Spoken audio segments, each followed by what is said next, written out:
Welcome to Terrifying Chronicles, where your relaxation meets the chilling unknown. Before we dive into tonight's tale of shadows and whispers, take a moment to like and subscribe. It helps us keep the nightmares coming just the way you like them. Now, settle in and let the darkness unfold. First story, kidnapped at night. I never thought my late-night shift at the diner would be the last time I walked home alone. The night had started like any other. Busy, bustling, filled with the comforting hum of clinking dishes and the murmur of late-night patrons. My name is Emma, and at 26 I had settled into a routine that, while monotonous, provided a sense of security. But that night, everything changed in an instant. The clock struck midnight and the last customer left with a friendly wave. I began cleaning up, wiping down the counters and stacking the chairs. The diner was quiet now. The only sounds the occasional drip of the sink and the distant hum of traffic outside. I glanced at the clock. Only 10 minutes until I could finally leave. Relief washed over me as I grabbed my coat and keys, ready to head home. The streets were unusually deserted, bathed in the pale glow of streetlights that cast long shadows on the pavement. I tucked my hands into my pockets, pulling the collar of my coat up against the chill night air. My neighborhood was safe, or so I believed. I took a deep breath, savoring the crispness of the evening, and started walking down the familiar path that led to my apartment. About halfway home, a black van slowly rolled alongside me, its windows darkened. My pace quickened, a sense of unease prickling at the back of my neck. I glanced over my shoulder, half expecting to see someone watching me, but the street was empty. Shrugging it off as my imagination, I continued walking, though my steps became more hurried.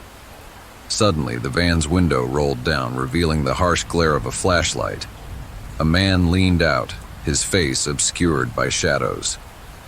My heart raced. "Hey," he called out, his voice rough and demanding. I tried to ignore him, hoping he'd pass, but he advanced toward me, his presence invasive. Before I could react, a second figure emerged from the van, grabbing my arms tightly. Panic surged through me as they forced me into the vehicle, the doors slamming shut with a finality that left me breathless. The van sped away, its engine growling as it tore down the street, disappearing into the darkness. Inside, the air was thick with the scent of damp upholstery and the metallic tang of fear. The interior was dimly lit, and I could barely make out the outlines of my captors. My mind raced, searching for reasons for any hint of why this was happening to me. But there was nothing. No ransom note, no threats, just the cold, unfeeling faces of my kidnappers. We drove for what felt like hours, the landscape outside shifting from urban sprawl to desolate countryside. My phone had no signal, and my wallet was missing, likely taken by them to prevent me from calling for help. My thoughts were a chaotic storm. Questions without answers. Fears without end. Eventually the van slowed and pulled into what seemed like an abandoned warehouse. The building loomed large, its broken windows staring back at me like empty eyes. They forced me out, the ground cold and hard beneath my feet. The door creaked shut behind me, plunging me into darkness. My captors led me through a maze of corridors, the echo of our footsteps the only sound. We stopped in a small, windowless room. One of the men tossed me into a chair, the rough fabric scraping my skin. My hands trembled as I tried to steady myself, looking around for any possible escape routes. The room was sparsely furnished. A single chair, a metal table, and a flickering fluorescent light that buzzed incessantly. "Stay quiet," one of them growled, his voice gravelly. "We don't want any trouble." I nodded, swallowing hard. My mind was racing, trying to piece together any clues. Why me? What did they want? But the questions only deepened the void of understanding I felt. Hours passed in agonizing silence, broken only by the distant sounds of traffic and the occasional footsteps echoing through the warehouse. My body ached from the uncomfortable position, and my stomach churned with a mix of fear and adrenaline. I tried to stay calm, reminding myself that panicking would only make things worse.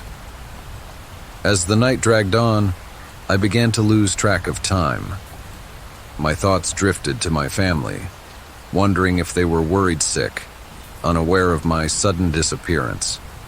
Memories of happier times provided fleeting moments of solace, but the present reality was too overwhelming to ignore. Just as exhaustion was about to take hold, the door swung open, and one of my captors entered, holding a piece of paper. He tossed it onto the table, glaring at me. "This is what you need to do," he said, before turning and leaving the room as abruptly as he had entered. I approached the table cautiously, my hand shaking as I picked up the paper. It was a photo of me, taken earlier that evening at the diner, with my name and address scribbled beneath it. Below that, in bold letters, were instructions. "Leave the city within 24 hours, or there will be consequences." My heart pounded as I read the message. It was clear. They were threatening me, but I couldn't comprehend why. What had I done to deserve this? Panic bubbled to the surface, but I forced myself to stay still, trying to think logically. Maybe they were wrong, mistaken identity, but how could I prove it from here? Days blurred together as I remained captive in the warehouse. The outside world continued its rhythm, oblivious to my plight. My captors provided minimal necessities, water and meager food, but kept a constant watch over me. The uncertainty gnawed at me, each passing hour stretching into an eternity. I spent my days trying to remember every detail of my captors, hoping to find a clue that could lead to their identities. I observed their routines, their mannerisms, searching for anything that could help me escape or alert someone to my situation. But they were meticulous, always ensuring that I remained under their control. One evening, as the sun began to set, casting long shadows through the cracked windows, I heard footsteps approaching my room. My heart raced as one of the men entered, carrying a small device. He placed it on the table and sat down opposite me. "We need something more from you," he stated bluntly. "Information. Who are you, Emma? Who knows about us?" I swallowed hard, realizing that they believed I had some connection to them or knowledge that could be valuable. "I don't know anything," I replied, trying to keep my voice steady. "I'm just a waitress. I work at the diner on Maple Street." He studied me for a moment, then sighed. "That's what they all say," he muttered, reaching for the device. "But we need more. Start talking, or things will get worse." Fear clenched around my chest. I knew they weren't bluffing. I had to find a way out, but the walls seemed to close in around me, offering no escape. Desperation settled in, but I refused to give in completely. There had to be a way to survive this. Days turned into weeks, and my hope began to wane. The captors remained relentless, their demands growing more intense. They interrogated me daily, each session more exhausting than the last. I clung to the belief that someone would find me, that my family would report my disappearance, and the police would uncover the truth. Then, one night, there was a shift change among the captors. A new man entered the room, his demeanor different from the others. He introduced himself as Daniel, claiming to be in charge. His presence brought a slight shift in the atmosphere. Less aggression, more calculation. "We need to ensure your compliance," Daniel explained, pacing slowly around the room. "But we can offer you some leniency if you cooperate." I nodded, trying to understand his intentions. "What do you want from me?" Daniel stopped in front of me, fixing me with a steady gaze. "There are others involved in this operation. We need you to help us identify them. Think of it as a mutual benefit. Your safety depends on your cooperation." I realized that resistance would only endanger me further. Reluctantly, I agreed to provide whatever information I could, hoping it would buy me more time or create an opportunity to escape. Over the next few days, I gathered snippets of conversation, observing the dynamics between the captors. Daniel seemed to be the leader, while the others were enforcers. I learned their schedules, their habits, and began to formulate a plan. Every detail mattered. Every second was crucial. One afternoon, Daniel introduced a new task, assembling a shipment of goods. He assigned me to oversee a portion of the process, providing a semblance of normalcy amidst the chaos. I used this position to my advantage, looking for weaknesses in their security. It was during one of these tasks that I noticed a small, unguarded window near the back of the warehouse. It was partially obscured by stacked crates, barely large enough for a person to squeeze through. My heart raced with the possibility of escape, but I knew I had to be cautious. Over the next few days, I created a diversion. I feigned compliance while secretly gathering tools and timing their shifts. One night, when the warehouse was quieter, I made my move. The captors were distracted, discussing logistics in the far corner of the room. I approached the window, my hands trembling as I reached for the latch. Just as I was about to pull it open, a noise behind me made me freeze. Daniel stood there, his eyes narrowing. "Going somewhere." Panic surged through me, but I forced myself to stay calm. "I just need some fresh air," I lied, attempting to create a plausible reason for my departure. Daniel studied me for a moment, then nodded slowly. "All right, but don't cause any trouble." As he left, I hurriedly worked on the window, finally managing to pry it open. The cool night air greeted me as I squeezed through, my body aching from the effort.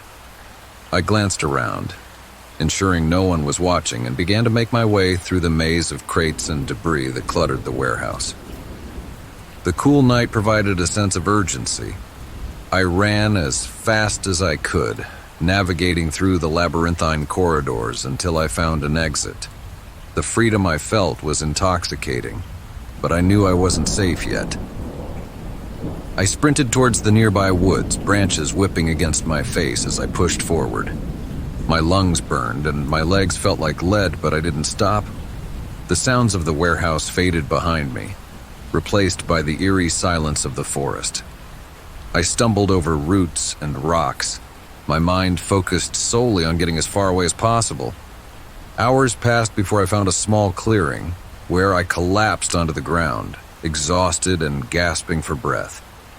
I could hear the distant sounds of sirens. A faint hope flickered within me. Maybe someone had noticed the van's disappearance or filed a report about my missing person case. Summoning the last of my strength, I pushed myself up and started walking towards the sound. The night was cold and my body was bruised and battered, but the prospect of rescue kept me moving. As dawn began to break, the forest gave way to a rural road. I flagged down a passing car, my voice hoarse as I explained my situation. The driver, a middle-aged man with kind eyes, immediately called the police. Within hours, officers arrived, and I was safely escorted to the nearest hospital. The relief of being free was overwhelming, but the scars, both physical and emotional, would take much longer to heal. In the aftermath, the police launched an investigation, piecing together the fragments of my story. The warehouse was raided and several arrests were made. unraveling a network of criminals who had been operating under the radar.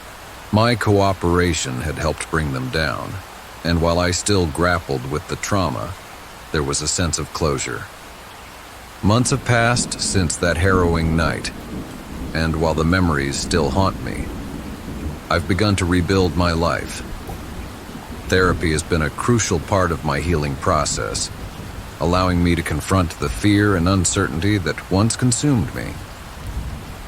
I've learned to appreciate the small moments of peace and to cherish the relationships that support me. Though the experience left me scarred, it also ignited a resilience I never knew I possessed. I'm more cautious now, more aware of my surroundings, but also more determined to live fully despite the shadows of the past.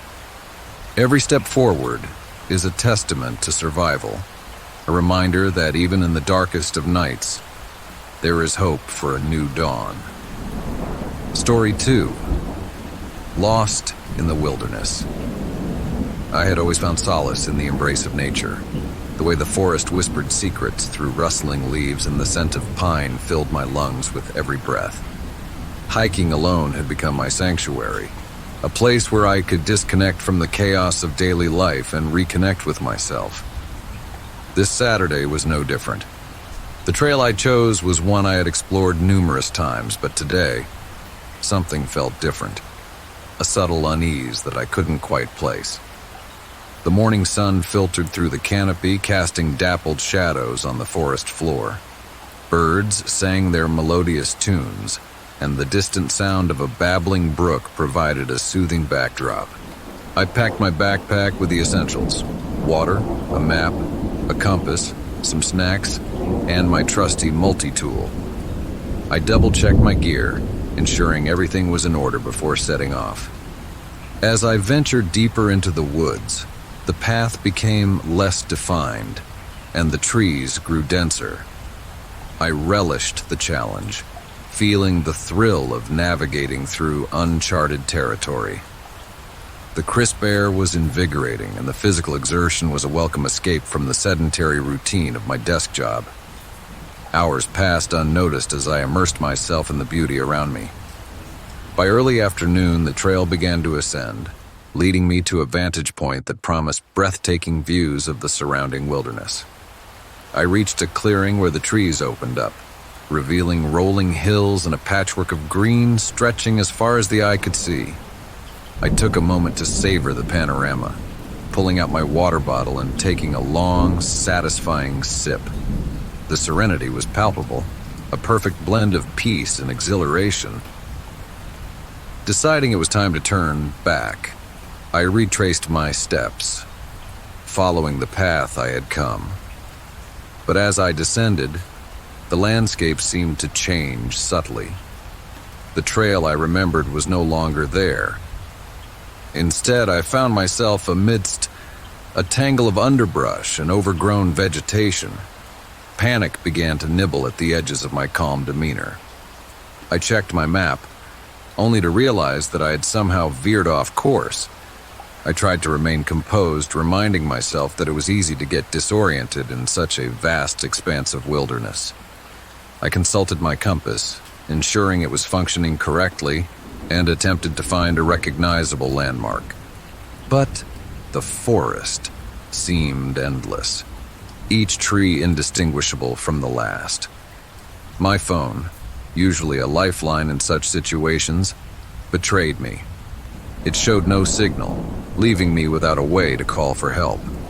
As the day waned, the shadows grew longer and the temperature began to drop. The vibrant colors of daylight gave way to the muted tones of dusk.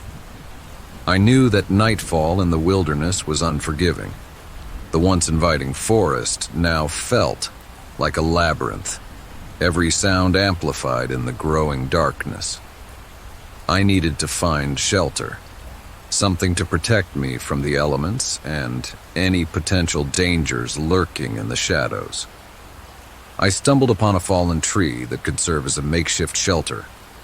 Using my multi-tool, I began to clear a small area, gathering dry leaves and branches to create a bed. The physical labor was exhausting, but the urgency of the situation pushed me forward. As I worked, the sounds of the forest became more pronounced. The distant hoot of an owl, the rustling of nocturnal creatures in the underbrush, and the eerie calls of unseen animals. With my temporary shelter in place, I decided to start a fire. Using the flint striker I always carried, I carefully gathered tinder and kindling, nurturing the small spark until flames licked the dry wood. The fire provided warmth and a sense of security, its flickering light warding off the encroaching darkness. I huddled close, trying to keep my thoughts from spiraling into panic. Night deepened around me, the forest transforming into a realm of shadows and whispers. I lay on the ground, the hard earth beneath me offering little comfort. My mind raced with thoughts of survival. How long I could last without proper supplies, the possibility of encountering wild animals, and the ever-present fear of never finding my way back. Sleep was elusive. Every snap of a twig, every rustle in the bushes kept me on edge. The howling wind through the trees sounded like distant screams, and the darkness seemed to press in from all sides. I tried to stay awake, knowing that panic would only drain my energy and cloud my judgment. As midnight approached, the temperature plummeted. I wrapped myself in my jacket, attempting to conserve body heat. My fingers were numb and my teeth chattered uncontrollably. The fire burned low, and I knew I needed to find a way to keep it going or risk succumbing to the cold. Determined to maintain the flames, I collected more wood, my hands moving with a mechanical precision born of necessity. The effort was grueling, but the fire's warmth was a lifeline, a small beacon of hope in the vast, indifferent wilderness. Hours passed in a haze of fatigue and fear, each moment stretching into eternity. At dawn, the forest began to stir with the sounds of awakening wildlife. The first rays of sunlight pierced through the canopy, casting a golden hue over the landscape. I felt a surge of determination. If I could navigate by the sun, perhaps I could find my way back to the trail. I carefully extinguished the remnants of my fire, conserving what little energy I had left. I set off in a direction I hoped would lead me to civilization, relying on my compass and the rising sun to guide me. The morning air was crisp, and the forest seemed less menacing in the daylight.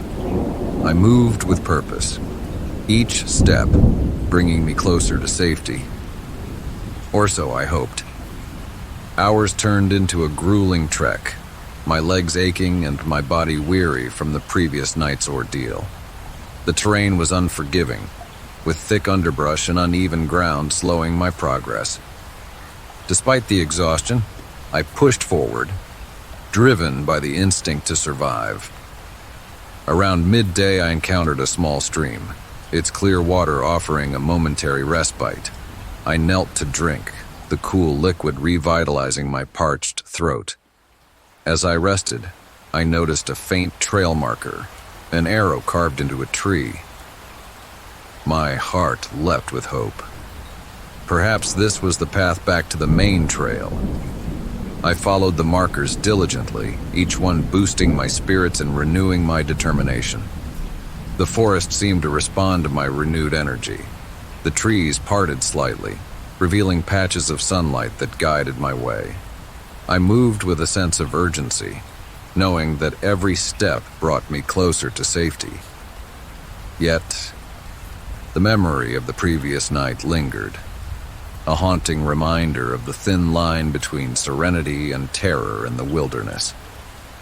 By late afternoon, the trees began to thin, and the sound of traffic reached my ears. My pace quickened, the sight of a distant road fueling my final push towards freedom. The path was rugged, but I could see the glimmer of civilization ahead, a welcome sight that made every ounce of effort worthwhile.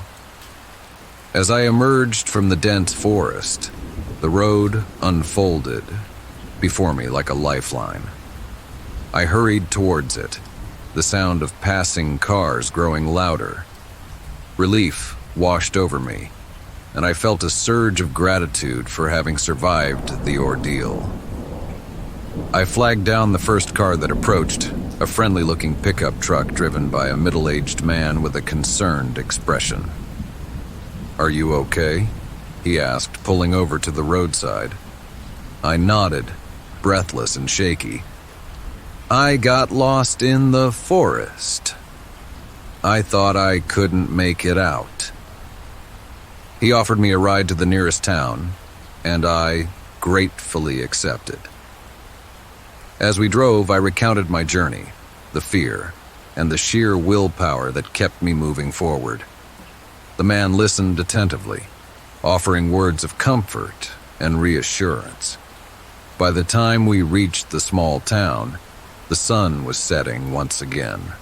But this time it was a sight I welcomed, a symbol of survival and resilience. The local authorities were notified, and I was treated for minor hypothermia and exhaustion. They commended me for my resourcefulness and determination, reminding me of the importance of preparation and caution in the wilderness.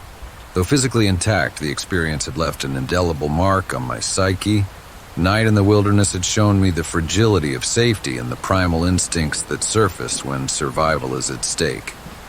In the weeks that followed, I reflected on my ordeal, grateful for the support of friends and family who had feared the worst.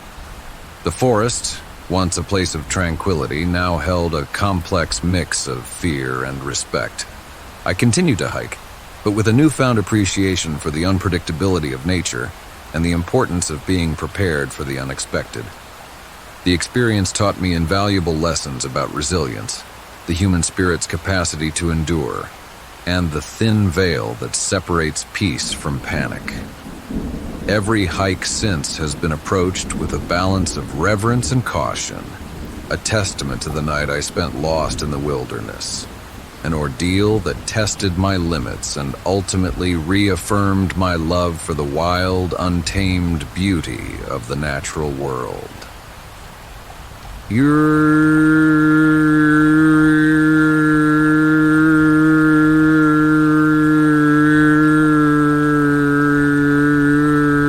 Hostage. The evening had started like any other. My husband David was working late, and our two kids, Emily 10 and Jake 7, were finishing up their homework in the dining room. The rhythmic hum of suburban life was comforting, a quiet normalcy that we'd grown to expect. I was in the kitchen tidying up after dinner while the kids debated over who would get the last cookie. It was mundane and perfect. The first sign that something was wrong was the sharp sound of glass shattering. It came from the living room, a noise so out of place that I froze mid-motion, dish towel in hand. My mind struggled to process it. Maybe the dog had knocked over something, I thought, but my stomach churned with a deeper instinct. Danger. Then came the sound of heavy footsteps, multiple pairs, thudding against the hardwood floor. My blood ran cold. Someone was inside the house, several someones. My body moved before my mind caught up. I sprinted into the dining room, my voice low but urgent. "Kids, come with me now, quietly," I whispered, my voice trembling. Emily and Jake looked at me, their wide eyes mirroring my fear, but they obeyed without question. I ushered them into the pantry, which was large enough to hide them, but tucked away from the main parts of the house. I crouched down, holding their hands tightly. "Stay here," I whispered. "No matter what you hear, don't come out. Do you understand?" They nodded, their little faces pale. Emily opened her mouth to say something, but I shook my head, placing a finger to my lips. I closed the pantry door as quietly as I could, my heart pounding so hard I was sure the intruders could hear it. I crept out, my mind racing. My first instinct was to grab my phone, but I realized it was still in the living room, charging on the coffee table. The realization was like a punch to the gut. My only option now was to hide and hope they wouldn't find us. I retreated into the hall closet near the stairs, easing the door shut behind me. The space was cramped, lined with winter coats that muffled the sound of my rapid breathing. I crouched down and listened, straining to make sense of the chaos unfolding in my home. The intruders were talking to each other, their voices low but gruff. There were at least 3 of them, maybe more. I caught fragments of their conversation. "Get the bedrooms! Find the jewelry!" one of them barked. "Check for a safe," another said. "People like this always have one." I pressed my hand over my mouth, suppressing the scream that threatened to escape. They were tearing through our house, their footsteps echoing upstairs as they ransacked our bedrooms. The thought of them rummaging through our personal belongings, touching Emily's favorite stuffed animal or Jake's Legos, made my skin crawl. But worse was the fear of what they'd do if they found us. Suddenly I heard a loud crash, something heavy being knocked over. The noise was followed by a sharp curse. My heart clenched as I realized they were becoming more reckless. They weren't just looking for valuables. They were tearing the place apart. I heard the faint creak of the pantry door and my stomach dropped. The kids. "Hey, over here!" one of them shouted. I bit back a sob, terror gripping me as I imagined them finding Emily and Jake. But the voice came from the opposite direction, near the kitchen. They hadn't found the pantry yet. Then came another sound, the front door opening. David. "No, no, no," I whispered to myself, panic surging through me. He wasn't supposed to be home yet. He had no idea what he was walking into. The door closed, and I heard his familiar footsteps in the entryway. Then came the sudden, unmistakable sound of a struggle, a thud, a grunt, and the harsh rasp of a voice. "Don't move or you're dead," one of the intruders growled. David's voice was steady but tinged with fear. "Take whatever you want, just don't hurt my family." I clenched my fists, my nails digging into my palms.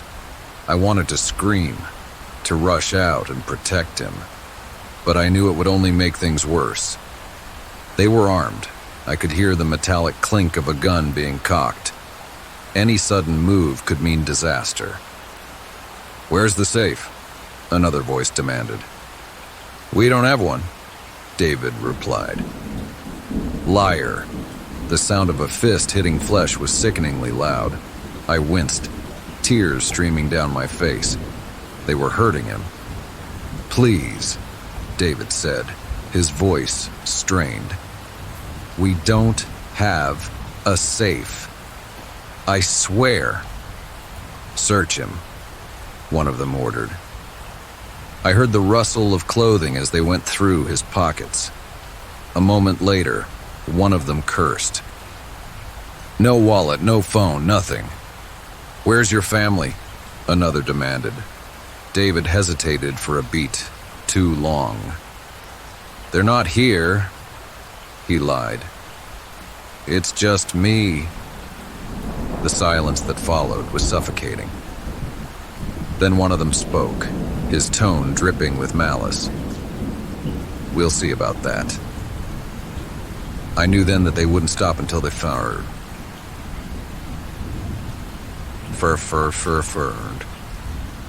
our fur. My hiding spot felt more like a trap than a refuge. I had to do something. I reached into my pocket, my fingers closing around the small object I always carried with me, my car key fob.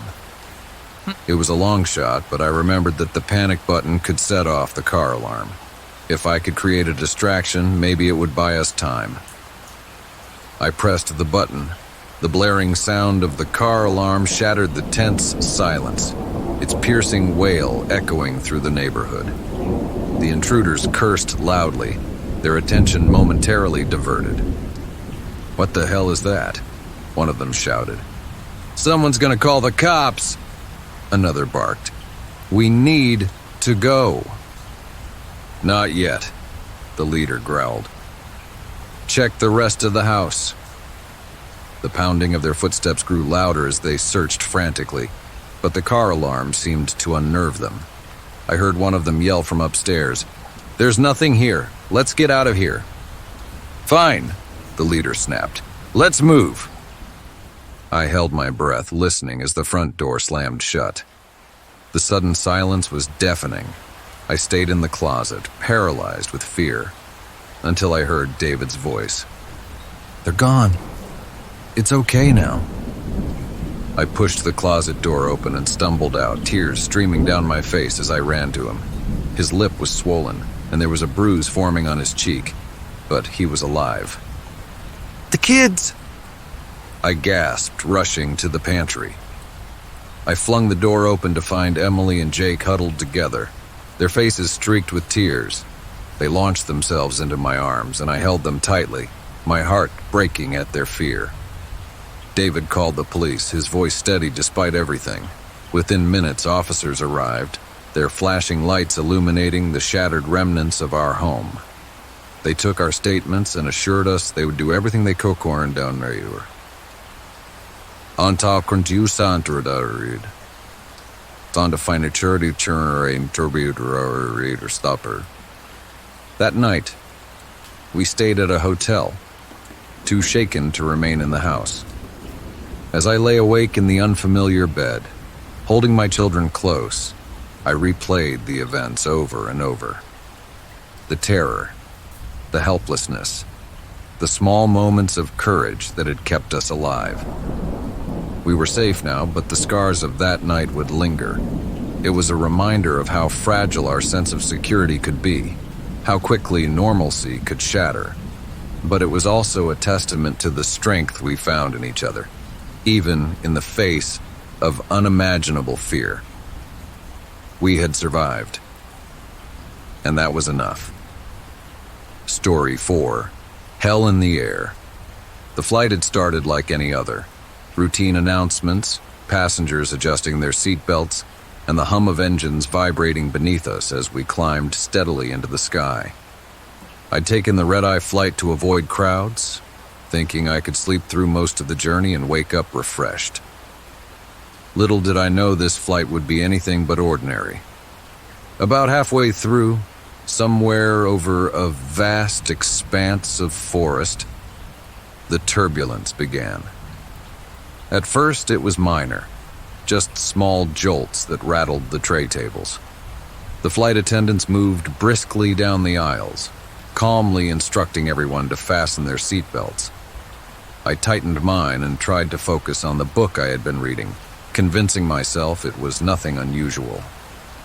But then, the jolts turned into violent shakes. The cabin lights flickered, and a collective gasp rippled through the passengers. The captain's voice crackled over the intercom. "Ladies and gentlemen, we're experiencing unexpected turbulence. Please remain seated and keep your seatbelts fastened. We'll update you shortly." But the reassurance in his tone didn't match the chaos erupting around us. Luggage spilled from overhead compartments. A woman screamed as her coffee flew into the air, scalding her lap. The plane lurched sharply to the left, and I gripped the armrest so hard my knuckles turned white. My heart raced, my body tense with fear. Suddenly there was a loud bang, a sound that no plane passenger ever wants to hear. The oxygen masks dropped, dangling in front of our faces like lifelines. People screamed, some panicking, others struggling to put their masks on. I fumbled with mine, my fingers trembling, and managed to secure it just as the plane took another stomach-turning dive. The cabin shook violently as the plane plummeted.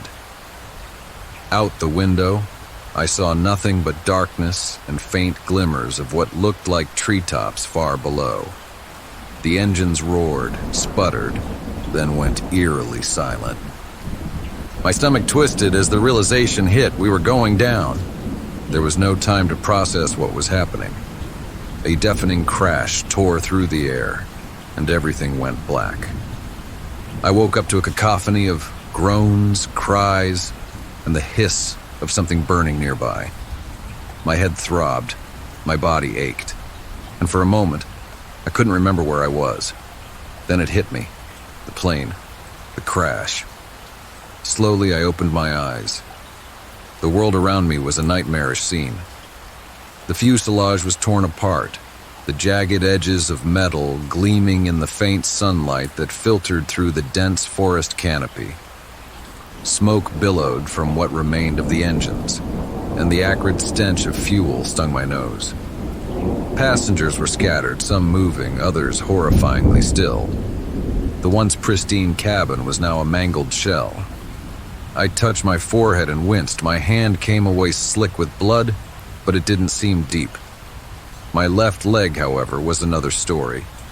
A shard of metal had torn through my jeans, leaving a gash that oozed blood. Pain shot through me as I moved, but I gritted my teeth and forced myself to sit up. Survival instincts kicked in. I needed to get out of the wreckage before something exploded. The seatbelt had miraculously held me in place, sparing me from being thrown around the cabin. I unbuckled it with shaky hands and assessed my surroundings. The cries of other survivors spurred me into action. Ignoring the searing pain in my leg, I crawled over debris, searching for anyone who might need help. I found a young woman trapped under a collapsed section of the ceiling. Her face was pale, her breathing shallow. "Hey," I said, my voice hoarse. "I'll get you out of here." Using every ounce of strength I had, I pushed at the debris, pinning her down. It took several agonizing minutes, but I managed to free her. She gasped in relief, clutching her arm, which was clearly broken. "Can you walk?" I asked. She nodded weakly, and together we stumbled away from the wreckage, finding a relatively clear patch of ground. I sat her down and told her to stay put while I went back for others. Despite the fear gnawing at me, I couldn't leave anyone behind. By the time I had helped 3 more survivors to safety, the adrenaline that had kept me moving began to wear off. Exhaustion and pain settled in, but there was no time to rest. The sun was starting to set, casting long shadows over the forest. We needed to signal for help before nightfall. I gathered the survivors into a small group. There were 6 of us, all injured but alive. Some had minor cuts and bruises. Others, like the woman with the broken arm, needed urgent medical attention. We had no food, no water, and no way to communicate with the outside world. My phone, like everyone else's, was smashed in the crash. "We need to make a signal," I said. "Something big enough for rescuers to see from the air." One of the men who introduced himself as Mark nodded. "The wreckage is visible, but it's too scattered. We should build a fire, big enough to get attention." We scavenged what we could from the wreckage. Seat cushions, scraps of fabric, anything that would burn. Someone found a box of matches in their jacket pocket, a small miracle that gave us a fighting chance. We piled dry branches into a makeshift pyre and lit it. The flames roared to life, sending a thick column of smoke into the sky. Night came quickly in the forest, and with it a bone-chilling cold. We huddled around the fire, sharing the small warmth it provided. The forest came alive with sounds, distant howls, the rustle of leaves, the chirping of insects. Every noise set my nerves on edge. We were vulnerable out here, exposed to the elements and whatever predators might be lurking. To distract ourselves, we talked about our families, our hopes, anything to keep the fear at bay. I learned that the woman I had rescued, Mia, was traveling to visit her sick father. Mark was a teacher and another survivor. An older man named Henry was a retired firefighter. Their stories gave me a sense of connection, a reminder that we were all human, fighting for the same goal: survival. As the hours dragged on, hunger and thirst became unbearable. I knew we needed water soon, or we wouldn't last long. At first light, Mark and I decided to search for a stream while the others stayed behind to tend the fire. We trekked through the dense forest, following the faint sound of running water. After what felt like an eternity, we found a small creek. Relief washed over me as I knelt by the water, cupping it in my hands and drinking deeply. We filled empty soda bottles we'd salvaged from the wreckage and made our way back to the group. The next 2 days were a blur of survival tasks, gathering water, keeping the fire alive, and tending to our injuries. We were growing weaker by the hour, but we held on to hope. On the 3rd day, just as despair threatened to overwhelm us, the distant thrum of helicopter blades broke the silence. We scrambled to stoke the fire, adding green branches to create more smoke. The helicopter circled overhead, and I waved my arms frantically. When it finally descended, I collapsed to my knees, tears streaming down my face. Rescuers swarmed the site, their voices a balm to my frayed nerves. They tended to our injuries, loaded us onto stretchers, and airlifted us to safety. As I sat in the helicopter, staring out at the forest below, I felt a surge of gratitude, not just for being rescued, but for the strength I'd found in myself and the strangers who had become my lifeline. The crash had taken so much from us, but it had also shown me the resilience of the human spirit. We had survived against all odds, and that was something I would carry with me forever. Story 5. Inferno at Dawn. The day began like any other Tuesday. I arrived at the office building just before 8 a.m., coffee in hand, ready to tackle the mountain of emails awaiting me. The towering glass structure stood as a beacon of corporate ambition, its windows reflecting the morning sun. Little did I know, this symbol of modernity would soon become a fiery prison. By mid-morning, the usual hum of the office enveloped me, keyboards clattering, phones ringing, muffled conversations about last night's game or the latest TV show. I was engrossed in a report when a faint smell tickled my nose. It was subtle at first, a whiff of something burning. I dismissed it, assuming someone had burnt their toast in the break room again. Minutes later, the scent grew stronger, more acrid. My eyes started to water, and a thin haze seemed to blur the text on my screen. I stood up, looking around. "Does anyone else smell that?" I asked aloud. Colleagues began to lift their heads, exchanging puzzled glances. Suddenly, the fire alarm shattered the usual office din, its shrill wail sending a jolt of adrenaline through me.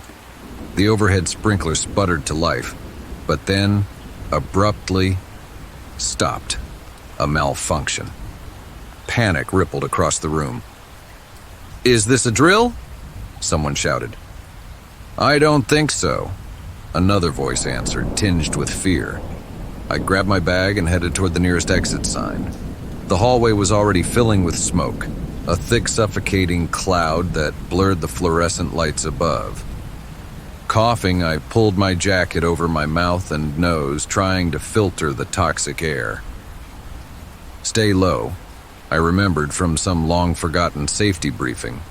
I dropped to a crouch and moved forward, the carpet rough against my palms. Others followed suit, a crawling line of desperation. Reaching the stairwell door, I pushed against it, but it wouldn't budge. I rammed my shoulder into it, but it was stuck, perhaps warped by heat or blocked from the other side. A surge of dread washed over me. "The other stairwell!" I shouted, pointing down the smoky corridor.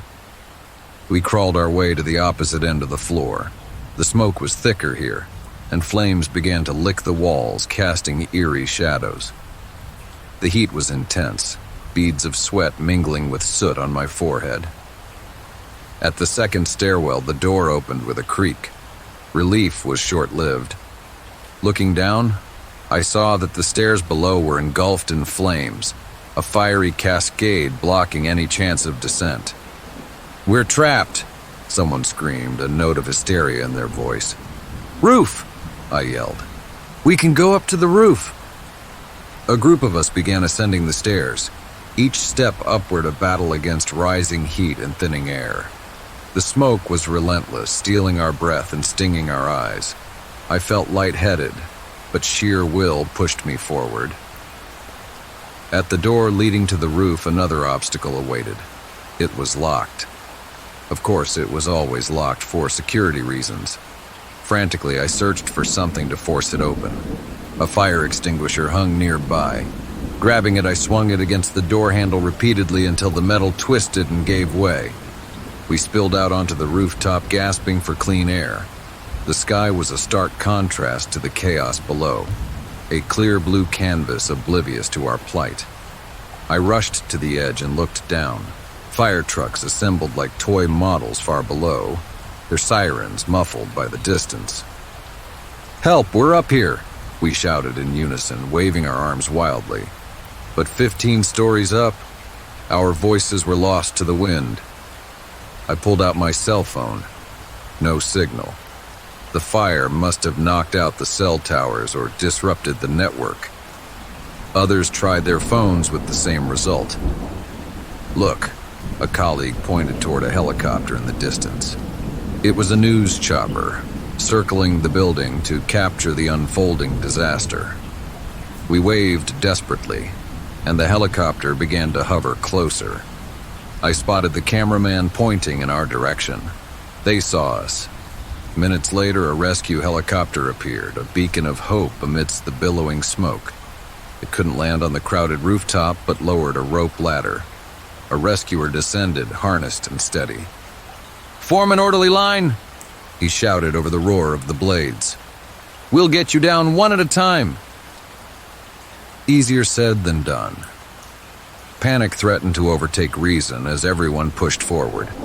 I felt elbows and shoulders jostling against me. "Wait your turn," I called out, trying to instill some order. An older woman stumbled, coughing violently. I helped her to her feet and guided her toward the rescuer. "You go first," I insisted. One by one, people climbed the ladder and were lifted away from the inferno. The rooftop grew hotter, flames now bursting through vents and cracks. The structure groaned ominously beneath us. Finally, it was my turn. I grabbed the ladder, my hands slick with sweat. As I began to climb, a deafening explosion shook the building. I looked down to see a section of the roof collapse, flames shooting upward. "Hurry," the rescuer urged. Adrenaline surged through me. I climbed as fast as I could, my muscles screaming in protest. The helicopter ascended, pulling me away from the crumbling building. Below the rooftop was a raging sea of fire. As we touched down on a safe landing zone, I collapsed onto the ground, every ounce of strength drained. Paramedics swarmed around, checking vitals and administering oxygen. I looked back at the building, a skeletal silhouette against the morning sky, flames consuming every floor. "You're lucky to be alive," a paramedic said, her eyes reflecting the gravity of the situation. I nodded, too exhausted to speak. Tears blurred my vision, not just from smoke, but from the overwhelming mix of fear, relief, and gratitude. In the days that followed, the cause of the fire was traced to an electrical fault on a lower floor. Safety protocols were scrutinized, and stories of heroism and tragedy filled the news. Some colleagues didn't make it out. Their desks would remain empty, a haunting reminder of the fragility of life. I returned to the site once more, standing behind the barricades. The building was a charred ruin slated for demolition. A makeshift memorial of flowers and notes adorned the fence. I placed a white lily among them, saying a silent goodbye. The experience changed me. Fire is unforgiving, a force that consumes without prejudice. But in the face of such terror, I witnessed courage, compassion, and the indomitable will to survive. Back at home, I hugged my loved ones tighter, appreciating the simple act of breathing clean air and being alive. Every sunrise was a gift, every moment a chance to cherish. Life, I realized, is a fragile flame. It can be extinguished in an instant, but while it burns, it illuminates the world around us. And sometimes it's in the darkest moments that we find our inner light, the strength to keep going, to survive, and to help others do the same. Story 6. Shadow of the Faithful. I never imagined that seeking solace would lead me to flee for my life. It all began 2 years ago when I was at my lowest point. My mother had passed away and my job was hanging by a thread. I felt adrift, untethered from anything meaningful. That's when I met Daniel. He approached me at a coffee shop, his eyes warm and understanding. "You look like someone searching for answers," he said softly. I was startled, but not put off. There was something comforting about his presence. We talked for hours, and he listened intently as I poured out my frustrations and fears. By the end of our conversation, he invited me to a gathering that evening. A group of us meet to discuss life, purpose, that sort of thing. No pressure, but I think you'd enjoy it. Desperate for connection, I agreed.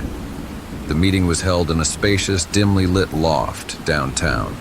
Soft music played in the background, and people mingled with genuine smiles and open hearts. They called themselves the Circle of Unity. The leader, a charismatic woman named Sophia, spoke about finding inner peace and contributing to a greater good. Her words resonated with me in a way nothing else had. Before I knew it, weeks turned into months. I was attending meetings regularly, participating in workshops, and even volunteering for their community projects. The circle became my family, a place where I felt seen and valued. But subtle changes began to occur. The teachings grew more intense, focusing on obedience and sacrifice. Members who questioned the doctrine were chastised publicly. I noticed that outsiders were referred to as lost souls, unworthy of our time. The warmth that initially drew me in started to feel like a smothering blanket. One night after a particularly unsettling meeting where Sophia spoke about an impending cleansing of the world, I approached Daniel. "Some of this doesn't feel right," I whispered. "I think I need some time to process." He looked at me, his eyes void of the warmth I once knew. "Doubt is natural," he said curtly, "but it's something you need to overcome, for your own sake." His response sent a chill down my spine. I decided then that I needed to step back. The next morning, I tried to leave the compound. We had been encouraged to live collectively by then, but found the gates locked. When I asked one of the guards, a stern man named Victor, he told me it was for our protection. "The outside world is dangerous," he said. "Sophia wants us safe." Alarm bells rang in my head. I went back to my room and tried to call my sister, but my phone was missing. Panic set in. I realized that in my eagerness to belong, I had surrendered more control than I ever intended. That night I packed a small bag with essentials, a change of clothes, a water bottle, and a notebook where I had been journaling my experiences. I hid the bag under my bed, waiting for the right moment. Around 2 a.m., when the compound was silent, I made my move. I snuck down the hallway, avoiding the surveillance cameras I had noticed during my stay. Reaching the back entrance, I used a hairpin to pick the simple lock, a trick my brother had taught me years ago. The cool night air hit my face as I slipped into the shadows. My heart pounded, but relief was short-lived. As I made my way down the secluded road leading away from the compound, headlights appeared behind me. A black SUV accelerated toward me. Panic surged through me and I darted into the woods. Branches scratched my face and arms as I ran blindly, the sound of footsteps and shouts echoing behind me. "You can't escape," a voice called out. "Come back." and all will be forgiven. I didn't dare look back. I ran until my lungs burned and my legs threatened to give out. Eventually, the sounds faded. I found a hollow under a fallen tree and crawled inside, covering myself with leaves and debris. I must have dozed off from exhaustion because I awoke to the faint light of dawn filtering through the canopy. My body ached, but I knew I had to keep moving. I needed to find help. Emerging from the woods, I spotted a small town in the distance. Hope flickered within me. I trudged toward it, every step a battle against fatigue. At a gas station on the outskirts of town, I approached the clerk. "Please, I need to use a phone," I begged, my voice hoarse. He eyed me suspiciously, but handed over his cell phone. I dialed my sister's number from memory. When she answered, I broke down. "It's me," I whispered. "I need help." "Where have you been?" she cried. "We've been worried sick." "I'll explain everything, but please, can you come get me?" I gave her the location, and she promised to be there as soon as possible. While I waited, I noticed a newspaper on the counter. The headline read, "Local cult suspected in multiple disappearances." My blood ran cold. The article detailed investigations into the Circle of Unity and their secretive activities. I realized the danger was far from over. If the authorities were onto them, the cult would be desperate to cover their tracks, including eliminating loose ends like me. I couldn't stay in one place. I thanked the clerk and left the gas station, deciding to meet my sister further down the road to avoid drawing attention. As I walked, a sense of paranoia enveloped me. Every passing car seemed like a threat. Every stranger a potential cult member. A silver sedan slowed beside me. The window rolled down, and to my horror, Daniel's face emerged. "You shouldn't have left," he said calmly. "Come back with us. It's where you belong." Without thinking, I bolted across the street, narrowly avoiding an oncoming truck. Horns blared and tires screeched. In the confusion, I slipped into an alleyway, knocking over trash cans to block the path behind me. I emerged onto another street, my breath ragged. Spotting a crowded cafe, I darted inside, blending with the patrons. I took a seat by the window, keeping my head down while scanning for any sign of Daniel. Minutes felt like hours. Then, I saw my sister's car pull up. I dashed outside and jumped in. "Drive," I shouted. As we sped away, I explained everything between gasps. "They won't stop," I told her. "They think I know too much." "We're going straight to the police," she said firmly. At the police station, I recounted my story to a detective. He listened intently, his expression grave. "You're not the first to come forward," he admitted. "We're building a case, but these groups are notoriously difficult to dismantle." He arranged for protective custody, but even as I settled into the safe house, unease gnawed at me. The cult had far-reaching influence, and trust was a luxury I couldn't afford. Over the next few days, I worked with authorities, providing names, locations, and details about the Circle's operations. Raids were conducted, and several high-ranking members were arrested, including Sophia. News outlets covered the story extensively. "Dismantling the Circle, inside the dangerous cult exposed by a brave escapee," one headline read. My anonymity was promised, but I knew that didn't guarantee safety. Despite the arrest, whispers reached me that remnants of the cult were reorganizing. Their doctrine preached loyalty unto death, and betrayers were the worst sinners. One night I awoke to a tapping at the window of the safe house. I approached cautiously, peering through the curtains. In the dim light, I saw Victor, the guard from the compound. He pressed a finger to his lips, signaling silence. "You're not safe here," he whispered. "There are those who want you gone. I'm here to help." "Why should I trust you?" I asked, heart pounding. "Because I want out too," he replied. "But we need to move now." I weighed my options. Staying put had its risks, and perhaps an insider could provide the means to truly disappear. I decided to take the chance. We left town under cover of darkness, using back roads and changing vehicles twice. Victor revealed that the cult had deep connections, including within law enforcement. "They won't stop until you're silenced," he warned. Over the following weeks, we traveled incognito, each day a step further from my old life. We changed our appearances, used cash only, and avoided any digital footprints. Eventually, we settled in a quiet coastal town where no one knew us. Victor found work at a local marina, and I took up painting, a hobby I'd long neglected.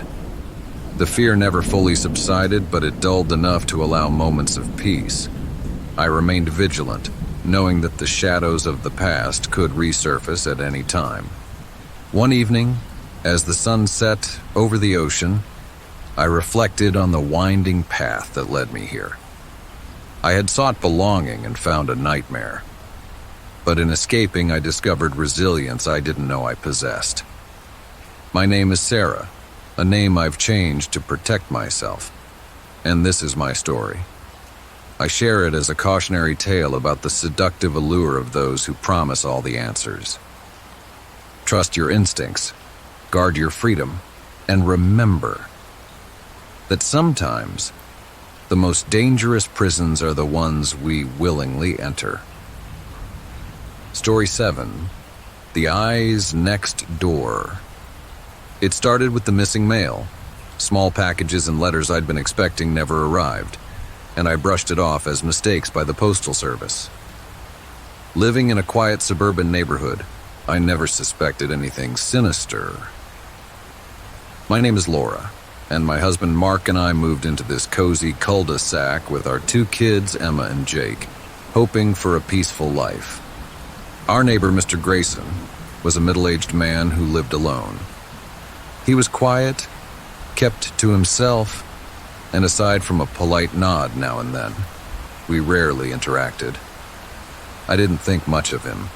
Everyone has their own lives. One afternoon, as I was gardening in the front yard, I noticed Mr. Grayson watching me from his window. It was a brief glance, and I waved. He didn't respond, disappearing behind his curtain.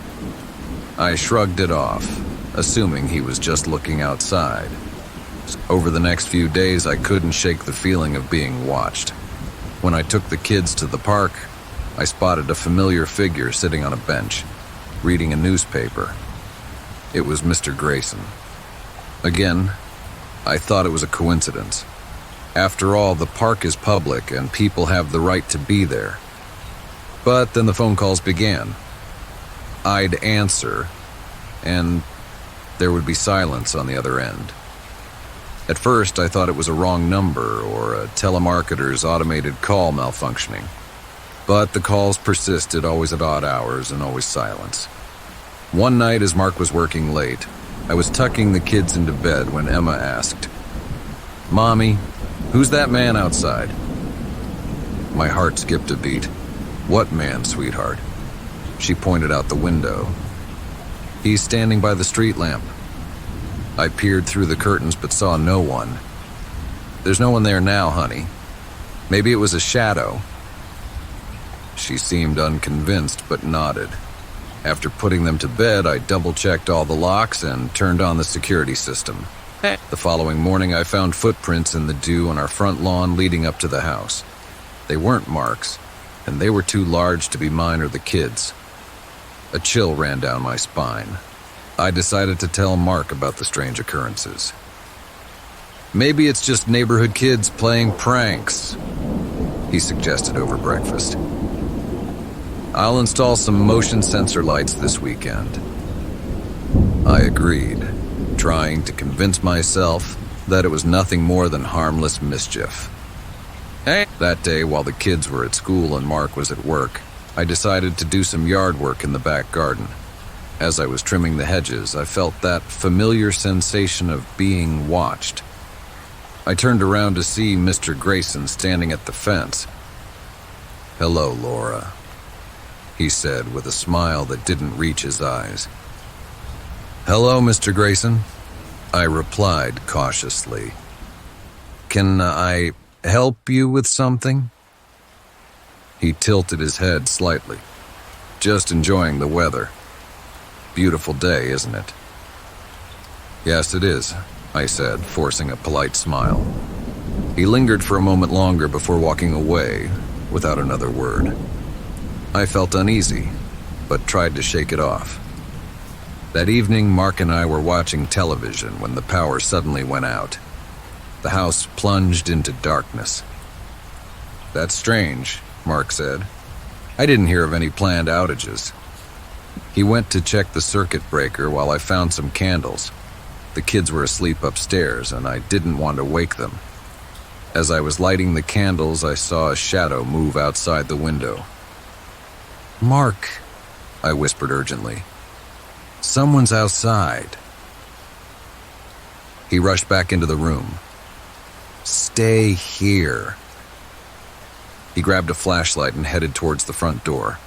I followed him despite his protests. As we stepped onto the porch, the motion sensor lights flickered on, illuminating the yard. There was no one in sight. "Maybe it was an animal," Mark suggested, though his furrowed brow betrayed his uncertainty. The power returned shortly after, but sleep eluded me that night. The next day I decided to visit other neighbors to see if they'd experienced anything unusual. Mrs. Thompson across the street mentioned that her garden tools had gone missing, and Mr. Lee said he'd found scratches on his car that looked deliberate.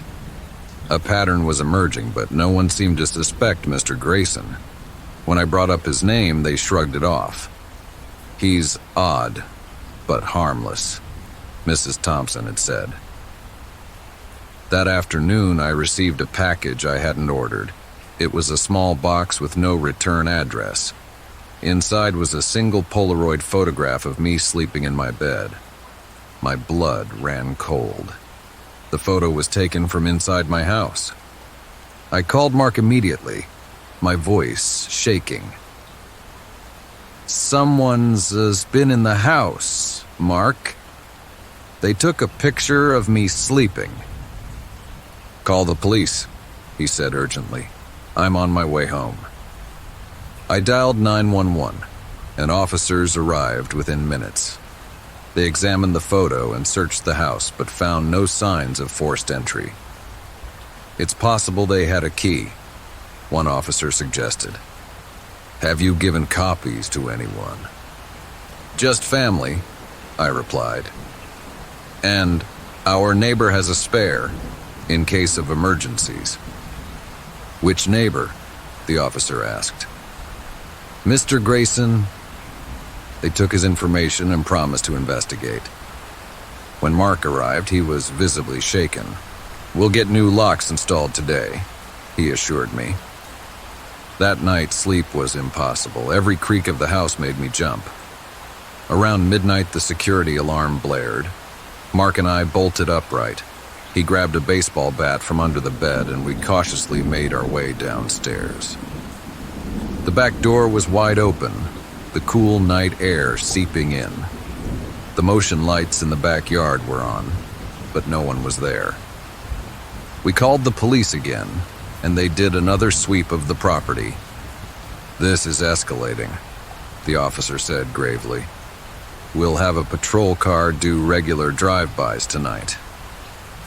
Feeling unsafe, we decided to stay at a hotel until we could figure out our next steps. The following morning, I received a call from the police. "Mrs. Williams, we questioned Mr. Grayson. He claims he hasn't left his house in days due to illness." "Do you believe him?" I asked. He seemed sincere, but we'll keep an eye on him. Frustrated and scared, we considered moving, but the process would take time. A few nights later, as we were packing some essentials at home, Emma came running to us. "Mommy, there's someone in my room." My heart stopped. "Where?" She pointed upstairs. "He was looking through my window." Mark and I raced to her room. The window was open, curtains billowing in the breeze. Outside, in the darkness, I could make out a figure retreating into Mr. Grayson's house. "That's it," Mark said, dialing the police. "We're not waiting around anymore." This time, the police searched Mr. Grayson's property. In his basement, they found a disturbing collection of photographs and personal items from multiple neighbors, including the missing mail and garden tools. He was arrested that night. The relief was overwhelming, but it was tainted by the violation we felt. During the investigation, we learned that Mr. Grayson had a history of stalking and had changed his name to avoid detection. He had fixated on our family, escalating his behavior when he felt threatened by our closeness. In the weeks that followed, the neighborhood tried to return to normal. We strengthened our community bonds, looking out for one another more vigilantly. But the sense of security we'd once felt was gone. Every shadow, every unexpected noise kept me on edge. The kids had nightmares, and Mark and I struggled with guilt for not seeing the signs sooner. We decided to move, hoping a fresh start would help us heal. As we packed the last of our belongings, I found a note slipped under our front door. It read, "You can't hide forever." I showed it to Mark and we contacted the police again. They assured us that Mr. Grayson was still in custody, awaiting trial. "Then who left this?" I asked, fear gripping me anew. An investigation was launched, but no new leads emerged. We moved to a new city, taking extra precautions with security. Months later, as I was shopping with Emma and Jake, I felt a familiar sensation, the prickling awareness of being watched. I glanced around, but saw no one unusual. That night, another note appeared on our doorstep. "Found you." The realization hit me like a punch. It wasn't just Mr. Grayson. Someone else had been involved, perhaps an accomplice or another neighbor we never suspected. Our nightmare was far from over. We hired a private investigator and installed advanced security systems. Living in constant fear became our new reality. One evening, the investigator called with the news. "Mrs. Williams, we discovered that Mr. Grayson had a brother, identical twin, who was never caught." The room spun. "So, he's still out there?" "Yes, and it seems he's taken over where his brother left off." We tightened our security even more, but the psychological toll was immense. Trusting strangers became impossible, and our once happy family was shrouded in anxiety. The final straw came when a fire broke out in our garage. The fire department ruled it as arson. We knew we couldn't keep living like this. With the help of authorities, we entered a witness protection program, changing our identities and relocating once more. It's been a year since then. We live in a small town now, always looking over our shoulders but trying to rebuild our lives. The kids are adjusting, and Mark and I are in therapy to cope with the trauma. I share our story as a cautionary tale. Be vigilant, trust your instincts, and never underestimate the lengths someone will go when obsession consumes them. We may never fully escape the shadows of our past, but we're determined to step into the light, one day at a time. Story 8. Trapped in the wreckage. The rain pelted against the windshield like 1,000 tiny bullets, each drop refracting the glow of my headlights into a kaleidoscope of blurry lights. It was well past midnight, and the winding country road seemed to stretch endlessly before me. I shouldn't have been driving. Fatigue tugged at my eyelids, and the warmth of the car's heater made it harder to stay alert. but I was determined to get home after the exhausting business trip that had kept me away for weeks. I gripped the steering wheel tighter, trying to focus on the slick asphalt ahead. The radio played softly, a mellow tune that did little to energize me. As I rounded a sharp bend, a sudden flash of movement caught my eye. A deer darted onto the road, its eyes reflecting the glare of my headlights. Instinct took over. I yanked the wheel to the right, tires screeching in protest. The car skidded on the wet surface, and before I could react, it veered off the road. The world spun violently as the vehicle tumbled down an embankment, metal crunching and glass shattering in a cacophony of destruction. When the motion finally stopped, there was a deafening silence. I blinked, trying to make sense of my surroundings. The car lay on its side, crumpled like a discarded soda can. Pain radiated through my body, a sharp sting in my leg, a throbbing in my head. I reached up to touch my forehead and felt something warm and sticky. Blood. "Stay calm," I whispered to myself, the sound of my voice strangely comforting in the oppressive quiet. I tried to move, but my left leg was pinned between the seat and the twisted frame of the door. Panic began to set in as I realized the extent of my predicament. I fumbled for my seatbelt, fingers trembling as I pressed the release button. It clicked open, and I managed to shift slightly, but the movement sent a jolt of agony through my trapped leg. Gritting my teeth, I assessed the situation. The driver's side door was crushed against a tree, and the passenger side was mangled beyond recognition. The only light came from the faint glow of the dashboard, which flickered intermittently. Reaching into my pocket, I pulled out my cell phone. The screen was cracked, but it lit up when I pressed the power button. Relief washed over me until I saw the dreaded "no service" message in the corner. Of course, out here in the middle of nowhere, surrounded by dense forest, there was no signal. I took a deep breath, trying to quell the rising tide of fear. Think, I muttered. There had to be a way out. I leaned back, ignoring the searing pain in my leg, and tried to push against the passenger door. It didn't budge. The windows were shattered, but the openings were too small to crawl through, obstructed by jagged shards of glass and twisted metal. The rain continued to pour, drumming on the underside of the car, now exposed to the sky. Water began to seep in, pooling around me. Hypothermia became a real threat. I needed to act quickly. I searched the car for anything that could help. My emergency kit was lodged under the passenger seat, just out of reach.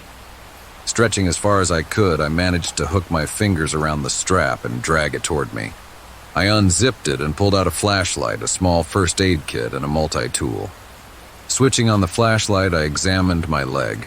A metal rod from the car frame had pierced through the flesh, pinning me in place.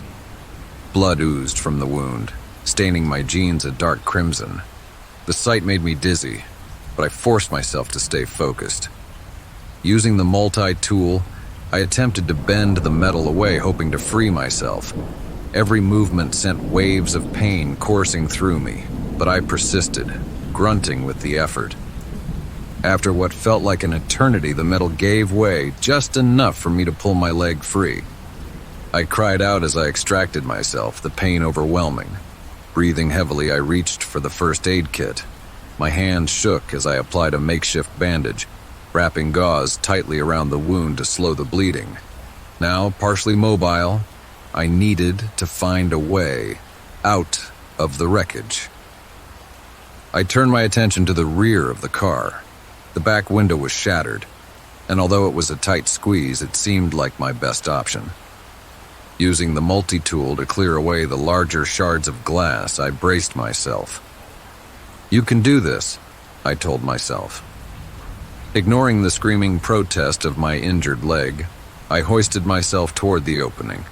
The jagged edges tore at my clothes, scraping against my skin, but I managed to pull myself through and tumble onto the wet ground outside. The shock of the cold rain was both jarring and invigorating. Lying on my back, I let the rain wash over me for a moment, grateful to be out of the twisted prison of the car. But my relief was short-lived. I was still in the middle of nowhere, injured, and without a way to call for help. I sat up slowly, the world spinning around me. The forest was dark, the tall trees swaying ominously in the storm. I had no idea which direction led back to the road or how far I had fallen down the embankment. Using the flashlight, I scanned my surroundings. The beam of light pierced the darkness, revealing dense underbrush and the faint outline of a slope leading upward. If I could make it back to the road, perhaps someone would pass by. I struggled to my feet, leaning heavily on a broken tree branch I found nearby to support my weight.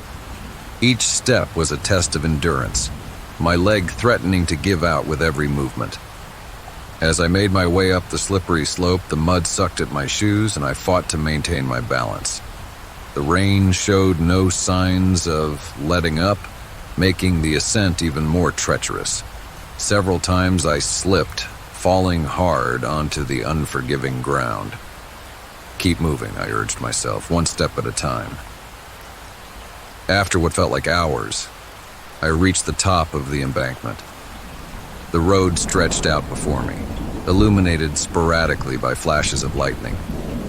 I stood there, drenched and exhausted, unsure of which direction to take. I chose to head east, reasoning that I had been driving westward before the crash. Limping along the edge of the road, I waved the flashlight back and forth, hoping it might catch the attention of any passing vehicles. Time seemed to blur as I walked. The pain in my leg was relentless, and I was growing weaker from blood loss and exposure. Doubts crept into my mind. What if no one came? What if I collapsed here, alone in the storm? Just as despair threatened to overwhelm me, I saw it. A pair of headlights piercing through the curtain of rain. Summoning the last of my strength, I waved the flashlight frantically, stumbling into the middle of the road. The car screeched to a halt, mere feet away from me. A man stepped out, his face a mixture of shock and concern. "Oh my God, are you okay?" he shouted over the roar of the storm. "I crashed. Need help?" I managed to say before my knees buckled. He rushed forward, catching me before I hit the ground. "Hang on, let's get you into the car." He helped me into the passenger seat, blasting the heater to combat the chill that had settled into my bones. "I'm calling an ambulance," he said, dialing his phone. I leaned back, closing my eyes as relief washed over me. Sirens wailed in the distance, growing louder as they approached. The man stayed by my side, reassuring me that help was on the way. At the hospital, doctors and nurses buzzed around me in a flurry of activity. I was whisked away into surgery to repair the damage to my leg. When I awoke, the sterile white ceiling tiles above were a stark contrast to the darkness of the night before. A nurse smiled down at me. "You're a lucky man," she said. "It was a close call." "Thank you," I whispered, gratitude swelling in my chest. In the days that followed, I had plenty of time to reflect. The fragility of life had never been more apparent. The simple act of swerving to avoid a deer had nearly cost me everything. Friends and family visited, their faces etched with concern. I realized how much I had taken for granted. The warmth of a familiar voice, the comfort of a safe home, the mundane routines of daily life. Once I was discharged, I stood outside the hospital, the sun shining brightly, a stark contrast to the stormy night of the accident. With crutches under my arms and a newfound appreciation for life, I took a deep breath. The road to recovery would be long, but I was alive, and that was a gift I wouldn't squander. This content may violate our usage policies. Did we get it wrong? Please tell us by giving this response a thumbs down. Story 9. Lost in translation. A desperate escape.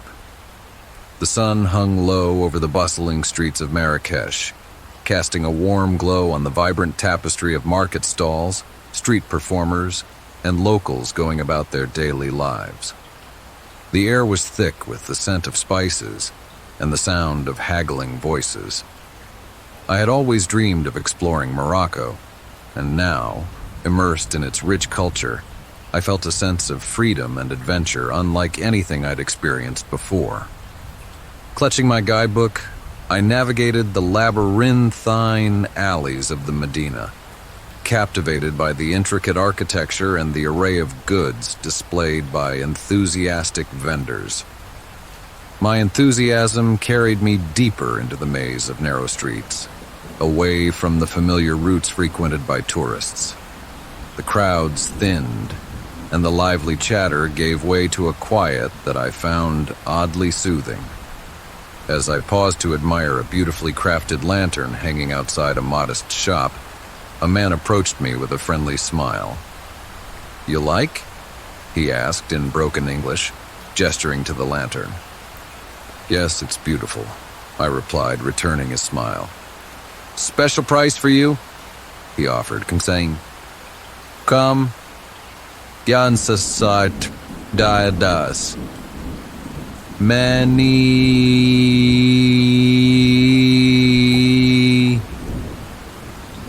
Eager to find a unique souvenir, I followed him into the dimly lit shop. Shelves lined the walls, filled with handcrafted items that sparkled in the soft light. I became engrossed in examining a set of ornate tea glasses when I felt a sudden sharp prick on my neck. My hand flew up instinctively, but everything around me began to blur. The room spun, and darkness closed in as I collapsed to the floor. A throbbing ache pulsed at the back of my head as consciousness slowly returned. I opened my eyes to pitch blackness, the air damp and musty. Panic surged through me as I realized I was lying on a cold, hard surface.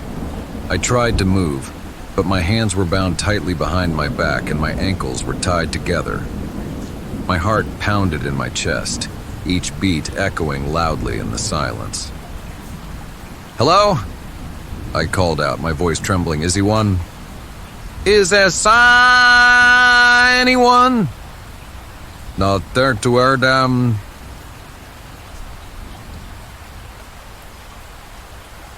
No response came, only the distant drip of water and the scurrying of unseen creatures. I struggled against the restraints, the coarse rope biting into my wrists. My mind raced, piecing together the last moments I could remember. The shop, the man, the sudden darkness. "Think," I whispered to myself. "Stay calm and think." I forced myself to take slow, deep breaths. The darkness was disorienting, but I could feel a slight draft coming from somewhere ahead. Rolling onto my side, I managed to sit up and scoot toward the source of the airflow. My progress was slow and painful, but the need to escape overpowered any discomfort. As I inched forward, a sliver of light appeared beneath what seemed to be a door. Voices drifted in, muffled and speaking in a language I couldn't understand. Straining to listen, I caught occasional words that sounded like Arabic. The language barrier loomed like an insurmountable wall, isolating me further in this dire situation. Desperate, I began to rub the rope binding my wrists against a rough edge on the floor. Minutes felt like hours as I worked frantically, the fibers gradually fraying. Finally, the rope snapped, and my hands were free. I quickly untied my ankles, rubbing them to restore circulation. Cautiously, I stood up, my legs shaky beneath me. I pressed my ear against the door, listening intently. The voices faded and footsteps echoed away into silence. Gathering my courage, I tried the door handle. It turned with a creak. Peering out, I found myself in a dimly lit corridor made of stone, resembling an old cellar or underground storage. The air was thick, and the only light came from a flickering bulb hanging precariously from the ceiling. I had no idea where I was or how long I'd been unconscious, and I needed to find a way out. Silently, I moved down the corridor, every nerve on edge. I reached a junction where the hallway split in two directions. From one side, I heard faint sounds of movement. From the other, an eerie silence. Opting for the quieter path, I continued, hoping it would lead me to an exit. As I rounded a corner, a door with a rusted metal handle caught my eye. I pushed it open cautiously and was met with the sight of an empty room cluttered with boxes and old furniture. Among the debris, a small window near the ceiling let in a weak beam of daylight. I hurried to the window, standing on a crate to reach it. The glass was dirty, but I could see the outside world, a narrow alleyway devoid of people. Pushing against the window, I found it jammed. With renewed determination, I grabbed a metal rod lying nearby and used it to pry the window open. It gave way with a groan, and fresh air flooded in. Hoisting myself up, I squeezed through the narrow opening, scraping my arms and legs in the process. I dropped down into the alley, the sun blinding after the darkness inside. For a moment, I just stood there breathing deeply, the reality of my escape sinking in. But I wasn't safe yet. I needed to find help. But the streets were unfamiliar and I couldn't risk running into my captors. I pulled my jacket tighter around me, trying to blend in as I stepped cautiously onto a busier street. People bustled about, going on with their daily lives. I approached a woman selling fruits at a stand. "Please," I said urgently. "Help me. Police?" She looked at me quizzically, not understanding. I gestured desperately, mimicking a phone with my hand. Telephone? Police? Realization dawned on her face. She shook her head apologetically and pointed down the street, speaking rapidly in Arabic. I couldn't comprehend her words, but her gestures indicated I should go that way. "Thank you," I breathed, hurrying in the direction she pointed. I weaved through the crowd, my eyes darting around for any sign of danger. Ahead, I spotted a building with a sign displaying a red crescent, a clinic perhaps. Hoping someone there might speak English, I rushed inside. The receptionist looked up in surprise as I entered. "Excuse me," I said breathlessly. "I need help." "Police." She frowned, not understanding. "Hal tatahadath al Arabia?" she asked. I shook my head, frustration mounting. "English? Do you speak English?" A man in a white coat approached. "Is there a problem?" he asked in accented but clear English. Relief washed over me. "Yes. Please help me. I was kidnapped. I need to contact the police or my embassy." His expression turned serious. "Come with me." He led me to a small office and offered me a seat. "Tell me what happened." I recounted the events as best I could, my voice shaking. He listened attentively before nodding. "I will call the authorities," he assured me. "You are safe here." As he made the call, I allowed myself to relax slightly. The ordeal had taken its toll, and exhaustion threatened to overwhelm me. Minutes later, 2 police officers arrived. They asked me questions through the doctor, who acted as a translator. I provided all the details I could remember: the location of the shop, a description of the man who lured me inside. "We will investigate," one of the officers promised. "In the meantime, we will contact your embassy to assist you." "Thank you," I said sincerely, gratitude evident in my voice. The following hours were a blur of statements, phone calls, and waiting. Representatives from my embassy arrived, offering assistance and arranging for a safe place for me to stay. They assured me that the local authorities were taking the matter seriously. As I settled into a hotel room provided by the embassy, The reality of what had happened began to sink in fully. I was far from home, entangled in a situation I never imagined possible. The language barrier had been a significant obstacle, amplifying my fear and helplessness. In the days that followed, I remained in close contact with the embassy staff. The police conducted raids based on the information I provided, and although they couldn't locate my captors immediately, they did uncover a human trafficking ring operating in the area.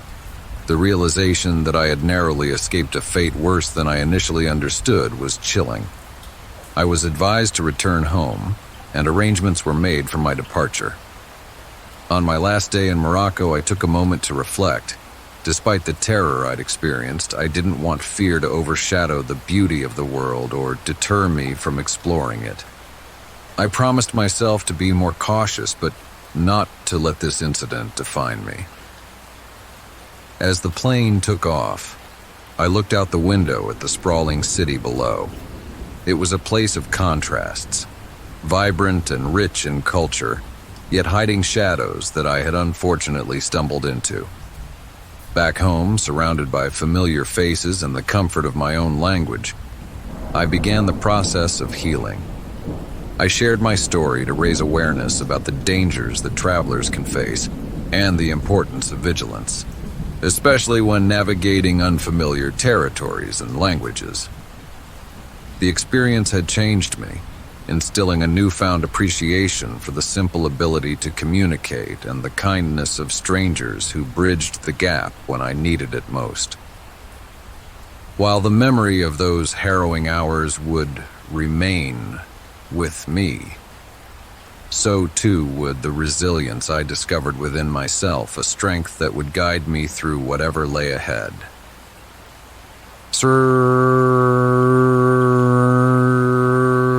Shaken to the core. The day began unremarkably, a quiet Saturday morning at home. I had just brewed a cup of coffee and was flipping through the channels, enjoying the solitude of an empty house. My husband had taken the kids to a soccer game, leaving me with a rare moment of peace. The sky outside was cloudless, the sun casting warm golden light through the windows. Everything felt calm, almost too calm. Then it began. At first it was subtle, a low, almost imperceptible rumble that I mistook for a passing truck or a minor disturbance. But within seconds, the floor began to tremble beneath me, the vibrations quickly growing more intense. The windows rattled violently and the coffee mug slipped from my hand, shattering on the hardwood floor. That was the moment I realized this wasn't a passing disturbance. It was an earthquake. The house groaned as if it were alive, the walls shuddering under the force of the tremors. I instinctively ducked under the sturdy dining table, clutching the wooden legs as the world around me convulsed. Furniture toppled, picture frames crashed to the floor, and the sound of breaking glass filled the air. The noise was deafening, a combination of roaring earth and the destruction of everything familiar. Stay calm, I told myself, my voice barely audible over the chaos. Just stay calm. The shaking seemed endless, each second stretching into an eternity. I squeezed my eyes shut, praying for it to stop, for the earth to relent. Finally, after what felt like an eternity, the tremors began to subside. The house settled with an unsettling creak, and an eerie silence replaced the cacophony. I crawled out from under the table, my body trembling as much from fear as from the aftershocks that rippled through the ground. My living room was unrecognizable. The coffee table was overturned. Shards of glass littered the floor, and the bookshelves lay in ruins. A crack snaked across the ceiling, and dust filled the air. I stumbled to the front door, my legs unsteady beneath me. As I stepped outside, my heart sank. The neighborhood I had lived in for years was barely recognizable. Thick clouds of dust hung in the air, and the street was littered with debris, brick shattered windows and fragments of once sturdy homes. I could hear the distant wail of sirens and the panicked cries of my neighbors. "Help!" someone shouted from across the street. I turned to see Mrs. Hernandez, my elderly neighbor, standing in front of her partially collapsed house.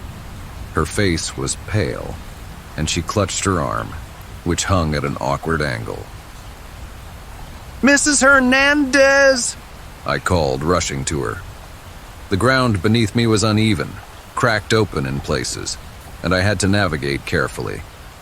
When I reached her, I gently guided her to sit on the curb. "My arm," she said through gritted teeth. "I think it's broken." I examined her arm as best as I could without medical training. "We'll get you help," I assured her, though I wasn't sure how.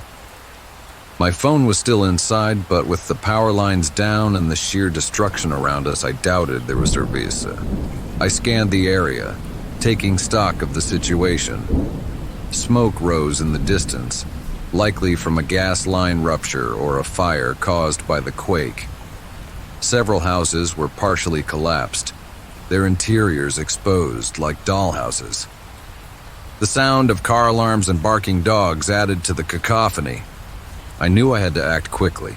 After helping Mrs. Hernandez to a safer spot, I ran back inside my house to grab supplies. The aftershocks made the ground beneath me feel unsteady, and every creak of the house sent my heart racing. I grabbed a flashlight, a first aid kit, bottled water, and my phone, which, as I feared, had no signal. My emergency kit, something I had always meant to update, was sparse, but it was better than nothing. Returning to Mrs. Hernandez, I found that several other neighbors had gathered in the street. Some were injured, others were comforting children who were crying in confusion and fear. A man I recognized as Mr. Patel, who lived 2 doors down, was trying to clear debris from the street to create a path for emergency vehicles. "Does anyone have a working phone?" I asked, holding up mine as if it were useless evidence. "No service," Mr. Patel replied grimly. "And the landlines are out, too." "Have you heard from emergency services?" I asked. He shook his head. "They're probably overwhelmed. We need to focus on getting people to safety." The realization struck me like another tremor. We were on our own for now. I helped organize the group, distributing the limited supplies I had brought and assisting with basic first aid. As we worked together, I kept an eye on the horizon, watching for signs of rescue or additional danger. The aftershocks continued sporadically, each one a chilling reminder that the disaster wasn't entirely over. As night fell, the neighborhood was plunged into darkness. Without power, the only light came from flashlights and the flickering flames of distant fires. The air was thick with dust and smoke, making it difficult to breathe. We took shelter in the park at the end of the street, where the open space offered some protection from collapsing buildings. The hours crawled by as we huddled together, sharing stories and comforting one another. I couldn't stop thinking about my family. Were they safe? Had they made it through the quake unscathed?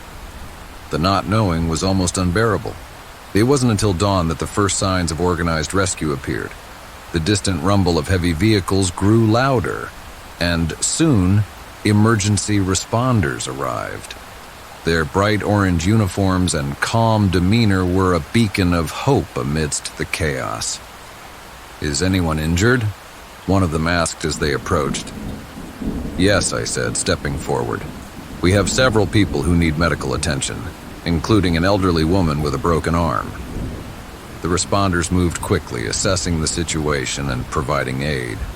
They assured us that more help was on the way, and that we would be taken to a temporary shelter for safety. As I sat on the back of an ambulance, drinking water handed to me by a paramedic, I felt a wave of exhaustion wash over me. The past 24 hours had been a blur of fear, desperation, and determination. But amidst the destruction, I had witnessed the resilience of my community. Strangers had come together to help one another. proving that even in the darkest moments, humanity shines through. Later that day, I was reunited with my family at the shelter. Seeing their faces brought tears of relief. They had been caught in the quake, but had managed to reach safety. We held each other tightly, grateful to have survived. The earthquake had shaken more than just the ground beneath us. It had shaken my perspective, reminding me of the fragility of life and the strength we find in unity. As we began the long process of rebuilding, I resolved never to take the simple comforts of home and family for granted again. Story 11. Buried alive, surviving the mine collapse. The cool, damp air of the mine always carried an unsettling stillness, a constant reminder of the fragility of the world above. That evening, the atmosphere felt heavier than usual, but I brushed it off. It was late, and most of the crew had already clocked out, leaving me and a handful of others to finish the shift. The hum of machinery echoed faintly through the tunnels, a sound I had grown accustomed to after years of working here. I was deep in the mine, focused on my task of inspecting the stability of the support beams. When it happened, at first it was subtle, a low rumble that seemed to vibrate through the walls. I paused, holding my breath, listening intently. Then came the unmistakable groan of shifting earth, followed by a deafening roar. The ground beneath me trembled violently, and the air filled with the sound of cracking timber and crumbling rock. "Collapse!" Someone shouted in the distance, their voice barely audible over the chaos. Before I could react, the tunnel around me gave way. Rocks fell like rain, the world plunging into darkness as my helmet light flickered and then went out entirely. The sound of the collapse was deafening, like a freight train barreling through the confined space. I threw myself to the ground, curling into a ball and covering my head as debris rained down. When the dust finally settled, an eerie silence followed. My chest heaved as I struggled to catch my breath, each inhale filled with the acrid scent of dust and earth. I tested my limbs, bruised but intact. My helmet light sputtered back to life, illuminating the narrow, jagged space around me. The tunnel had caved in on both sides, leaving me trapped in a claustrophobic pocket of air. "Hello?" I called out, my voice trembling. "Can anyone hear me?" Silence. I fumbled for my radio, my hands shaking. Pressing the button, I spoke. "This is Jake, Section 3. I'm trapped. Does anyone copy?" Static. I tried again and again, but the radio was dead. Either the signal couldn't penetrate the tons of rock between me and the surface, or the equipment had been damaged in the collapse. My heart sank as the weight of my situation became clear. I was alone, buried under what felt like the entire mountain. The first step was to stay calm. Panicking would only use up precious oxygen. I checked my gear, hoping for something that could help. My survival kit contained a small flashlight, a multi-tool, a few energy bars, and a canteen of water. It wasn't much, but it was all I had. I aimed my helmet light upward, examining the ceiling. The jagged rocks above me looked unstable, and any movement could trigger another collapse. I decided to stay put and conserve my energy until I could figure out my next move. The minutes dragged on, stretching into hours. My breathing sounded unnaturally loud in the oppressive silence, each inhale reminding me of the finite air supply in the confined space. I sipped sparingly from my canteen, trying to make it last. Hunger gnawed at my stomach, but I ignored it. Food was the least of my concerns. Time became meaningless in the darkness. I tried to gauge the hours by the intervals between sips of water or by counting my breaths, but my sense of reality began to blur. The silence was maddening, broken only by the occasional distant sound of settling rocks. My mind raced with thoughts of rescue. Would they know where to find me? How long would it take? Eventually, I decided to take a risk. Sitting idle wasn't an option if I wanted to survive. Using my multi-tool, I began to dig at the debris blocking one end of the tunnel. The work was painstaking, each movement sending small avalanches of dirt and pebbles cascading down. Sweat dripped from my forehead despite the cold air, and my arms ached from the effort. As I dug, I thought about my family. My wife, Sarah, would be waiting for me to come home, probably pacing the floor by now. Our daughter, Lily, had just turned 5 last week. Her laughter echoed in my mind, a bittersweet reminder of what I had to fight for. I clenched my jaw, using those thoughts to fuel my determination. Hours, or perhaps days, passed. I had made some progress, creating a small opening that allowed fresh air to seep through. The relief was immediate, like a lifeline. I pressed my face to the gap, inhaling deeply. It gave me the strength to keep going. Then I heard it, a faint tapping sound, rhythmic and deliberate. My heart leapt. It had to be the rescue team. Grabbing a rock, I tapped back, mimicking the rhythm. The sound grew louder, closer. They knew I was here.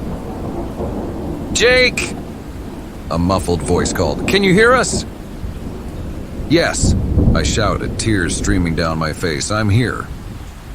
"Hang tight, we're working to get you out." The next few hours were agonizing. I could hear the distant rumble of drills and the voices of the rescue team, but the barrier between us felt insurmountable. I resisted the urge to dig further, knowing that any disturbance could jeopardize their progress. Finally, a small beam of light pierced through the debris, followed by a rush of fresh air. I scrambled toward it, my body trembling with exhaustion and relief. Moments later, a rescuer's face appeared and a strong hand reached through the opening. "We've got you," he said firmly. With their help, I crawled out of the collapsed tunnel and into the safety of an open chamber. The bright floodlights of the rescue team were blinding after so long in darkness. Strong arms guided me to a stretcher and I collapsed onto it, my body too weak to protest. As they carried me toward the surface, the weight of the experience began to sink in. I had been trapped underground for over 36 hours, teetering on the edge of survival. The cool night air hit my face as we emerged from the mine, and I closed my eyes, overwhelmed by the simple relief of being alive. Sarah and Lily were waiting for me at the rescue site, their faces etched with worry and then joy as they saw me. Sarah threw her arms around me, holding me as if she'd never let go. Lily clung to my leg, her small hands trembling. "You're okay?" Sarah whispered, tears streaming down her face. "You're really okay?" "I'm here," I replied, my voice hoarse. "I'm not going anywhere." In the days that followed, I learned that the collapse had been caused by a structural failure deep within the mine. Several of my co-workers had been rescued, though not all had been as lucky. The tragedy left a scar on our community, a sobering reminder of the dangers we faced every day. But for me, the experience was transformative. Trapped in that suffocating darkness, I had faced the fragility of life head-on. It taught me the value of every breath, every moment, and every connection to the people I loved. I returned to the mine only once, weeks later, to lay flowers at a makeshift memorial for those who hadn't made it out. Standing there, I vowed to never take life, or the light of day, for granted again. Serenity, stolen identity, shattered life. It all started with a phone call. "Mrs. Carter, we're calling about the overdue balance on your new credit card." the voice on the other end of the line said. "It's been over 3 months, and we need to settle this." I frowned, gripping the phone tighter. "I think you have the wrong person. I didn't open a new credit card." There was a pause before the representative continued. "The card was opened under your name and social security number. Are you saying this account isn't yours?" "Yes, that's exactly what I'm saying," I replied, my heart beginning to race. "We'll need you to verify your identity and file a dispute," the representative said flatly. "Until this is resolved, the balance will remain your responsibility."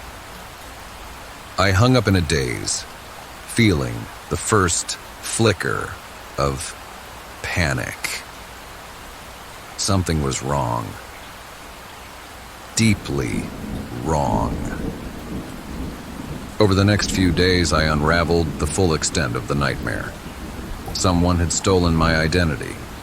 They had opened multiple credit cards, taken out a car loan, and even filed taxes under my name to claim a fraudulent refund. My clean credit score, something I had worked hard to maintain, was now in tatters. Every time I called a bank or company to explain, I was met with skepticism or indifference. "How do we know you didn't open this account and just regret it?" one representative asked, the condescension in their tone stinging. "It wasn't just financial damage. One morning, I logged into my email to find a flood of password reset requests. They were trying to take over my digital life too. My bank accounts, my social media, even my work email. I spent hours frantically changing passwords, setting up two-factor authentication, and calling tech support for help. But the worst moment came when I received a letter from the IRS, informing me that my tax return had been flagged for fraud. The letter stated that I owed thousands in back taxes for income I had never earned. It felt like my entire life was spiraling out of control. I filed a police report, but the response was lukewarm at best. "These cases are tough to solve," the officer said, barely glancing up from his paperwork. "Cyber criminals are often overseas or using fake IP addresses. We'll do what we can, but don't expect miracles." Next, I contacted the Federal Trade Commission and placed a fraud alert on my credit report. I froze my credit with all 3 bureaus, but the damage had already been done. Every step felt like a band-aid on a bullet wound. Too little, too late. The fear was relentless. I didn't know who had done this or what they would do next. Would they try to open more accounts, access my savings, show up at my house? Every unknown number that called made my stomach drop. Every email notification felt like a threat.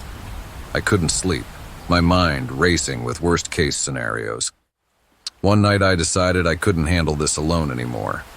I reached out to a close friend, Mia, and poured everything out over the phone. She listened patiently before saying, "You need a lawyer, someone who specializes in identity theft. They'll know how to fight this." It hadn't occurred to me to hire professional help, but Mia was right. I found an attorney who came highly recommended, a no-nonsense woman named Rebecca who assured me she had dealt with cases like mine before. "Our first step is to prove your innocence," Rebecca explained during our initial meeting. "We need to establish that you're a victim and not complicit in this fraud. That means gathering documentation, timelines, and contacting every institution involved." She helped me draft letters to creditors, the IRS, and even the Social Security Administration.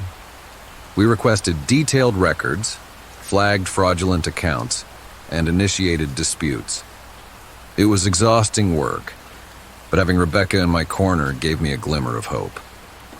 As weeks turned into months, I started to see small victories. Several credit card companies reversed the charges after confirming the accounts were fraudulent. My tax issue with the IRS was still unresolved, but they had placed a hold on collections while they investigated. Rebecca's persistence was paying off.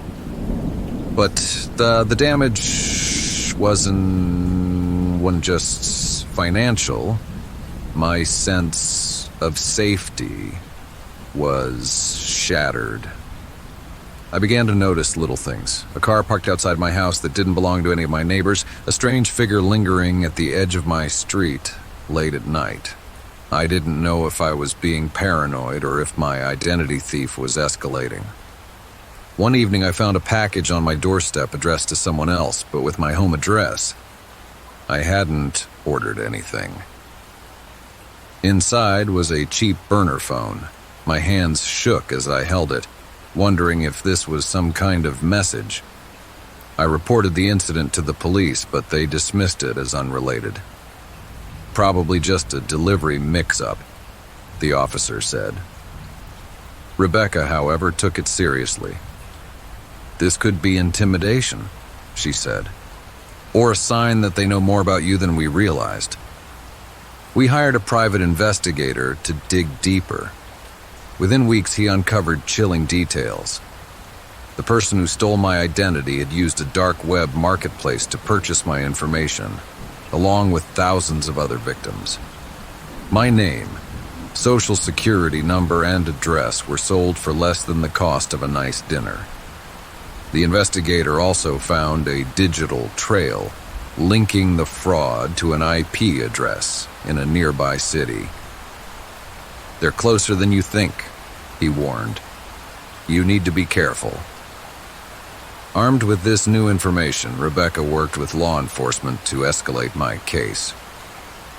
A cybercrime task force took over, and though they couldn't guarantee results, they assured me they were closing in on the perpetrator.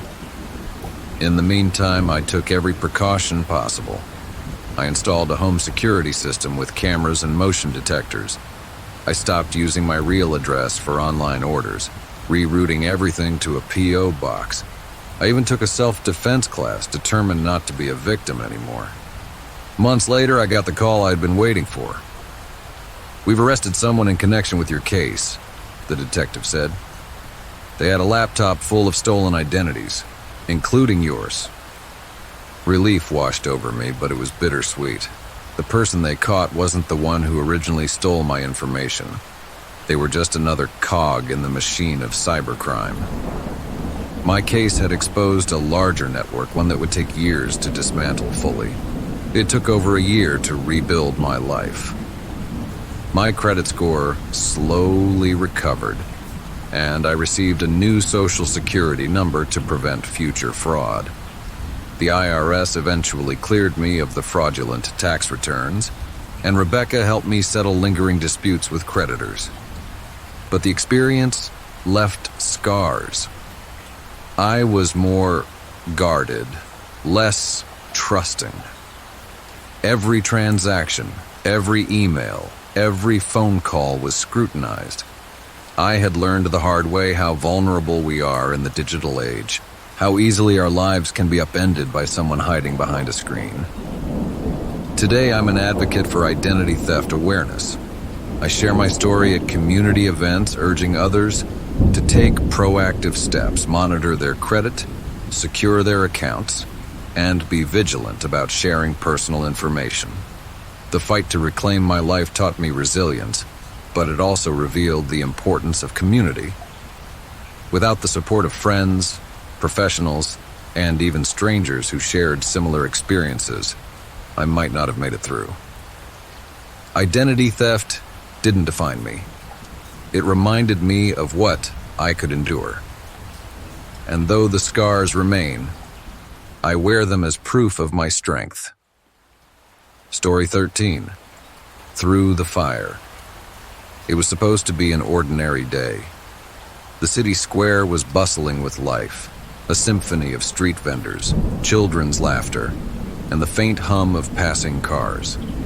I was in the middle of it all, sipping coffee from a small cafe as I waited for my friend Elena. We had planned to spend the day exploring the open-air market, hunting for antiques and handmade crafts. The sun shone brightly, reflecting off the colorful stalls that lined the square. I remember feeling at ease, watching a street performer juggle fire to the delight of a gathered crowd. It was one of those moments when life felt normal, even beautiful. Then came the explosion. It was deafening, a sound so loud it didn't register as a sound at all, but as a physical force that ripped through the air. The ground beneath me trembled, and before I could process what was happening, I was thrown off my chair, my coffee spilling in a scalding wave across my hand. The world blurred into chaos. For a moment, I couldn't hear anything but a high-pitched ringing in my ears. Dust and debris filled the air, choking the sunlight and turning the vibrant square into a nightmare. People screamed, some calling for help, others crying out in pain. I forced myself to sit up, my heart pounding as I tried to make sense of the destruction around me. The cafe was gone, reduced to a jagged pile of rubble. Nearby stalls were on fire, their bright fabrics now twisted and charred. Bodies lay scattered, some motionless, others writhing in agony. My hands trembled as I checked myself for injuries, scratches, bruises, and a small gash on my arm, but I was otherwise intact. I couldn't believe I was alive. "Elena!" I shouted, my voice barely audible over the chaos. "Elena!" There was no response. Panic surged through me as I scanned the crowd, desperate to find her. All I could see were faces twisted in fear and pain, people running in every direction, some stumbling, others falling. I had no idea where she was, or if she had survived. I stumbled to my feet, coughing as the acrid smell of smoke and burning plastic filled my lungs. My mind screamed at me to move, to find safety, but my legs felt rooted to the spot. Then, another explosion rocked the square, closer this time. The shockwave sent me sprawling to the ground again, the force knocking the wind out of me. This time, I didn't wait. I scrambled to my feet and began running, my only thought to get away from the chaos. The once familiar streets were unrecognizable, filled with overturned carts, shattered glass, and blood. People pushed past me, their faces masks of terror. Some clutched loved ones, others were alone, lost in the panic. I ducked into a narrow alley, my chest heaving as I tried to catch my breath. The ringing in my ears had subsided enough for me to hear the distant wail of sirens. Help was coming, but it felt impossibly far away. The alley was dark and quiet, a stark contrast to the hellscape I had just escaped. I leaned against the wall, pressing a trembling hand to my bleeding arm. The adrenaline masked the pain, but I knew I needed to stop the bleeding. I tore a strip of fabric from my shirt and tied it around the wound, tightening it into a makeshift bandage. As I tried to calm myself, the reality of the situation sank in. This wasn't an accident. It was a deliberate attack, meant to inflict as much fear and destruction as possible. The thought made my stomach churn. I had to find Elena. She had been walking toward the square when I last texted her. Maybe she hadn't reached it yet. Clinging to that hope, I forced myself to move. I emerged from the alley cautiously, keeping low and scanning my surroundings for any sign of danger. The streets were eerily quiet now, except for the occasional wail of a child or the groans of the injured. I followed the sound of voices, finding a small group of people huddled near a collapsed building. A woman was sobbing uncontrollably, clutching a man's lifeless body. A paramedic knelt beside her, trying to pull her away gently. "Have you seen a young woman?" I asked the paramedic, my voice cracking. "Dark hair, about this tall. Her name's Elena." He shook his head. "I'm sorry. Mom, so, where do are you're just trying to get the injured out right now." Stay here if you need medical attention. I'm fine, I lied, backing away. I couldn't stay. I had to keep looking. I made my way toward the market, stepping over debris and broken glass. The once bustling square was now a war zone. Fires burned unchecked, and the air was thick with smoke and dust. I saw emergency responders pulling people from the wreckage, their faces grim. Elena. I shouted again, my voice raw. A faint cry caught my attention. Turning, I saw a hand protruding from beneath a collapsed stall. My heart leapt as I rushed over, pulling away pieces of wood and fabric. Beneath the debris, a young boy looked up at me with tear-filled eyes. He couldn't have been older than 10. Don't worry, I said, trying to keep my voice steady. I'll get you out. With all the strength I could muster, I lifted the heavier pieces of rubble, ignoring the pain in my arm. The boy crawled out, trembling but unharmed. He clung to me, his small hands gripping my shirt tightly. Where's your family? I asked, crouching down to, his level. He shook his head, sobbing. I don't know. I held him close, scanning the crowd for anyone who might be looking for him. A woman's frantic screams pierced the air, and I turned to see her running toward us. Adam, she cried, dropping to her knees and pulling the boy into her arms. She looked up at me, her face streaked with tears. Thank you. Thank you so much. I nodded, unable to find the words. Seeing them together gave me a small flicker of hope, but it was short-lived. I still hadn't found Elena. As I turned back toward the square, a hand grabbed my arm. I flinched, but it was a firefighter. You need to get out of here, he said firmly. There could be more explosives. I'm looking for someone to protested. My friend.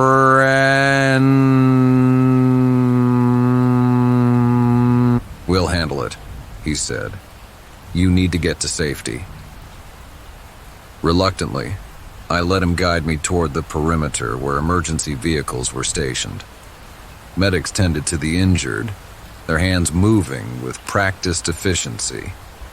I saw others like me, dazed and searching for loved ones, their faces etched with fear. Elena, I called again, my voice hoarse. Please, where are you? Laura, a voice called back. I turned, my heart leaping as I saw her running toward me. Her face was dirty, her clothes torn, but she was alive. We collided in a hug, clinging to each other as tears streamed down our faces. I thought I lost you, I whispered. I thought the same, she replied, her voice shaking. I'm so glad you're okay. In the days that followed, the city mourned. The attack had taken dozens of lives and injured countless more. The square I had once loved was unrecognizable, scarred by destruction. But amidst the pain and loss, there was also resilience. Strangers had come together to help one another, proving that even in the face of terror, humanity endures. I will never forget that day, the fear, the chaos, and the devastating loss. But I also remember the moments of courage and kindness, the reminders of what we are capable of when we stand together. It's a day that changed me forever, but it's also a day that taught me the true strength of the human spirit. Story 13, Witness to Death. The night it happened, I had no idea my life was about to change forever. I had just left work late, the office building empty and quiet except for the cleaning crew. The streets were dark and mostly deserted, with only the occasional car passing by. My usual shortcut through the alley behind the diner seemed harmless. It was a path I had taken hundreds of times before, and I was eager to get home. As I rounded the corner into the alley, my footsteps echoed against the brick walls. The smell of damp asphalt and discarded garbage lingered in the air. That's when I saw them. 2 men, their silhouettes illuminated by the dim glow of a flickering street lamp. At first, I thought it was just an argument. One of the men was gesturing wildly, his voice low and angry, while the other stood stiffly, his hands raised slightly as if trying to placate him. Then everything shifted in an instant. The argument turned physical. The taller man lunged forward, shoving the other against the wall. I froze, instinctively ducking behind a dumpster. My breath caught in my throat as I peeked around the edge. What happened next played out like a nightmare in slow motion. The taller man pulled something from his jacket, something shiny, a knife. Before I could fully process what I was seeing, he drove it into the other man's chest.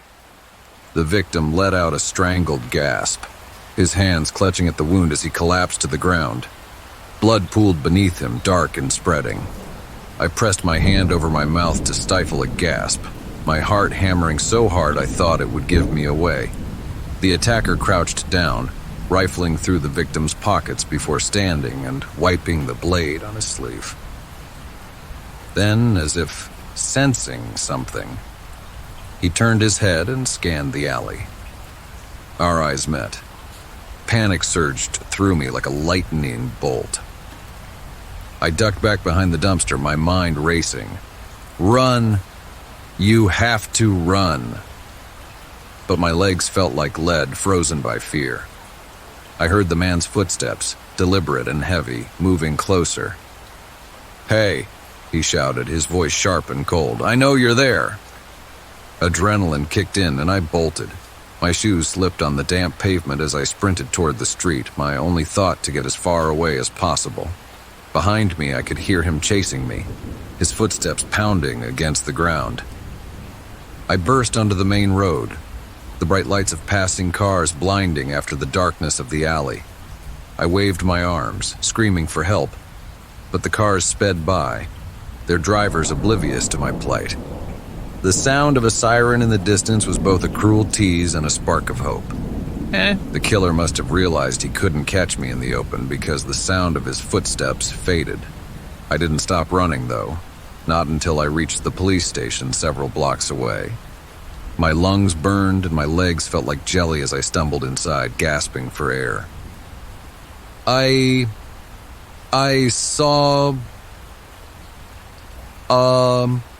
murder.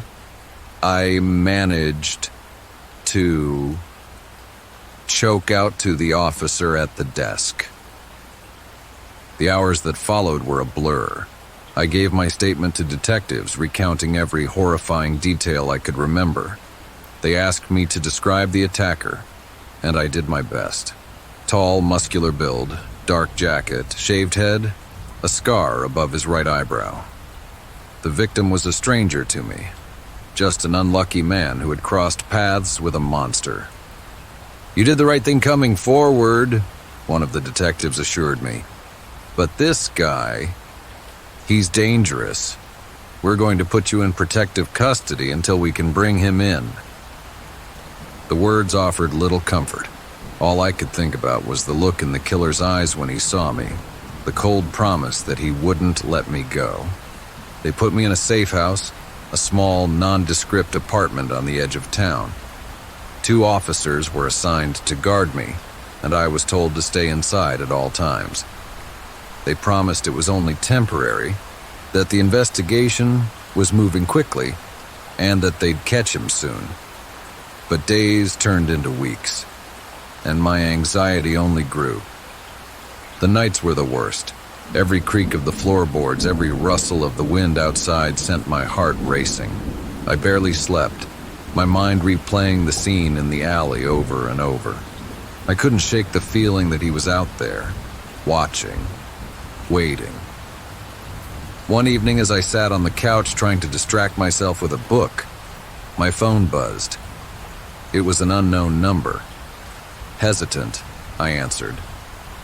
"I see you," a voice said. My blood turned to ice. It was him, the killer. I hung up immediately, my hands trembling. The officers stationed outside assured me it was likely a prank, someone trying to scare me after seeing my name in the news. But I knew better. He had found me. The safe house was no longer safe. The police moved me again, this time to an even more remote location. They installed additional security measures, cameras, motion detectors, but I still felt exposed. I started looking over my shoulder constantly, convinced that he could appear at any moment. Then came the night when my worst fears were realized, and it was just after midnight. I was lying in bed staring at the ceiling when I heard it. The faint sound of glass breaking. My stomach dropped. I grabbed the baseball bat I had kept by my bed ever since the phone call and crept toward the noise. The living room window was shattered, the curtain swaying in the breeze. A shadow moved across the floor, a tall figure stepping inside. It was him. I backed away. My breath caught in my throat. My only thought was to get out. As quietly as I could, I slipped toward the back door. But the floor creaked beneath my weight and his head snapped in my direction. "There you are," he said, his voice calm and menacing, and I ran. Bursting out the back door, I sprinted toward the woods behind the house. The cold night air stung my lungs as I pushed through the underbrush, branches clawing at my skin. Behind me, I could hear him crashing through the trees, relentless in his pursuit. My foot caught on a root and I fell hard, the bat slipping from my grasp. Scrambling to my feet, I turned to see him closing the distance, the glint of his knife catching the moonlight. "Help!" I screamed, my voice raw with desperation. A shot rang out. The killer stumbled, clutching his shoulder, and collapsed to the ground. I turned to see one of the officers running toward me, his gun drawn. "You're safe now," he said, helping me to my feet. In the weeks that followed, the killer was charged with multiple counts of murder and attempted murder. I testified at his trial, my hands shaking as I recounted the events in excruciating detail. He glared at me the entire time, but I refused to look away. I wouldn't let him intimidate me any longer. Though he was sentenced to life in prison, the fear didn't disappear overnight. It lingered, a shadow in the corners of my mind. But with time, I began to rebuild my life, finding strength in the fact that I had survived. I was a witness to a violent crime, but I refused to let it define me. I had faced death and lived to tell the story, and that was a victory no one could take from me. Story 14, The Longest Ride. Trapped between floors. It was supposed to be a quick trip, a few minutes at most. I'd stepped into the elevator with an armful of groceries, expecting to ride smoothly up to my apartment on the 12th floor. The building wasn't exactly new, but the elevator had always worked well enough. I pressed the button, leaned back, and let out a sigh. The hum of the machinery was a comforting constant as the elevator began its ascent. But then it stopped. It wasn't the usual smooth halt at a floor. Instead, it was abrupt, with a jarring lurch that sent me stumbling. The lights flickered before plunging the small space into darkness. My heart skipped a beat. Then the emergency lights clicked on, casting a dim, sterile glow over the cramped interior. "Okay," I said aloud, forcing myself to stay calm. "Just a glitch." I pressed the button for my floor again. Nothing. I pressed the emergency button. Again. Nothing. The elevator didn't move, didn't make a sound. It was as if the entire mechanism had simply died. I dug my phone out of my pocket, relieved to see the screen light up. I swiped and checked for service. 1 bar. Maybe enough. I dialed the building manager first, but the call didn't go through. Then I tried 911. It rang once, twice, then cut off. My stomach sank. I tried again with the same result. The realization hit me like a punch. I was trapped. The first half hour wasn't so bad. I told myself help would arrive soon, that someone would notice the elevator was stuck. After all, people used it all the time. Someone was bound to call the building management. To keep myself distracted, I checked my groceries, ensuring nothing had spilled, and sat down to lean against the wall. By the second hour, the air began to feel heavy. The small vent at the top of the elevator was barely circulating anything, and my breathing grew shallow. The metal walls seemed to press in closer with each passing minute. I tried not to think about it, focusing instead on the faint sounds outside the elevator shaft.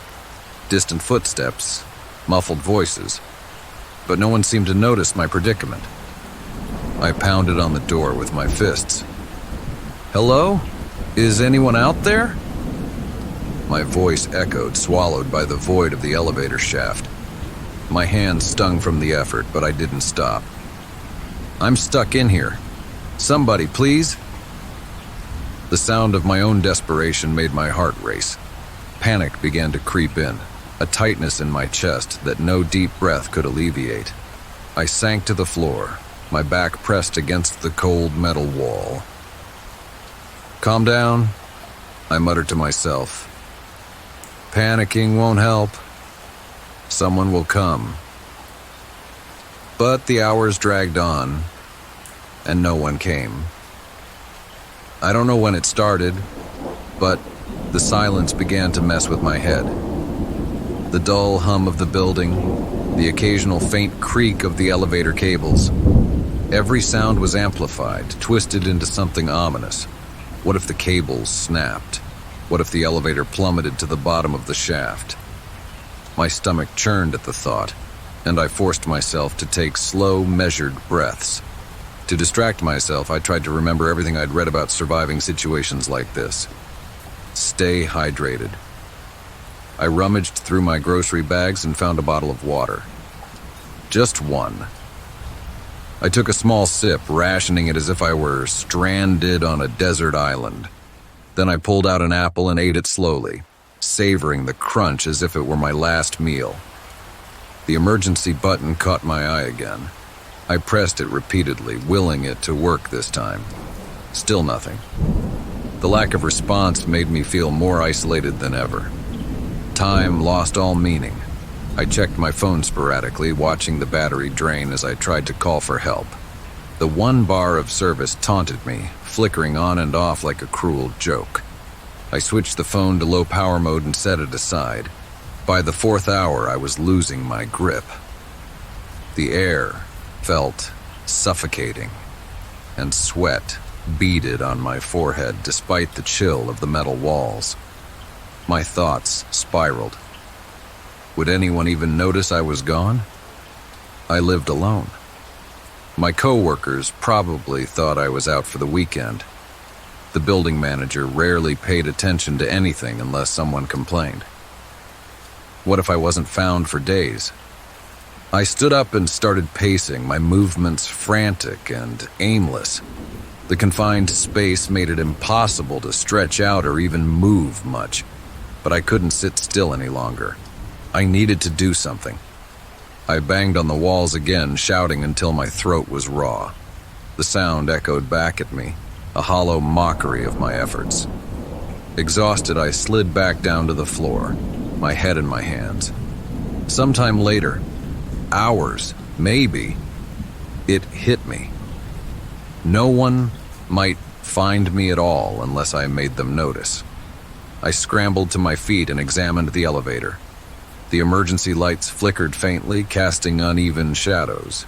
I searched for an escape hatch, but there was none. The ceiling was smooth and solid, offering no way out.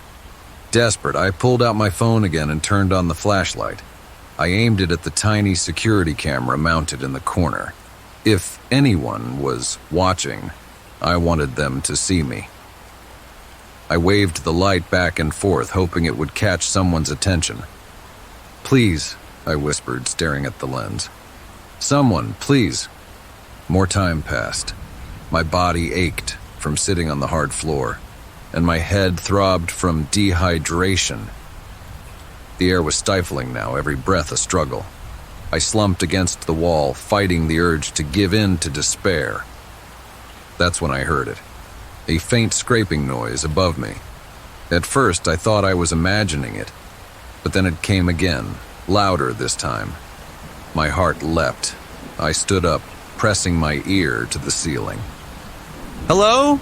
I shouted. "I'm in here. Help!" The noise grew louder, accompanied by muffled voices. I pounded on the walls, shouting until my voice cracked. Then, with a sudden jolt, the elevator shifted slightly.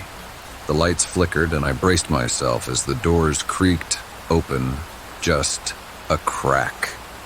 Bright light flooded the space as a firefighter's face appeared through the gap.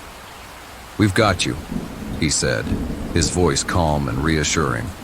"Hang tight. We're getting you out." Relief washed over me, so overwhelming that my legs nearly gave out. I leaned against the wall, tears streaming down my face as they pried the doors open further.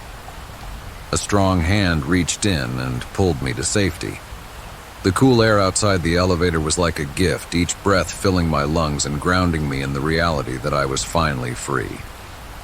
The firefighters checked me for injuries, offering me water and a blanket. My words came out in a tumble of gratitude and disbelief. "How long was I in there?" I asked hoarsely. "About 6 hours," one of them replied. "The building's power grid failed and the system didn't alert us right away. We're sorry it took so long."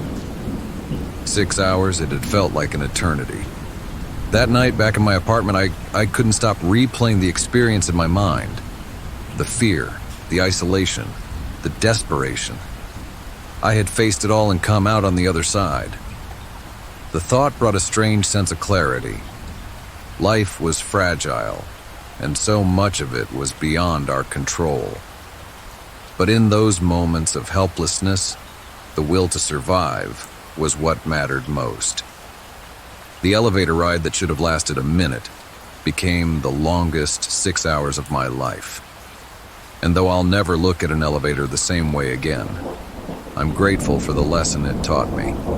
No matter how trapped you feel, there's always a way out if you don't give up. Story 15. In the Shadow of Death. Escaping the Serial Killer. The first thing I noticed when I regained consciousness was the overwhelming smell of bleach. It burned my nose and throat, and when I tried to move, I realized my wrists were bound behind my back. Panic surged through me like an electric shock.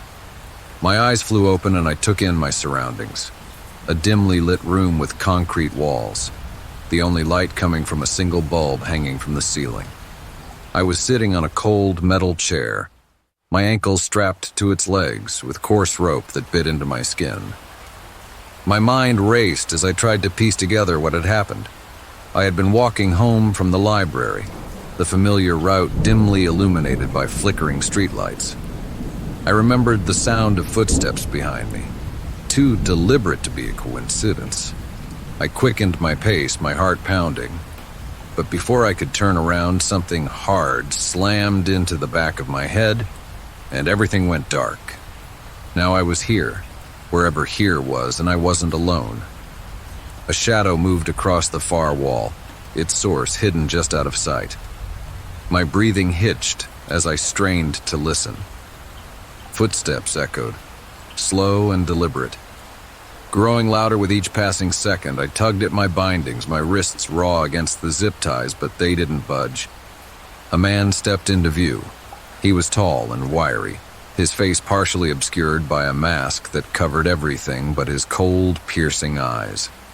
He carried a toolbox, setting it down with a thud on a workbench covered in tools that gleamed under the harsh light.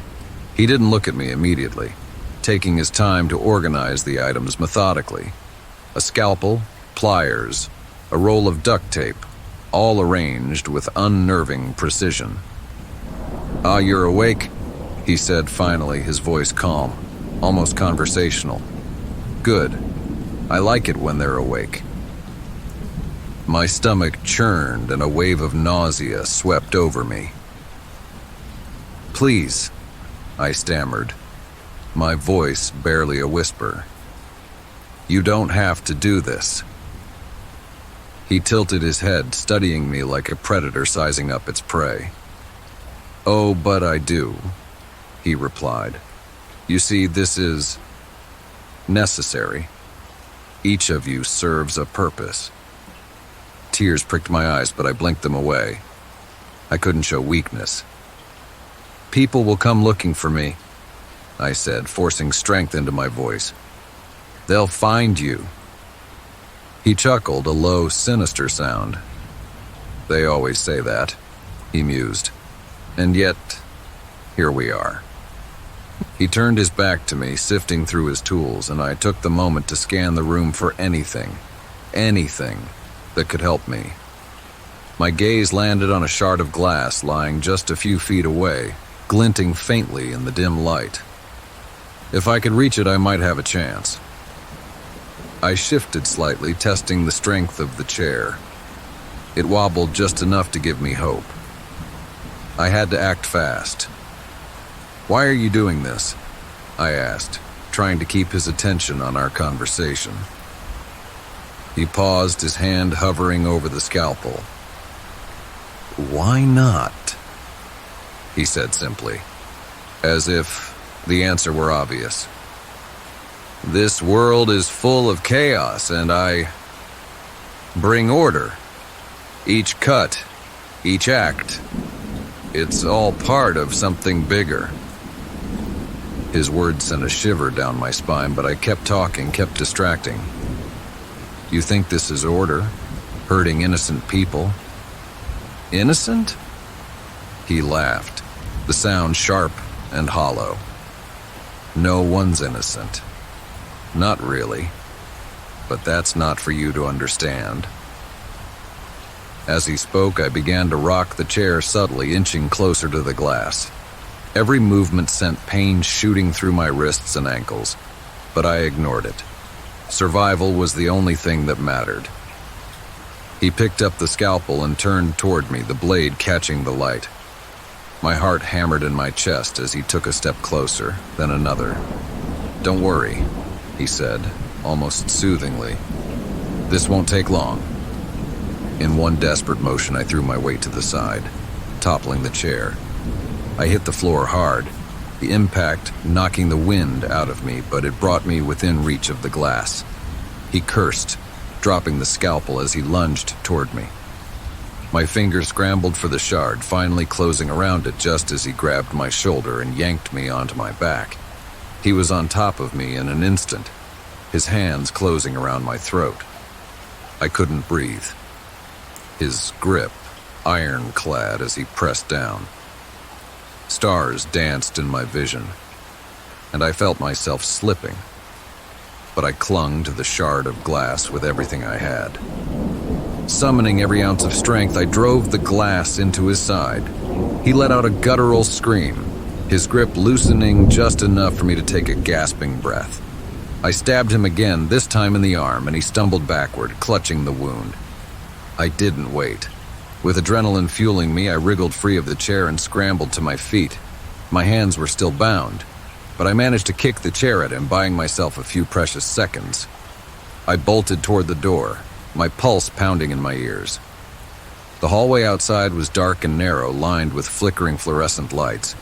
I didn't know where I was or where I was going, but I ran, my bare feet slapping against the cold floor. Behind me, I could hear him yelling, his footsteps growing louder as he gave chase.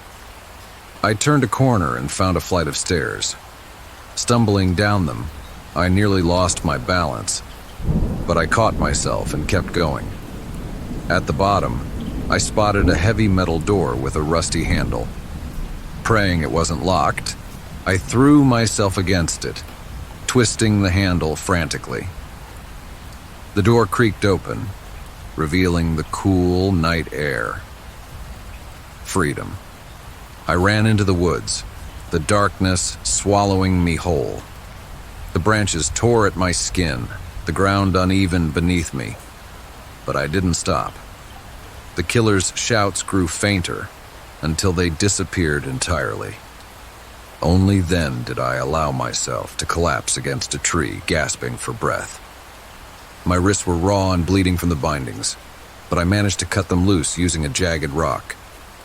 Every muscle in my body ached, but I forced myself to keep moving, following the faint glow of lights in the distance. Eventually, I stumbled onto a road and flagged down a passing car. The driver, a kind older man, called the police immediately.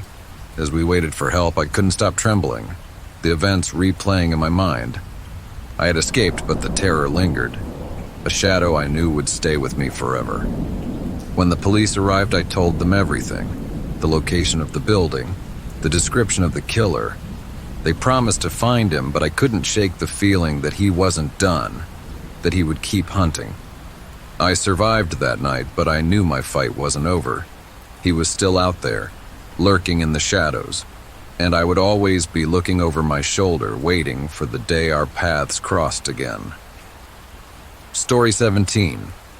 Surviving the Nightmare. It was an ordinary Friday afternoon, the kind where people rush to finish errands before the weekend. I had stopped at my local bank to deposit a check, expecting it to take no more than 15 minutes. The line moved slowly, as it always did, and I busied myself scrolling through my phone while waiting for my turn. That's when the first shout rang out. "Everyone on the ground, now!" I looked up, startled, and saw 3 masked men storming into the bank. Each carried a gun, their movements precise and practiced. Chaos erupted as customers screamed and dove to the floor. My heart raced as I followed suit, flattening myself against the cold tiled floor. The man closest to me barked orders in a harsh voice. "Phones out, put them in the bag." He tossed a duffel bag onto the floor, and another man began collecting phones from terrified customers and employees. I slid mine toward him, my hands trembling. The leader, at least I assumed he was the leader, paced near the teller counter, barking orders at his accomplices. He was tall and broad-shouldered, his voice commanding and filled with menace. "No alarms. No funny business. We'll make this quick." Despite his words, I knew this wasn't going to be quick. These men weren't amateurs. They moved with precision, their weapons steady, their actions coordinated. This wasn't a simple smash and grab. It was a planned heist. As the robbers gathered money from the tellers, one of the customers, a middle-aged man, began to sob uncontrollably. He had fallen just a few feet away from me, his hands shielding his head. "Shut him up," the leader snarled. One of the robbers strode over and pressed the barrel of his gun to the man's temple. "You want to live?" he growled. "Then keep quiet." The man nodded frantically, his sobs turning into muffled whimpers. My stomach churned. The cold reality of the situation sank in. These men wouldn't hesitate to kill if provoked. The leader addressed the room again, his voice booming. "We're not here to hurt anyone, but if you don't cooperate, we'll make an example of you. Stay quiet, stay still, and you'll walk out of here alive." His words did little to reassure me. I glanced around, trying to assess the situation without drawing attention to myself. There were about 15 of us, customers and employees, all huddled on the floor. The exits were blocked by the robbers, and the only sound was the rustling of cash and the occasional cry from one of the hostages. Minutes ticked by, each one feeling like an eternity. The air in the room was thick with fear, every movement careful and calculated. My palms were sweaty, my breathing shallow, but I forced myself to stay calm. Panicking would only make things worse. Suddenly, the sound of sirens filled the air. My heart leapt with hope, but the robbers reacted instantly. The leader cursed loudly and grabbed one of the tellers by the arm, dragging her out from behind the counter. "You called the cops?" he shouted, shaking her violently. No, she stammered, tears streaming down her face. "I swear I didn't." He shoved her to the ground, his face contorted with rage. Turning to his accomplices, he barked, "Secure the doors. No one leaves until we get what we came for." The situation had escalated. What might have been a quick robbery was now a standoff. The leader grabbed a phone from the counter and dialed. "This is the man in charge," he said, his tone cold and measured. "I've got 15 hostages in here, and if you try anything, I'll start shooting. Understand?" The muffled response from the negotiator wasn't audible to us, but whatever they said made the leader smile grimly. "Good. Let's keep it that way." He hung up and addressed us again. "We're in this together now," he said mockingly. "The longer you stay quiet, the better your chances of walking out of here." I could feel the tension in the room rising. The robbers were on edge, their movements more erratic. One paced near the windows, peeking through the blinds, while another stood guard by the hostages, his gun held loosely but ready. I tried to stay invisible, keeping my head down and my body still. But my mind raced, searching for a way out. If the police were negotiating, maybe they could get us out safely. But what if the robbers panicked? What if negotiations failed? The leader's voice broke my thoughts. "I need leverage," he said, looking at his accomplices. His eyes scanned the room, landing on me. "You. Get up." My heart stopped. I hesitated and he stepped closer, yanking me to my feet. I said, "Get up." I stumbled, my legs shaky as he dragged me toward the front of the bank. "You're going to make a little call for us," he said, shoving the phone into my hands. The negotiator's voice came through the line, calm and professional. "This is Sergeant Daniels. Who am I speaking with?" "My name is Rachel," I stammered, my voice barely audible. "She's one of my hostages," the leader interrupted, "and you're going to listen to her scream if you don't back off." Sergeant Daniels' tone didn't change. "Rachel, are you hurt?" No, I managed. "Good. Stay calm, Rachel. We're doing everything we can to get you out safely." The leader snatched the phone away and barked into it. "I want a vehicle and a clear path out of here. No tricks, or she's the first to go." The negotiator's voice remained steady. "We can work something out, but you need to show good faith. Let one of the hostages go." The leader hesitated, his jaw tightening. For a moment I thought he might agree, but then he shook his head. "Nice try," he said. "You don't make demands. I do." He hung up and shoved me back toward the group. I collapsed onto the floor, my heart pounding so loudly I was sure everyone could hear it. More time passed, the standoff stretching into hours. The robbers grew increasingly agitated, their tempers flaring. At one point, the guard near the hostages snapped at a young woman who had started crying, pointing his gun at her until she went silent. Then there was movement outside. The leader rushed to the window, his face darkening. "They're moving in," he growled. "I knew they'd try something." Gunshots rang out and chaos erupted. The hostages screamed, huddling together as the robbers fired wildly toward the windows. Glass shattered, and I felt shards rain down on me as I covered my head. The police stormed in moments later, their commands sharp and authoritative. "Get on the ground! Drop your weapons!" The robbers resisted, and the sound of gunfire filled the air. I crawled toward the counter, shielding myself behind it as bullets whizzed overhead. My ears rang, my body trembling uncontrollably. Then, as quickly as it had started, it was over. The robbers were subdued, their weapons confiscated, and the room was filled with the reassuring voices of officers. "You're safe now," one of them said, helping me to my feet. "It's over." Tears streamed down my face as I stumbled outside into the cool evening air. The sight of flashing lights, paramedics, and fellow hostages reunited with loved ones brought a flood of relief. The nightmare had ended, but the memory of that day, the fear, the desperation, the fight to stay alive, would stay with me forever. Story 18. Living on borrowed time. The words hung in the air like a death sentence. It's terminal. My doctor's voice was gentle, but there was no softening the blow. A lump formed in my throat as I struggled to process what he was saying. My heart pounded so loudly it drowned out the rest of his explanation.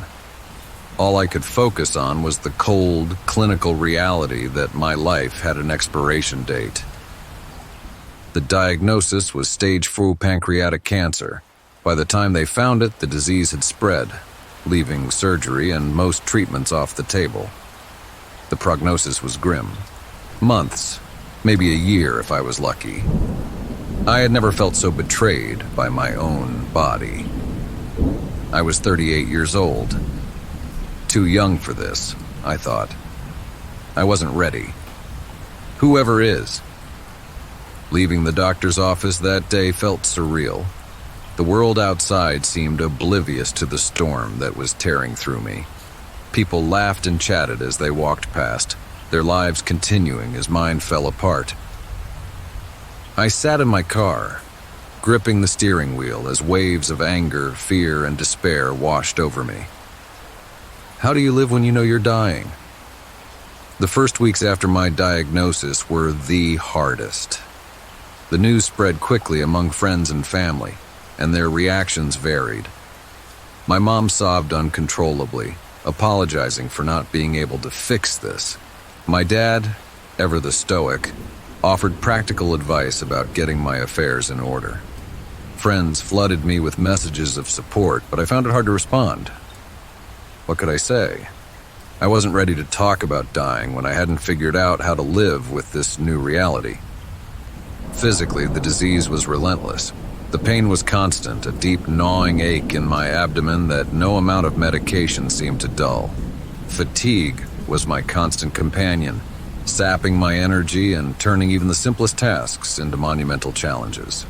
Some days, just getting out of bed felt like a victory. But it wasn't just the physical toll, it was the mental and emotional weight that threatened to crush me. Nights were the worst. Alone in the dark, I couldn't escape my thoughts. Would I die in pain? Would I become a burden to my loved ones? What kind of legacy was I leaving behind? My mind spiraled into dark places, and the fear of the unknown loomed large. As the weeks turned into months, I began to realize that I couldn't live like this. If my time was truly limited, I didn't want to spend it consumed by fear and regret. I had to find a way to reclaim some sense of control, to make the time I had left meaningful. I started small. One morning, instead of letting the pain and fatigue keep me in bed, I forced myself to go outside. I sat on the porch with a cup of tea, letting the warmth of the sun soak into my skin. The world felt quieter, sharper somehow, as if my diagnosis had stripped away the distractions and left me with the raw beauty of the present moment. For the first time in weeks, I felt a flicker of peace. The flicker grew as I began to focus on what mattered most: my relationships. I called my sister, who lived out of state, and we talked for hours, reminiscing about our childhood and sharing stories we hadn't thought about in years. I spent more time with my parents, cherishing their presence even as I saw the worry etched on their faces. I reconnected with old friends, apologizing for the times I had taken their support for granted. These moments didn't erase the pain or the fear, but they gave me something to hold on to. A reminder that my life, though finite, was still full of meaning. I also turned to writing, something I hadn't done since college. At first, it was just a way to vent my emotions, to put the chaos in my head onto paper. But as I wrote, I found clarity.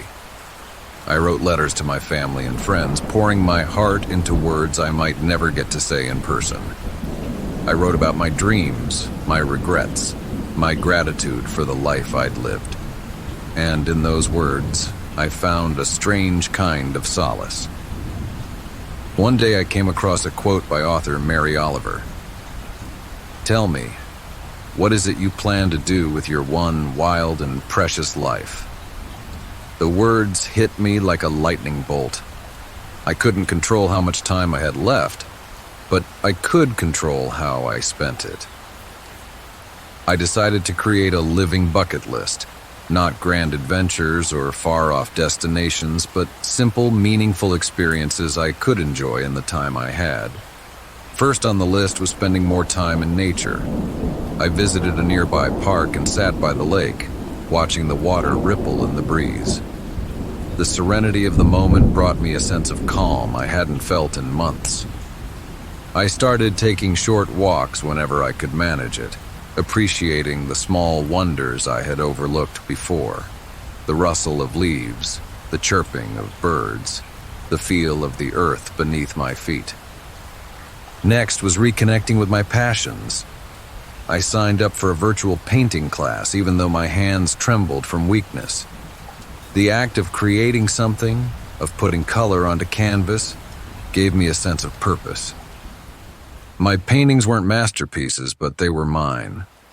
Tangible proof that I was still here, still living. I also made it a point to tell people how much they meant to me. Too often we wait for the right moment to say what's in our hearts, but I didn't have the luxury of time. I told my parents how much I loved them, how grateful I was for their sacrifices. I thanked my friends for their unwavering support, for making me laugh even on my darkest days. These conversations were bittersweet, filled with tears and laughter, but they were some of the most meaningful moments of my life. There were still bad days, of course. Days when the pain was unbearable, when I felt like a prisoner in my own body. Days when the weight of my impending death threatened to pull me under. But even on those days, I tried to find something to hold on to. A kind word from a loved one, a warm cup of tea, the beauty of a sunset. Each small moment of joy became a victory, a defiance of the disease that sought to consume me. As the months passed, I found myself living more fully than I ever had before. My diagnosis hadn't taken away my fear, but it had given me perspective. It had forced me to confront what truly mattered and to let go of everything else. In a strange way, it had been a gift. And I don't know how much time I have left, no one does really, but I've stopped counting the days and started living them. I don't dwell on what I'll miss or what I'll leave behind. Instead, I focus on what I can do right now, in this moment. Living with a terminal illness is a constant battle, but it has taught me the value of resilience, of gratitude, of love. Every breath, every smile, every connection with another human being is a reminder that life, no matter how fleeting, is worth fighting for. Story 19. Breaking the Invisible Chains. The first thing you learn when you're trapped in a human trafficking ring is how to disappear. Not physically, but mentally. You shrink yourself, make yourself invisible, and endure the horrors because fighting back seems impossible. For months, that was my life. I was stolen from everything I knew, stripped of my identity, and turned into something unrecognizable. But deep inside, a flicker of resistance remained. It was small, buried under layers of fear and despair, but it was enough to keep me alive. Enough to make me dream of escape. I had been working at a diner in my hometown, saving money for college, when it happened. A man came in one evening, well-dressed and polite, tipping generously after ordering a simple meal. He returned the next night, then the next, each time chatting with me in a way that felt friendly, but not intrusive. I thought he was harmless when he offered me a better-paying job, helping him organize events for his company. It sounded too good to pass up. The money could have covered my tuition and the work seemed legitimate. But the moment I accepted, my life spiraled into a nightmare. The day I started the job, he picked me up from my apartment, promising to drive me to an office downtown. Instead, he took. Story 20. The attic. The first night I heard the footsteps, I thought I was imagining things. It had been a long day of unpacking boxes and trying to turn the old, creaky house into something that felt like home. I was exhausted, my body aching from lugging furniture up the narrow staircase. As I lay in bed, staring at the unfamiliar ceiling, I told myself the sound must be the house settling or perhaps the wind shifting through the attic vents. But the footsteps came again the next night, faint, deliberate, and distinctly above me. I froze, my pulse quickening as I strained to listen. They weren't random creaks or groans. They moved in a slow, deliberate rhythm, as if someone or something was pacing in the attic. I told myself it was probably just an animal. Squirrels, maybe. Rats. But the weight of the steps seemed heavier, almost human. The house was old, built in the early 1900s, and the attic was one of its quirkiest features. It had a steeply pitched roof and a narrow, pull-down ladder that led to a space I had yet to explore. During the home inspection, the attic had been declared structurally sound, though I hadn't paid much attention to the details. I had been more concerned with the plumbing and the heating system, but now lying in bed with the sound of footsteps echoing above me, I wished I had taken a closer look. The following morning I tried to brush it off, convincing myself it was just my overactive imagination. Still, I mentioned it to my neighbor, an elderly woman named Mrs. Harper, who had lived on the street for decades. Her reaction surprised me. She stiffened, her eyes narrowing slightly as she leaned forward. "You've been hearing noises from the attic?" she asked. "Probably just squirrels," I said quickly, trying to downplay it. "But yes, footsteps, I think." Mrs. Harper's gaze lingered on me, her lips pressed into a thin line. "That house has, history," she said carefully. "The previous owners didn't use the attic much. It's best to leave some things alone." Her cryptic response unsettled me, but I shrugged it off. Superstition wasn't something I subscribed to. That night, however, the footsteps returned. Louder this time, more insistent. The pacing seemed closer to the edges of the attic, directly above my bedroom. It was impossible to ignore now. I had to know what was up there. The next day, I decided to investigate. I waited until late afternoon when the sunlight streamed through the windows and banished the shadows that seemed to linger in the corners of the house. Armed with a flashlight and a broom, just in case of critters, I pulled down the attic ladder, the rickety wooden steps unfolding with a groan. The air that wafted down was stale, heavy with the scent of dust and age. I hesitated for a moment, then climbed up, each step creaking under my weight.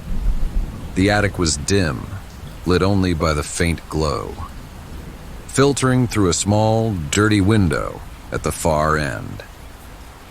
Cobwebs hung in thick curtains, and the wooden beams were coated in decades of dust. At first glance, the space seemed empty. A few old boxes were piled in one corner, their contents spilling out. Yellowed newspapers, rusted tools, and brittle fabric. But something about the atmosphere felt wrong. It was too quiet. The kind of silence that pressed against your ears and made your skin crawl. I swept the flashlight beam across the floorboards, searching for any signs of animals. That's when I saw them. Handprints. Small, child-sized handprints, scattered across the dusty floorboards. They were everywhere, along the edges of the walls, near the window, even on the beams overhead. My stomach churned as I crouched down to inspect them. The prints were perfectly defined, as if made recently, yet the dust was thick and undisturbed. How could that be? A sudden chill ran down my spine, and I straightened quickly, my grip tightening on the broom handle. I swept the light across the walls again, and something else caught my eye. A faint marking etched into the wood near the window. I stepped closer, wiping away the grime to reveal the crude carving of a name. Emily. The air seemed to grow colder and my breath fogged in front of me. My mind raced. Had a child lived here? Had they been locked away? The thought was unbearable. I had to know more. I retreated down the ladder, my heart pounding, and grabbed my laptop. If Mrs. Harper wouldn't tell me the full story, I'd find it myself. Hours of digging through old records and online archives revealed the house's grim past. Decades ago, a young girl named Emily had lived here with her parents. The accounts were sparse, but one article hinted at tragedy. Emily had gone missing at the age of 8, and her disappearance was never solved. Her parents moved away soon after, leaving the house vacant for years. I closed the laptop, my hand shaking. Was it possible that Emily's spirit lingered here? Or was I letting my imagination get the better of me? The logical part of me wanted to dismiss the idea, but the handprints, the footsteps, they were real. Too real. That night I lay awake, listening. The footsteps began again, slow and deliberate, as if whoever or whatever was up there wanted me to know it hadn't gone away. The sound filled me with a mix of fear and defiance. I couldn't keep living like this, too afraid to confront the truth. Grabbing my flashlight, I climbed back into the attic, my heart pounding in my chest. The handprints were still there, but this time, something was different. In the far corner where the boxes had been, there was a small, child-sized chair. It hadn't been there before. My breath caught as I approached it, the air growing colder with each step. "Emily?" I whispered, my voice barely audible. "Are you here?" For a moment, there was only silence. Then the chair creaked, shifting slightly as if someone had just sat down. A faint giggle echoed through the attic, high-pitched and eerie, sending a jolt of terror through me. The flashlight flickered, plunging the space into darkness for a brief second before the beam steadied again. I stumbled back, nearly falling down the ladder in my haste to get away. Once back in my bedroom, I locked the door and sat against it, my body trembling. I didn't sleep that night, my ears straining for the sound of footsteps that mercifully didn't come. The next morning, I called a paranormal investigator. I didn't care if it sounded ridiculous. I needed answers. When the team arrived, they combed through the attic with equipment I didn't understand. Thermal cameras, EVP recorders, and strange meters that beeped and flashed. After hours of investigation, they confirmed what I had already feared. "There's an energy here," one of them said, their tone grave. "It's not malicious, but it's strong. Whatever happened to Emily, she's still tied to this place. I couldn't stay. I packed my belongings that same week and put the house up for sale. As I drove away for the last time, I couldn't shake the feeling that I was being watched, that somewhere in the attic, small feet were pacing, waiting for me to return. I never went back, but sometimes late at night I still hear faint footsteps above me. Even in a new house, far from the attic that held Emily's ghost, I can't escape the sound of her restless spirit. Story 21. The Haunted Tree on James Street. The idea of a solo camping trip had seemed romantic in the safety of my apartment. A chance to disconnect, to breathe fresh air, and to remind myself what it felt like to be alone without feeling lonely.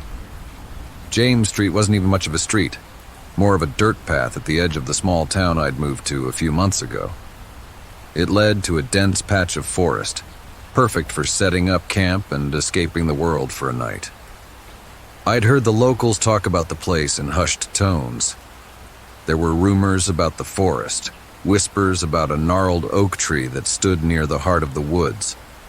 Some called it cursed. Others said it was haunted. I'd laughed at the stories, attributing them to small-town superstition. Ghost stories were part of every rural community's charm, and I didn't think twice about heading out. The hike was uneventful at first. The forest was dense but beautiful, the late afternoon sunlight filtering through the leaves in golden beams. I found the tree without meaning to. It was unmistakable. The oak was ancient, its thick, twisted branches reaching like skeletal fingers toward the sky.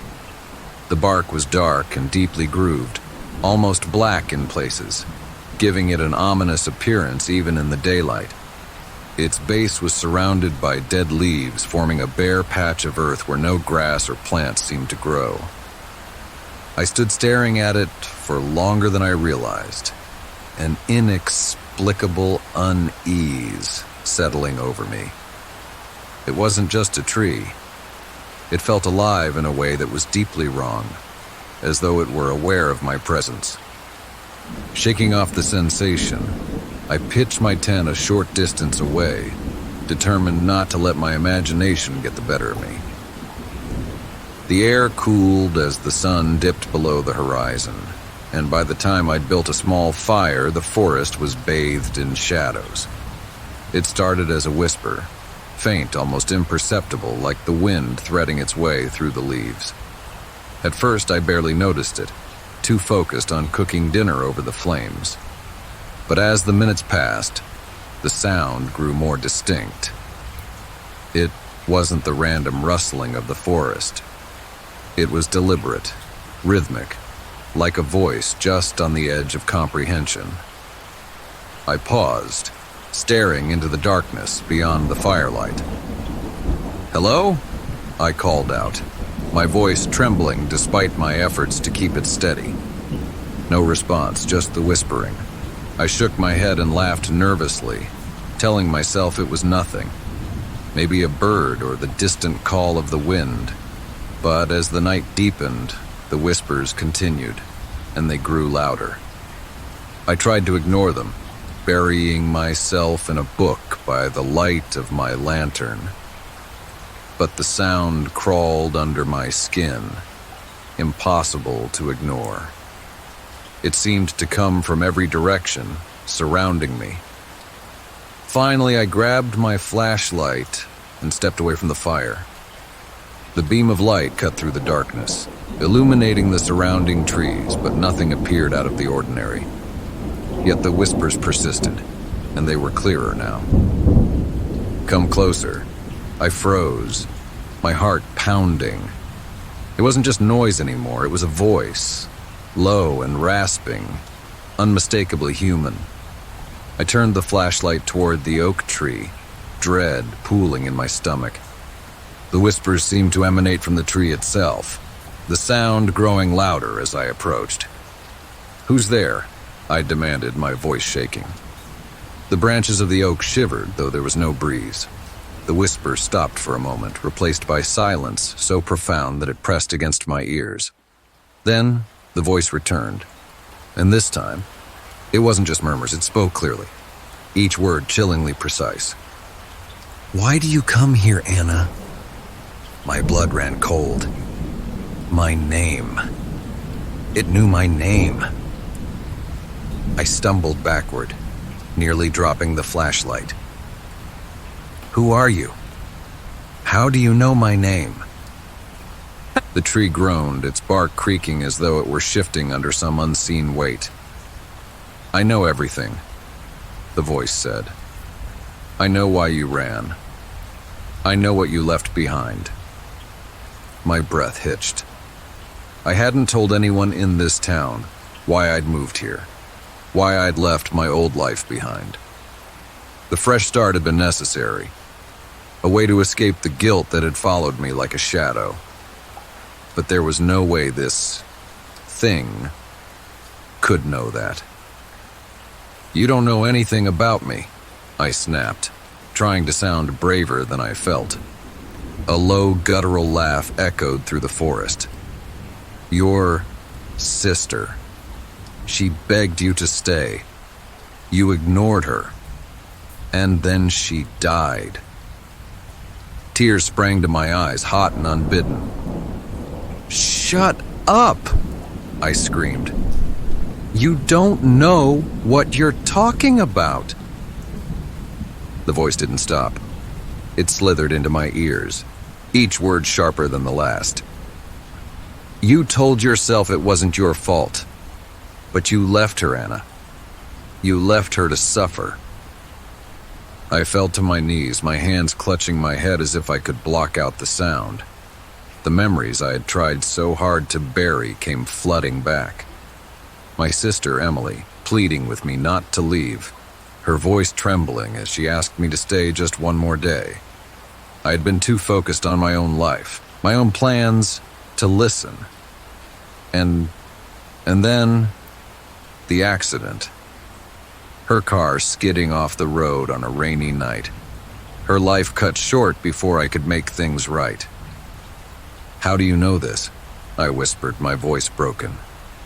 The tree didn't answer immediately. Its branches creaked and groaned, shifting as if it were leaning closer. When the voice spoke again, it was softer, almost gentle. "Because you brought it with you. Your guilt, your sorrow. It clings to you like a shadow." I stared at the tree, its gnarled branches twisting against the starless sky. The voice seemed to come from everywhere and nowhere, wrapping around me like a cold wind.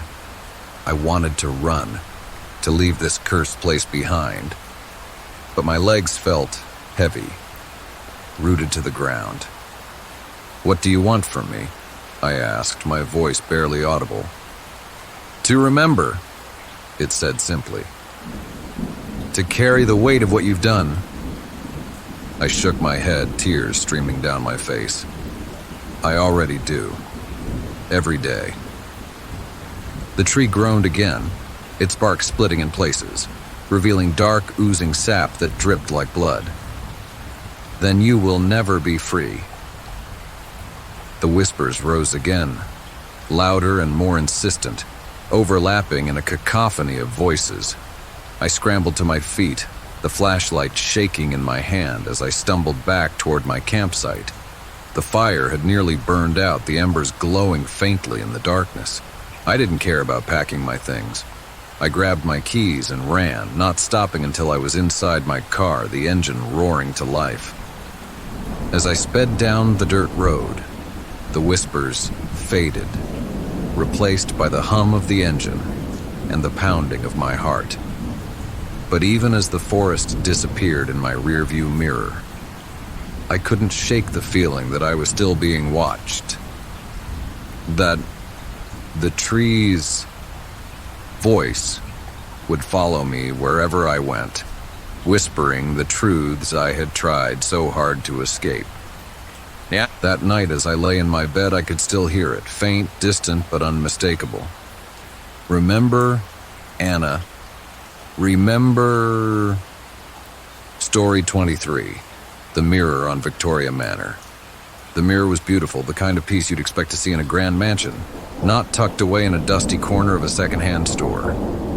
Its gilded frame was intricately carved with vines and roses, each petal so detailed it seemed alive.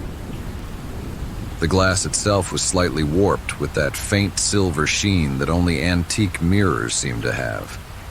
It caught my eye immediately, its presence commanding, as though it were waiting for me to find it. I didn't hesitate long. The shopkeeper seemed almost too eager to part with it, selling it for far less than I would have expected. "It's been here too long," she said with a nervous smile.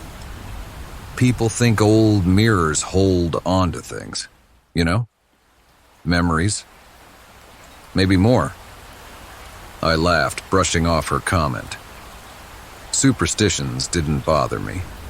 To me, it was a gorgeous piece of history, a bargain I couldn't pass up. Back home, I placed it in the hallway of my new apartment. The space was still coming together, and the mirror added a touch of elegance that made the place feel less sterile. I stood back to admire it, the warped glass distorting my reflection slightly. It gave the image a dreamlike quality, as if the person staring back wasn't quite me. That night I noticed it for the first time. The mirror reflected the hallway as expected, but as I passed it on my way to the bedroom, something caught my eye. A movement in the glass. Quick, subtle, just enough to make me pause. I stepped back, peering into the reflection, but there was nothing unusual. The hallway was empty, just as it was behind me. "Old mirrors play tricks," I muttered, shaking off the unease. The following nights, the strange movements continued. At first, it was little things. A flicker of shadow that didn't belong, a faint ripple across the glass. But then the mirror began to show things that weren't there. One night as I crossed the hallway with a cup of tea, I glanced at the mirror and froze.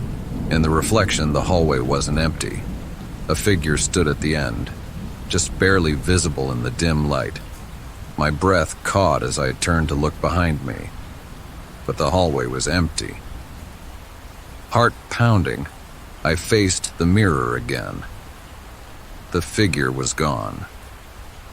I told myself it was my imagination, the tricks of fatigue and shadows playing against my mind. But the occurrences grew more frequent, and the figure became clearer. It was a woman, her form faint but unmistakable. She wore an old-fashioned dress, the kind you'd see in photographs from the 1800s. Her hair was pinned back, her posture rigid, and her face was wrong. Her features were indistinct, blurred, as though the glass couldn't fully capture them. I tried to ignore it, but the mirror demanded my attention. Every time I walked by, I felt compelled to look, as if something was pulling me toward it. The woman would appear and disappear, always at the edges of the reflection, never fully in focus. And then she started moving closer. One evening I stood in front of the mirror, staring into the warped glass. The hallway behind me was empty, but in the reflection, the woman stood just a few feet away. Her indistinct face tilted slightly as though she were studying me.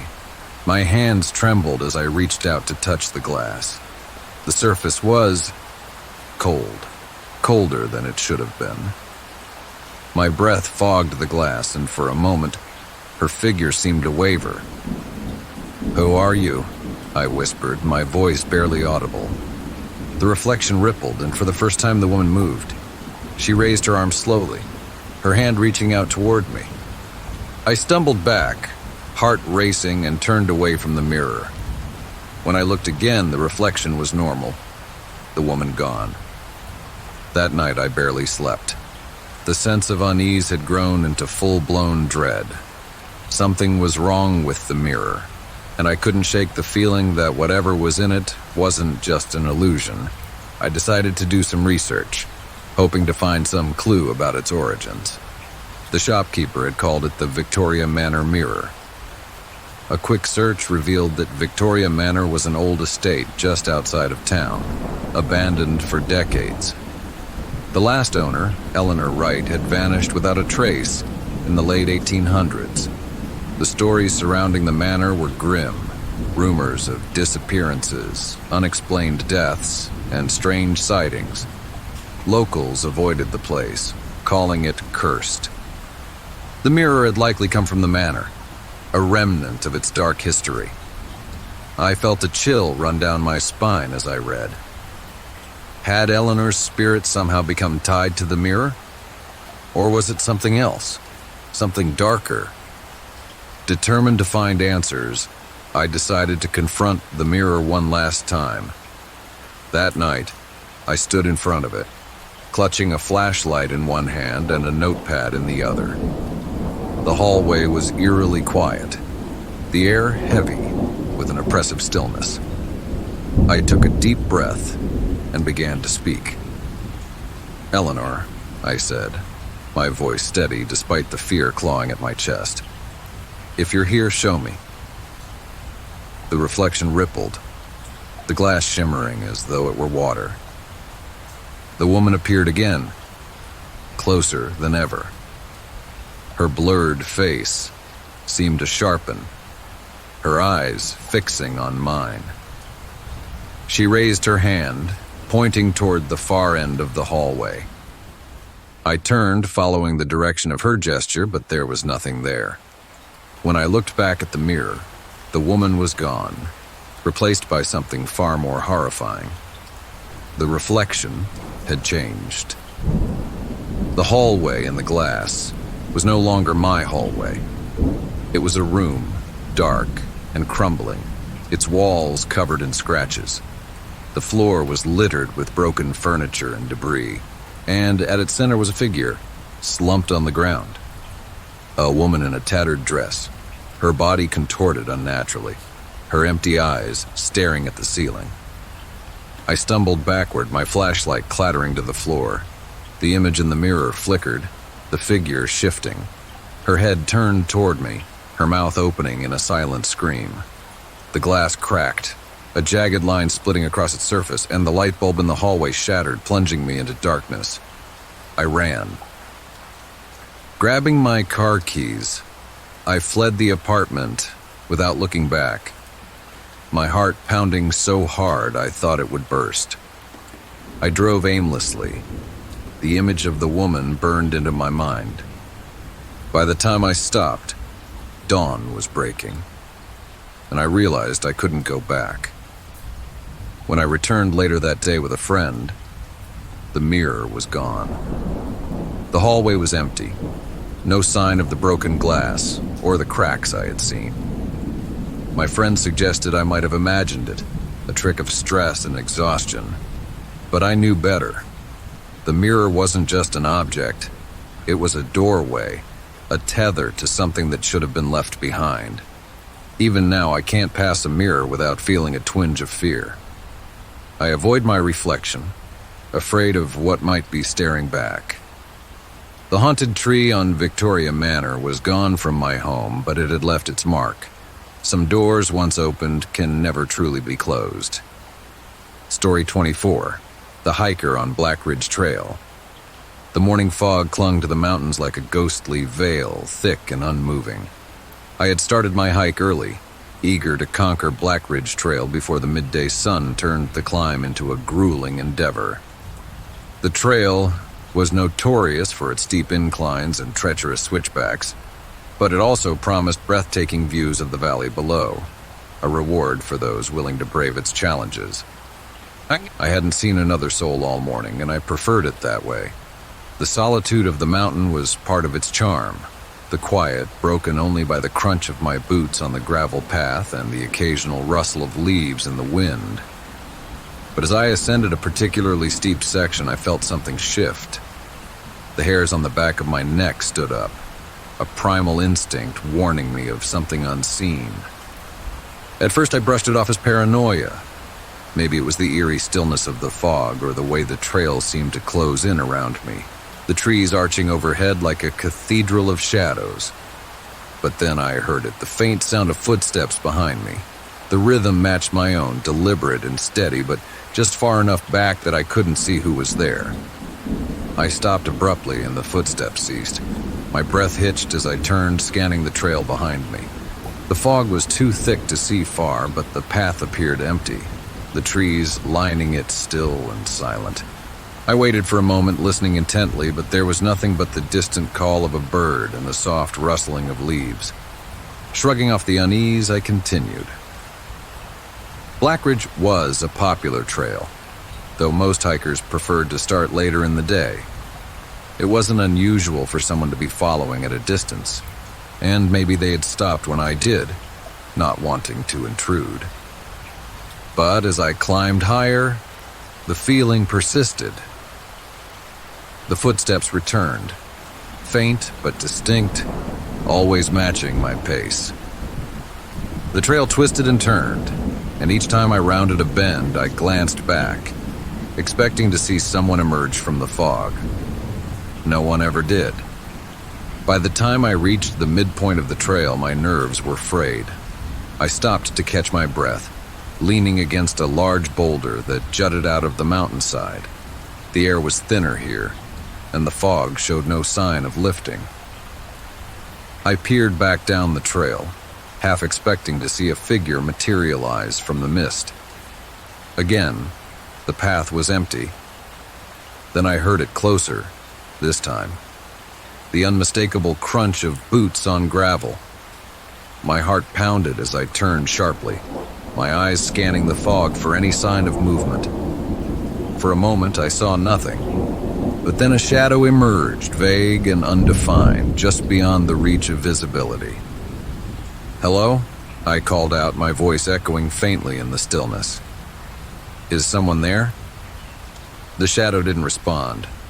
It stood motionless for a beat before vanishing into the fog as though it had never been there at all. Panic set in. I wasn't a superstitious person, but something about this was wrong. Maybe someone was messing with me, or worse, maybe they were following me for a reason I didn't want to consider. My instinct screamed at me to keep moving, to put as much distance as I could between myself and whatever was out there. I quickened my pace, the incline burning my legs and lungs as I climbed.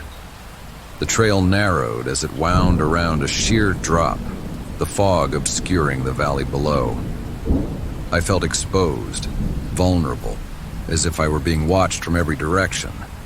The footsteps had stopped, but the sense of being followed remained, heavy and oppressive. Finally, I reached a clearing near the summit where a jagged outcrop of rock jutted over the void. It was a popular spot for hikers to rest and take in the view, though today the fog reduced everything to an endless sea of gray. I dropped my pack, my legs shaking from exertion and fear, and tried to steady my breathing. That's when I saw him. He stood at the edge of the clearing, his back to me, facing the mist-shrouded expanse. His clothing was odd, not the typical hiking gear I expected to see. He wore a dark coat, tattered at the edges, and a wide-brimmed hat that shadowed his face. His posture was rigid, unnatural, as if he were frozen in place. "Hey," I called out, my voice trembling despite my effort to sound firm. "Were you following me?" The man didn't respond or move. My skin prickled as I stepped closer, the crunch of gravel underfoot breaking the silence. "Look, if this is some kind of joke, it's not funny," I said, my voice growing louder. Still, he didn't move. His stillness was unnerving, as though he weren't entirely real. I stopped a few feet away, my hand tightening around the strap of my pack. "Who are you?" I demanded. At that moment he turned. Slowly, almost mechanically, his head tilted in my direction. The hat obscured most of his face, but what I could see made my blood run cold. His features were pale, almost waxy, his eyes unnaturally dark, as if they absorbed the light rather than reflecting it. His mouth twisted into something that might have been a smile, but it was wrong. Too wide, too hollow. I stumbled back, my heart hammering in my chest. "Stay away from me," I shouted, my voice breaking. The man took a step forward, his movement slow and deliberate. Fear rooted me in place for a moment before instinct kicked in, and I turned and ran. My boot slipped on the loose gravel as I bolted back down the trail, not caring about the steep incline or the danger of falling. The footsteps returned, heavier now, echoing behind me as I fled. I didn't dare look back, terrified of what I might see. The fog seemed to close in around me, the trail narrowing and twisting in ways that felt unfamiliar. My lungs burned and my legs screamed in protest, but I didn't stop. When I finally reached the base of the trail, I collapsed onto the dirt, gasping for air. The footsteps had stopped, and the forest was silent again, but the fear lingered, coiled tightly in my chest. I glanced back at the trailhead, half expecting to see the man emerge from the fog, but there was nothing. I left Black Ridge Trail that day and never returned. For weeks, I couldn't shake the memory of the man, his empty eyes and twisted smile haunting my dreams. I told myself it was just my imagination, a trick of exhaustion and fear. But sometimes when I walk alone, I hear the faint crunch of footsteps behind me, matching my pace, and I know I'll never be truly alone again. Story 25, The Tunnel Under Maple Avenue. I had always been curious about the abandoned subway tunnel under Maple Avenue. It was one of those local legends that teenagers whispered about during late-night gatherings, daring each other to explore its depths. As an adult with a penchant for adventure, I decided it was time to see what all the fuss was about. Armed with a flashlight, a camera, and a sense of bravado, I set out to uncover the secrets hidden beneath the city streets. Finding the entrance was easier than I expected. A rusted gate, partially concealed by overgrown bushes, led to a staircase descending into darkness. The air grew cooler as I stepped inside, the sounds of the bustling city fading away. The beam of my flashlight cut through the gloom, revealing graffiti-covered walls and scattered debris from years of neglect. As I ventured deeper, the graffiti began to catch my eye. At first, it was the usual assortment of tags and colorful murals, but then I noticed a phrase scrawled in red paint. "Remember the blue backpack?" I paused, heart skipping a beat. When I was in 3rd grade, I'd lost a blue backpack that I cherished. It was a minor incident from decades ago, something I had long forgotten. Shaking off the odd coincidence, I continued walking. A few steps later, another message appeared. "You cried when Spot died." My breath caught in my throat. Spot was the name of my childhood dog, a golden retriever who passed away when I was 10. The pain of that loss had been profound at the time. I shone the flashlight around, half expecting to see someone lurking in the shadows. The tunnel was silent except for the distant drip of water. Unease settled in, but curiosity pushed me forward. The next graffiti stopped me cold. A detailed sketch of my high school graduation, complete with the rainstorm that had drenched us all as we tossed our caps into the air. Beneath it were the words, "Do you still dream?" A chill ran down my spine. This was no coincidence. "Hello," I called out, my voice echoing off the tunnel walls. Silence answered. I contemplated turning back but decided to press on, compelled to uncover the truth behind these eerie messages. Further along, the graffiti grew more personal, more invasive. "She waited for you," one message read, accompanied by a painting of a woman standing alone at a cafe, the very spot where I was supposed to meet Lisa, my ex-girlfriend, before I ended things abruptly. I hadn't given her an explanation, and the guilt had lingered ever since. My hands trembled as I held the flashlight.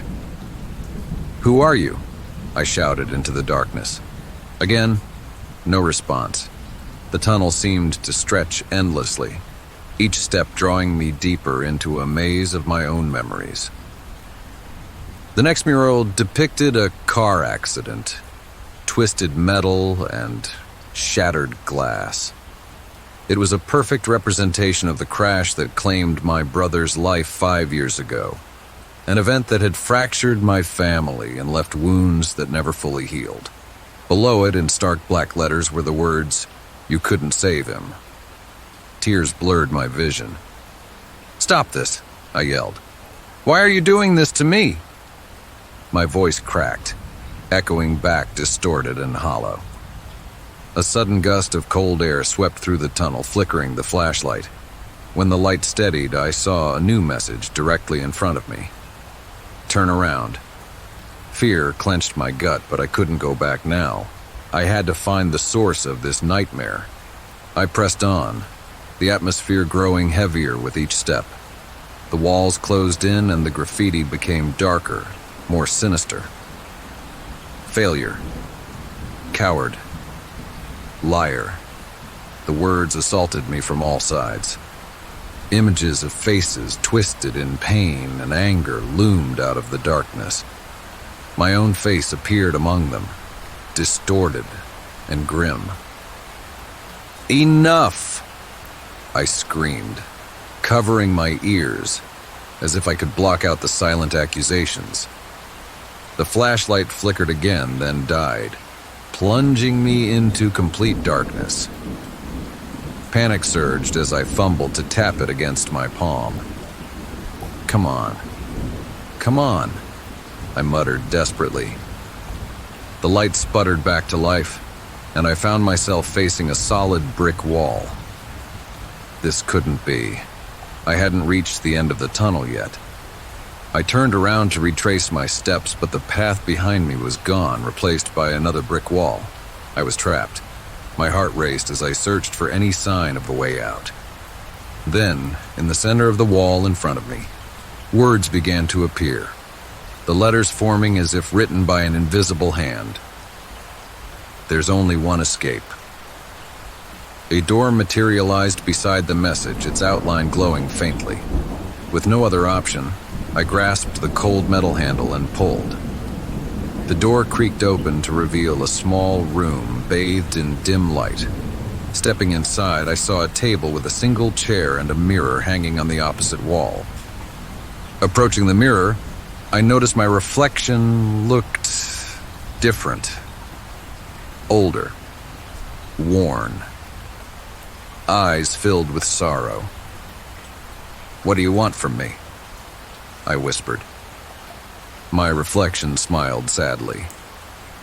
"It's time to face the truth," it said, though my lips hadn't moved. I stumbled back, crashing into the table. Objects scattered across the floor, photographs, letters, mementos from my past.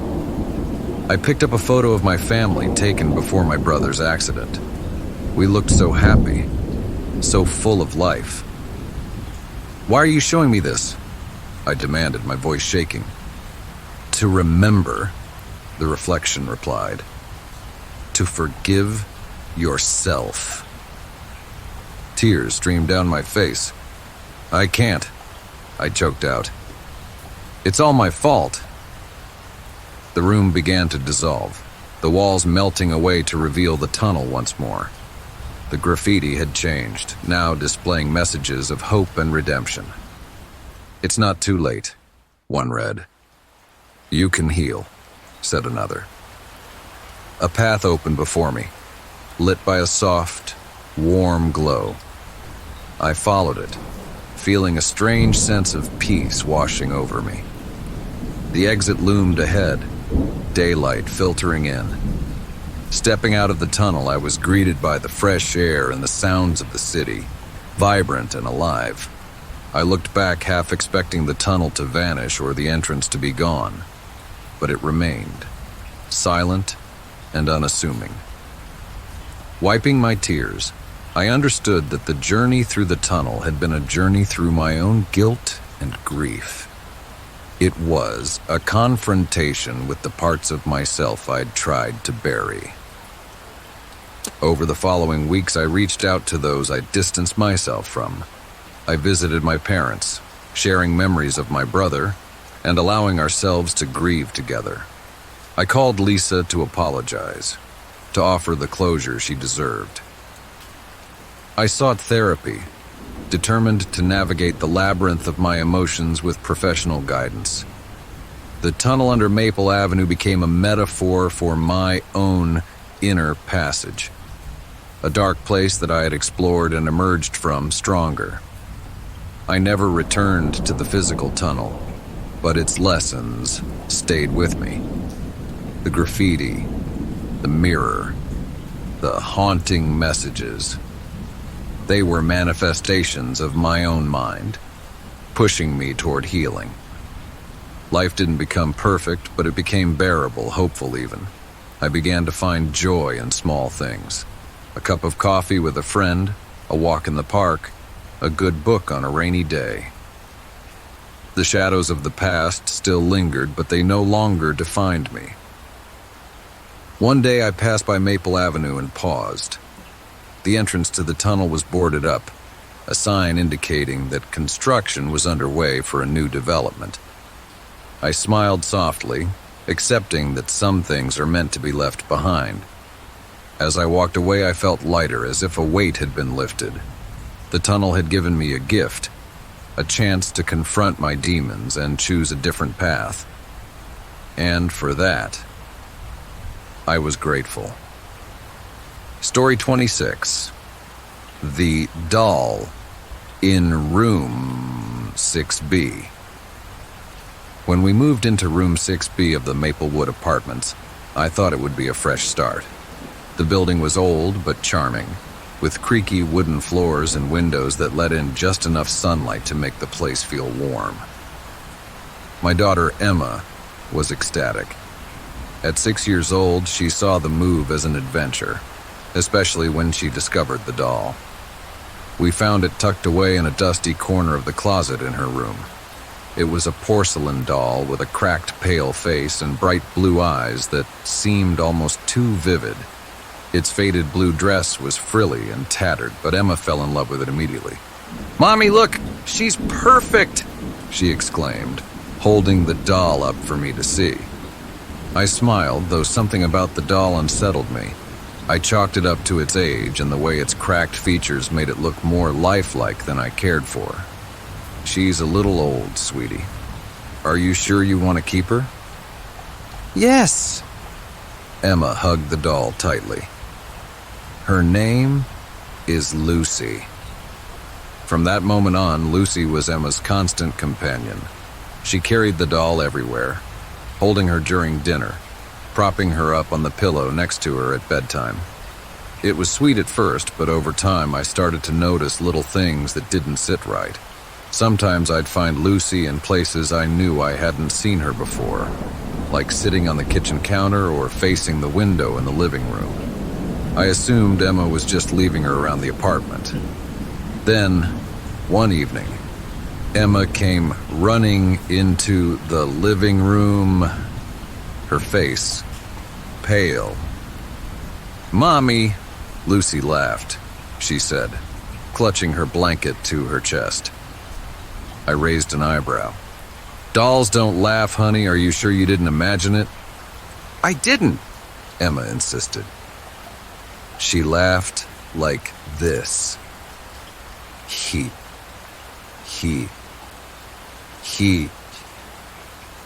Her impression sent a small chill down my spine, but I forced a reassuring smile. "Maybe it's one of those dolls with a voice box," I said, though I knew it wasn't. Lucy was too old for that kind of feature. After Emma went to bed, I examined the doll carefully. It was just porcelain and cloth, with no signs of batteries, wires, or a mechanism that could produce sound. Relieved, I set the doll back in Emma's room, leaning it against the pillow. That night, I woke to a sound that made my skin crawl, a high-pitched, childish giggle coming from the direction of Emma's room. My heart raced as I crept down the hallway, the laughter growing louder with each step. When I pushed open her door, I found Emma sound asleep, her chest rising and falling peacefully. But Lucy was sitting upright at the foot of the bed, her head tilted toward the door as if she were watching me. I froze, every instinct screaming at me to get rid of the doll. Instead, I picked her up, carried her into the living room, and placed her in a box. Then I locked the box in the hallway closet. That night, I barely slept, every creak and groan of the old apartment filling me with unease. The next morning, I found Lucy back in Emma's room, sitting on the windowsill. My stomach twisted. "Emma," I said, trying to keep my voice calm. "Did you take Lucy out of the closet?" Emma shook her head, her pigtails bouncing. "No, Mommy. She came back by herself." The casual way she said it made my blood run cold. I didn't want to frighten her, so I simply nodded and told myself there had to be a logical explanation. That day, I decided to get rid of Lucy for good. While Emma was at school, I took the doll, wrapped her in a garbage bag, and tossed her into the dumpster behind the building. For good measure, I placed heavy bags of trash on top of her, making sure she couldn't be retrieved. When Emma came home and asked where Lucy was, I lied. "She's taking a little break," I said. "You have plenty of other toys to play with." Emma frowned but didn't argue. That night I felt a sense of relief as I tucked her into bed. Finally, the strange events would end. But they didn't. At 3 a.m. I woke to the sound of laughter. It was louder this time, echoing through the apartment. My heart pounded as I got out of bed and crept toward Emma's room. The door creaked open, and my blood turned to ice. Lucy was sitting on the bed, her cracked face tilted toward Emma, her blue eyes gleaming in the dim light. Emma was sound asleep, unaware of the doll's presence. I backed away, my breath coming in short gasps. How had she come back? I'd thrown her away. Panic surged through me as I grabbed Lucy and carried her into the kitchen. I didn't care about being gentle. I stuffed her into a plastic bag, wrapped it in duct tape, and shoved the bundle into the freezer. That night I didn't sleep at all. Every sound made me jump, every shadow seemed to move. By morning, I decided that freezing wasn't enough. I needed to destroy the doll. I waited until Emma was at school and then took Lucy, still sealed in the duct-taped bag, outside to the park. I found a spot near the edge of the woods, built a small fire in a portable grill, and tossed the doll into the flames. The bag melted quickly, revealing Lucy's face, her blue eyes staring at me as the flames licked at her porcelain features. For a moment I thought I heard her laugh again, the sound distorted and crackling. But then she cracked and shattered, leaving nothing but ashes and blackened shards. Relieved, I returned home, confident that the nightmare was over. That night, Emma didn't ask about Lucy. She played with her other toys, and I felt like life could finally return to normal. But at midnight, the laughter returned, louder than ever. It echoed through the apartment, coming from every direction. I ran into Emma's room, finding her sitting upright in bed, clutching her blanket, tears streaming down her face. "Mommy?" she whispered, pointing to the corner of the room. "Lucy's back." I turned slowly, my stomach twisting in dread. There, sitting in the corner, was the doll. Her face was blackened and cracked from the fire, her dress scorched and tattered. But her blue eyes gleamed, bright and alive. Her head turned toward me, and she laughed. Story 27. The House on Juniper Lane. I moved to Juniper Lane for the quiet. The charming cul-de-sac boasted tidy lawns, white picket fences, and neighbors who waved but didn't pry. It was the perfect retreat after the chaos of city life. My nearest neighbor was a reclusive man named Mr. Graves, who lived alone in the large ivy-covered house next door. He never spoke, not because he was rude, but because he was mute. The neighbors said he'd lost his voice years ago, though no one seemed to know how or why. At first, I thought nothing of the faint humming that drifted from Mr. Graves's house each night. It started around 10 p.m., a low, soft vibration that could almost be mistaken for the sound of an old appliance. I assumed it was his air conditioning or perhaps some ancient pipes groaning as they settled. But after a week, the humming began to bother me. It wasn't the kind of noise you could ignore. It lingered, crawling under your skin, impossible to tune out. One night, I stepped outside onto my porch to investigate. The street was bathed in moonlight, serene and still. The humming seemed to pulse, emanating from Mr. Graves's house like a living thing. I couldn't see anything unusual. No lights, no movement, just that incessant hum. When I went back inside, it followed me, pressing against my ears no matter how many doors I shut or how loud I turned the television. The next day I asked Mrs. Henderson, the neighbor on the other side of Mr. Graves, if she'd noticed the noise. "Oh, that?" she said, her face tightening. "It's been going on for years. You'll get used to it." "Do you know what causes it?" I asked. "No idea. No one talks to Graves much.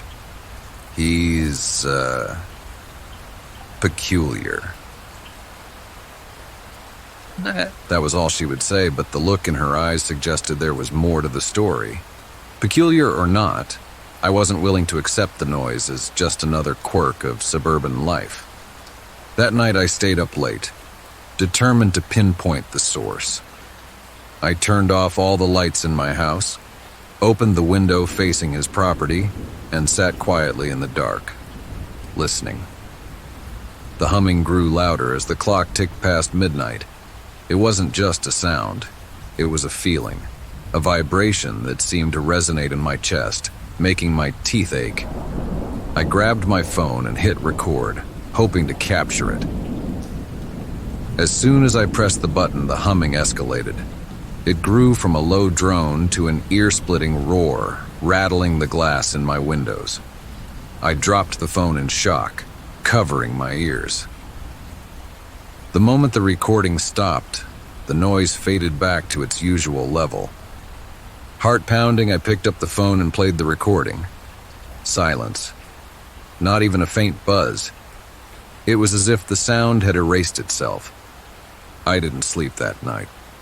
Every time I closed my eyes, I imagined Mr. Graves sitting in his dark house, listening to the same unrelenting hum. Did it bother him? Did he even hear it? The questions gnawed at me until dawn. The next evening, I decided to confront him. Armed with a thermos of coffee as a peace offering, I walked over to his house just after sunset. The ivy-covered facade loomed over me as I knocked on the door. The sound echoed hollowly, but no one answered. I waited a moment, then knocked again, louder this time. Finally, the door creaked open. Mr. Graves stood there, his pale blue eyes blinking at me in confusion. He was older than I'd realized, his frame thin and stooped, his face lined with deep creases. He gestured to his throat and shook his head, reminding me of his muteness. "Hi," I said awkwardly, holding up the thermos. "I'm your neighbor, Claire. I was hoping we could talk, communicate about the noise coming from your house at night." He frowned, tilting his head as if he didn't understand. I mimicked the sound of the humming, but his expression remained blank. He stepped aside, motioning for me to enter. I hesitated, glancing over my shoulder at the empty street. Then, curiosity winning over caution, I stepped inside. The air inside his house was cold and heavy, and the smell of old wood and mildew hung in the air. The living room was sparse, with mismatched furniture and stacks of yellowing newspapers piled against the walls. Mr. Graves gestured for me to sit while he disappeared down a hallway. Moments later, he returned with a notepad and a pencil. He scribbled something and handed it to me. "What noise?" I stared at the note, then at him. He seemed genuinely perplexed. "The humming?" I said. "It starts every night around 10. You can't hear it?" He shook his head, his brow furrowing as he wrote another note. "I am alone here. No machines." His answer only deepened the mystery. If the noise wasn't coming from anything in his house, then what was causing it? As if on cue, the humming began, soft but insistent. I looked at Mr. Graves, expecting him to react, but he remained still, his expression unchanged. "You really don't hear that?" I asked. He shook his head again, then wrote one last note. "You should leave now." The finality of his words sent a chill down my spine. Without another word, I stood and walked to the door. As I stepped onto the porch, the humming grew louder, almost as if it were following me. I glanced back at Mr. Graves, but he had already shut the door. That night, the noise reached a level I didn't think was possible. It rattled my walls, made my ears ring, and felt as if it were coming from inside my own skull. Desperate, I decided to return to his house, determined to get answers. I grabbed my flashlight and stormed outside, the hum reverberating through the still night air. When I reached his house, the door was ajar. The hum was deafening now, vibrating through the ground and up into my legs. I stepped inside, calling his name. But there was no response. The house felt different, colder, darker, as if something unseen had shifted. The hum seemed to be coming from beneath the floor. I followed the sound to a door at the back of the house, which led to a narrow staircase descending into the basement. Every instinct told me to turn back, but I couldn't stop myself. The air grew colder with each step, the hum growing so intense that it made my vision blur. At the bottom of the stairs, I found a single door. It was covered in strange symbols, carved deeply into the wood. My flashlight flickered as I reached for the handle. The moment I touched it, the hum stopped. The silence was deafening. My ears rang in its absence, and for a moment, I was frozen. Then, slowly, the door creaked open on its own. The room beyond was empty except for a single chair in the center, facing a blank wall. On the wall was a mirror, cracked and covered in dust. As I stepped closer, my reflection didn't move. It stared back at me with wide, unblinking eyes, its mouth twisted into a silent scream. Behind me, the hum returned, louder than ever. I turned, but the doorway was gone. The room was sealed, and the noise engulfed me, pulling me into the dark. Story 28. The Lost Phone on Birch Road. I almost didn't see the phone at first. It was lying in the gravel on the side of Birch Road, barely visible in the fading evening light. I had been out for a walk to clear my head after a long day, my route looping through the quiet outskirts of town. There was no one around, no sound but the rustle of leaves and the cool breeze. Curious, I bent down and picked it up. The phone was an older model, scratched and scuffed, but still functional. The screen was locked, displaying only a wallpaper of a forest scene and the words, "Swipe to unlock." I glanced around, half expecting someone to appear and claim it, but the road remained empty. I slipped the phone into my pocket, deciding I'd try to find its owner later. Maybe someone had dropped it while walking or biking. It wasn't until I was back home, sitting on my couch, that I pulled it out again. Before I could even try to unlock it, the screen lit up with a notification. New message. I hesitated. Should I even open it? My curiosity got the better of me, and I tapped the notification. The message app opened to reveal a single cryptic text from an unknown number. Do you remember the red dress? A chill ran through me. The red dress. My mind immediately went to my senior prom years ago when I'd worn a red gown that I still kept tucked away in the back of my closet. It was an oddly specific question, but I reasoned it could be a coincidence. Maybe the phone belonged to someone else who had a similar memory. I decided to ignore it and set the phone aside. Minutes later, another message buzzed through. Check the second drawer in your kitchen. This time, my heart sank. That was too specific to be random. I glanced toward the kitchen, my pulse quickening. With trembling hands, I grabbed the phone and typed a response. Who is this? No reply. I waited, staring at the screen, until the third message came. I'm waiting. I stood and walked to the kitchen, my footsteps unnaturally loud in the silence of my house. The second drawer was where I kept odds and ends, batteries, spare keys, scissors. When I opened it, my breath caught. On top of the clutter was a Polaroid photo. It hadn't been there earlier. I picked it up with shaky hands, my stomach turning. The photo was of my living room, taken from the corner near the window. It was recent, unmistakably so. The cup of tea I had just finished was still sitting on the coffee table. The phone buzzed again. Do you see now?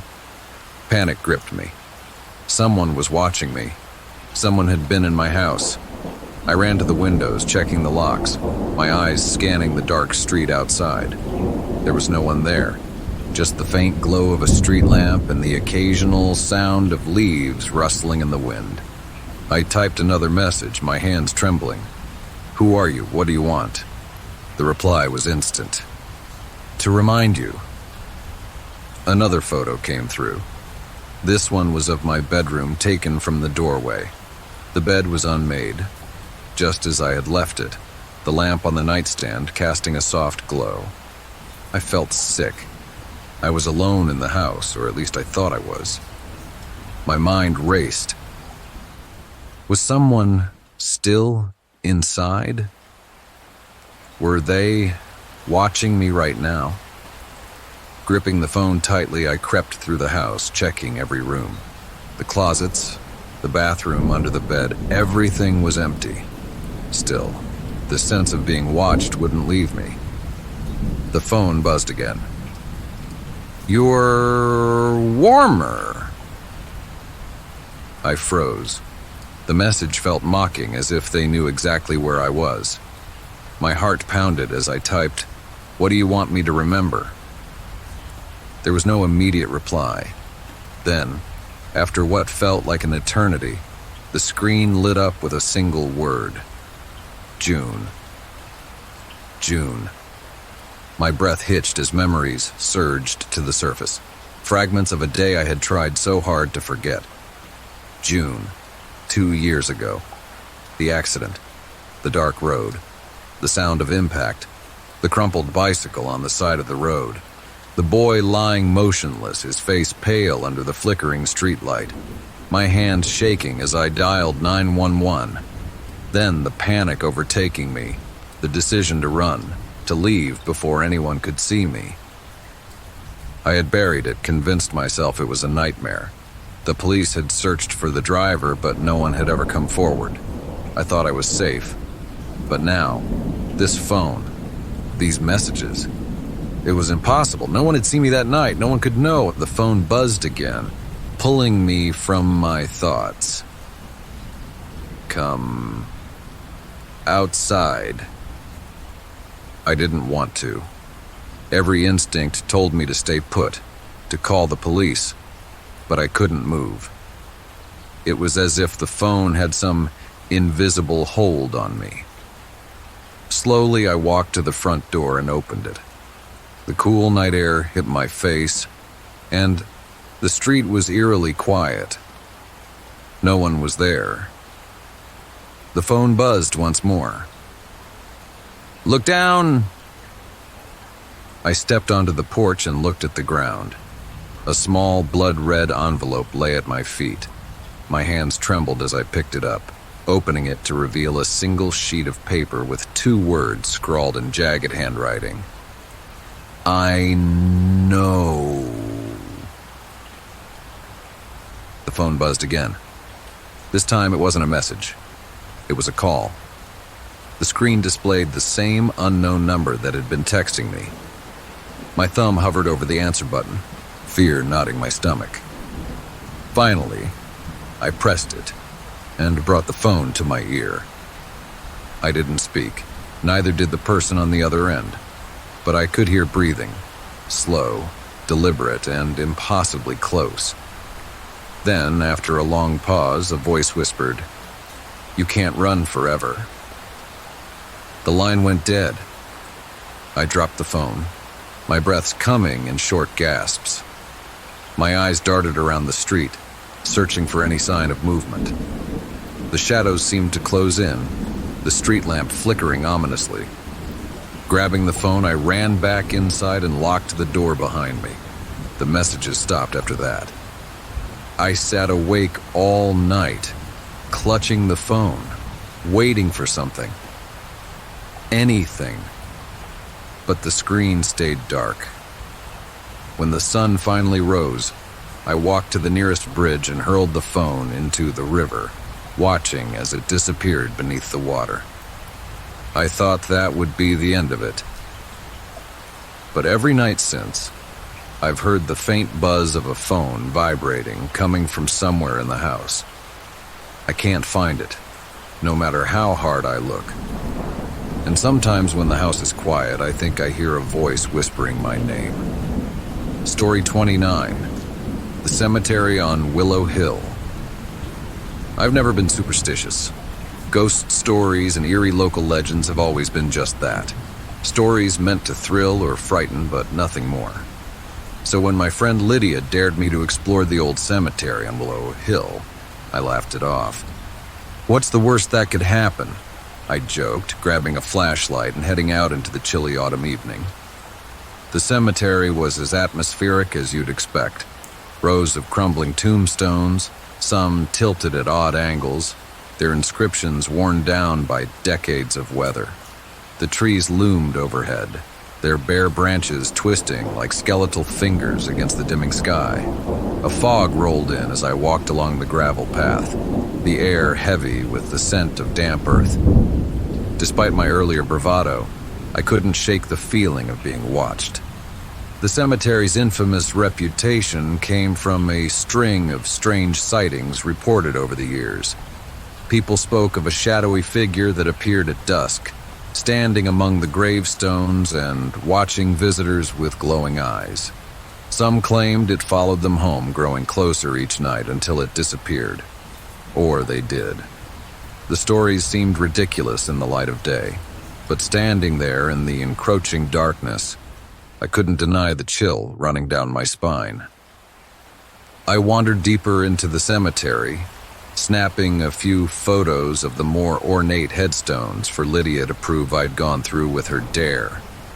The flashlight's beam cut through the mist, illuminating names and dates long forgotten. I paused at one of the larger monuments, a marble angel with wings outstretched, and read the inscription, "Here lies Margaret Hale, 1834-1859. Gone, but not forgotten." A sound behind me made me whirl around, a faint rustle like dry leaves skittering across the ground. The flashlight swept over the area, revealing nothing but graves and trees. I took a deep breath and laughed nervously. "Get a grip," I muttered to myself, turning back toward the exit. As I walked, I had the distinct feeling that I wasn't alone. The sensation grew stronger with each step. a tingling awareness that made the hairs on the back of my neck stand up. I stopped and turned around again, shining the flashlight behind me. At first I saw nothing, but then near the edge of the beam's reach, a figure stood among the tombstones. It was tall and thin, shrouded in shadow, its features impossible to discern. My heart raced as I stared, frozen. In place. The figure didn't move, didn't sway or even seem to breathe. It was as still as the gravestones around it. I blinked and it was gone. Telling myself it was just a trick of the light, I hurried back to my car, every instinct screaming at me to leave. By the time I reached the parking lot, I was practically jogging. I climbed into the driver's seat, locked the doors, and started the engine, stealing one last glance at the cemetery. It was empty, but the feeling of being watched lingered. The drive home was uneventful, though I couldn't shake the unease that clung to me. Once inside, I locked the doors and windows, double-checking each one before settling on the couch. I scrolled through my phone, trying to distract myself, but my mind kept drifting back to the figure in the cemetery. Later that night, as I was brushing my teeth, I caught a flicker of movement in the bathroom mirror. I whipped around, but there was nothing there. Shaking my head, I told myself I was just jumpy from the cemetery and went to bed. I woke in the middle of the night to a soft tapping sound. My heart leapt into my throat as I lay there, listening. The tapping continued, slow and deliberate, coming from the direction of the living room. Gathering my courage, I grabbed my phone for light and crept toward the noise. When I reached the living room, I saw nothing out of place. The tapping had stopped. I checked the locks on the doors and windows again. They were secure. As I turned to go back to bed, something caught my eye through the window. A shadow on the sidewalk across the street. It was the figure from the cemetery. It stood perfectly still, facing my house. Its form was sharper now, though still cloaked in shadow, and its head was tilted slightly as if studying me. I backed away from the window, my breath quickening. When I peeked out again, it was gone. The next day, I tried to convince myself it had all been in my head. A bad dream maybe, but the unease stayed with me, and as night fell, I couldn't ignore the heavy sense of dread that crept in with the darkness. At 10 p.m., I heard footsteps outside, slow, deliberate, and coming closer. My heart pounded as I turned off the lights and peeked through the curtains. The figure stood at the edge of my yard now, closer than before. Its head was still tilted, and though I couldn't see its eyes, I felt its gaze boring into me. I grabbed my phone to call the police, but by the time I looked back, it was gone. For the next few nights, the figure appeared closer, each time. First at the porch steps, then on the other side of the living room window, and finally, one night, standing just inside the doorway of my bedroom. It didn't move, didn't speak, just stood there, its shadowy form darker than the room around it.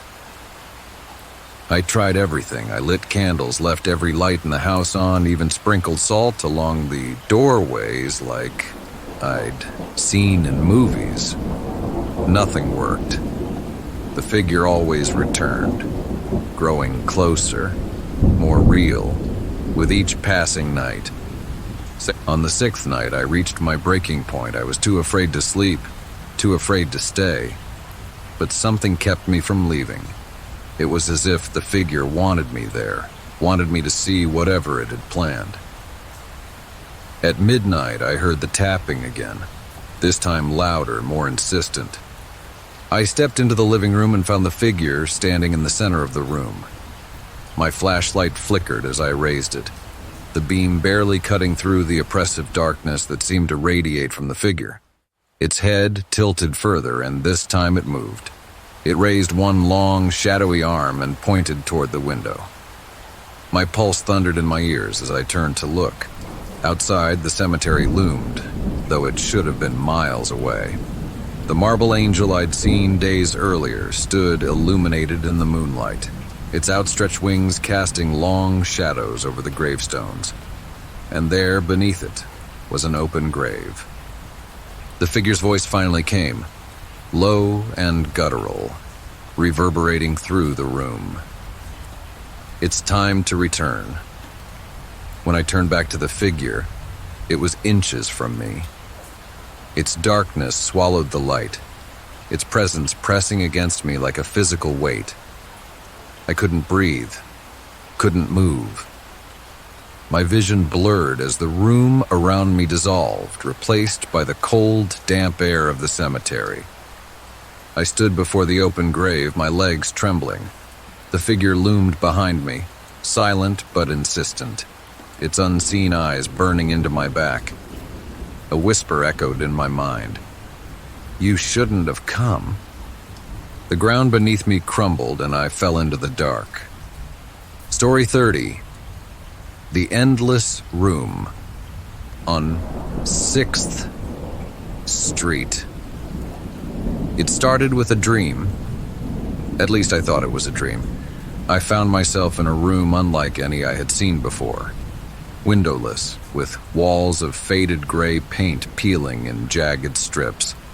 The air was heavy, oppressive, and the single light bulb hanging from the ceiling flickered erratically, casting long, wavering shadows. The door was the only feature, a dark wooden slab with no handle. Every time I reached for it, it would vanish, shifting to another wall, leaving me spinning in confusion. The room wasn't vast, it was ordinary in size, maybe 15 feet by 15 feet, but something about it felt wrong, as if the walls were subtly closing in. Every movement I made seemed to echo unnaturally loud, each step a sharp reminder of the emptiness around me. I'd search for hours, or what felt like hours, for an exit, only to wake drenched in sweat, my heart pounding. At first I dismissed it as a stress-induced nightmare. Work had been overwhelming, and moving to a new apartment on 6th Street hadn't helped. But the dream came back, again and again, each time more vivid. And then it started to bleed into my waking life. The first sign was subtle. One afternoon, while unpacking a box of kitchen utensils, I felt a wave of déjà vu so strong it made me dizzy. For a split second, the room around me seemed to dim, the walls taking on that familiar peeling gray hue. I blinked, and it was gone, leaving me breathless and disoriented. Over the next few days, the visions grew stronger. I'd be walking to the corner store, and the world would blur, the flickering light bulb and endless gray walls replacing the street for an instant before snapping back. At work, I'd glance up from my desk and find myself staring into the oppressive room, the sound of my typing swallowed by the eerie silence of that dream space. Every time, it was the same, the door taunting me just out of reach. I told myself I was overworked, maybe even losing my mind, but deep down, I knew it was more than that. The room wasn't just invading my dreams. It was becoming real. One evening, as the sun set behind the buildings on 6th Street, I decided to confront it. I sat on the edge of my bed, gripping the blanket tightly, and whispered aloud, "What do you want from me?" My voice trembled barely above a whisper. I didn't expect an answer, but something in the room shifted. The air grew colder and the light in my bedroom flickered, just like the bulb in the dream. That night I found myself back in the room, but something had changed. It was no longer silent. A faint, rhythmic tapping echoed through the space, like fingernails drumming against wood. The sound came from the direction of the door, which this time had a handle, a rusted, corroded thing that seemed to vibrate with the sound. I approached slowly, every step feeling like I was trudging through water. My hand reached for the handle, trembling, but As soon as I touched it, the tapping stopped. For a brief, agonizing moment, silence reigned. Then, the walls began to move. At first I thought I was imagining it, but the gray paint seemed to ripple, the plaster bulging as if something behind it were struggling to break free. I stumbled back, my breathing shallow and frantic, and woke up gasping, clawing at my sheets as if trying to escape. The next morning I couldn't shake the sensation of being watched. The corners of my apartment seemed darker than usual, shadows stretching impossibly long even in the daylight. I tried to distract myself, but the room was always there, lurking in the back of my mind.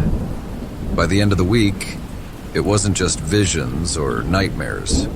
The room was everywhere. I woke one night to find myself standing in the middle of it. At least that's what it felt like. My bed was gone, my walls replaced with peeling gray paint, and the flickering light bulb hummed overhead. I turned, frantically looking for an exit, but the door was gone again. Only the rhythmic tapping remained, this time louder, more insistent. "Why won't you leave me alone?" I shouted, my voice bouncing off the oppressive walls. The tapping stopped. For the first time, a voice answered.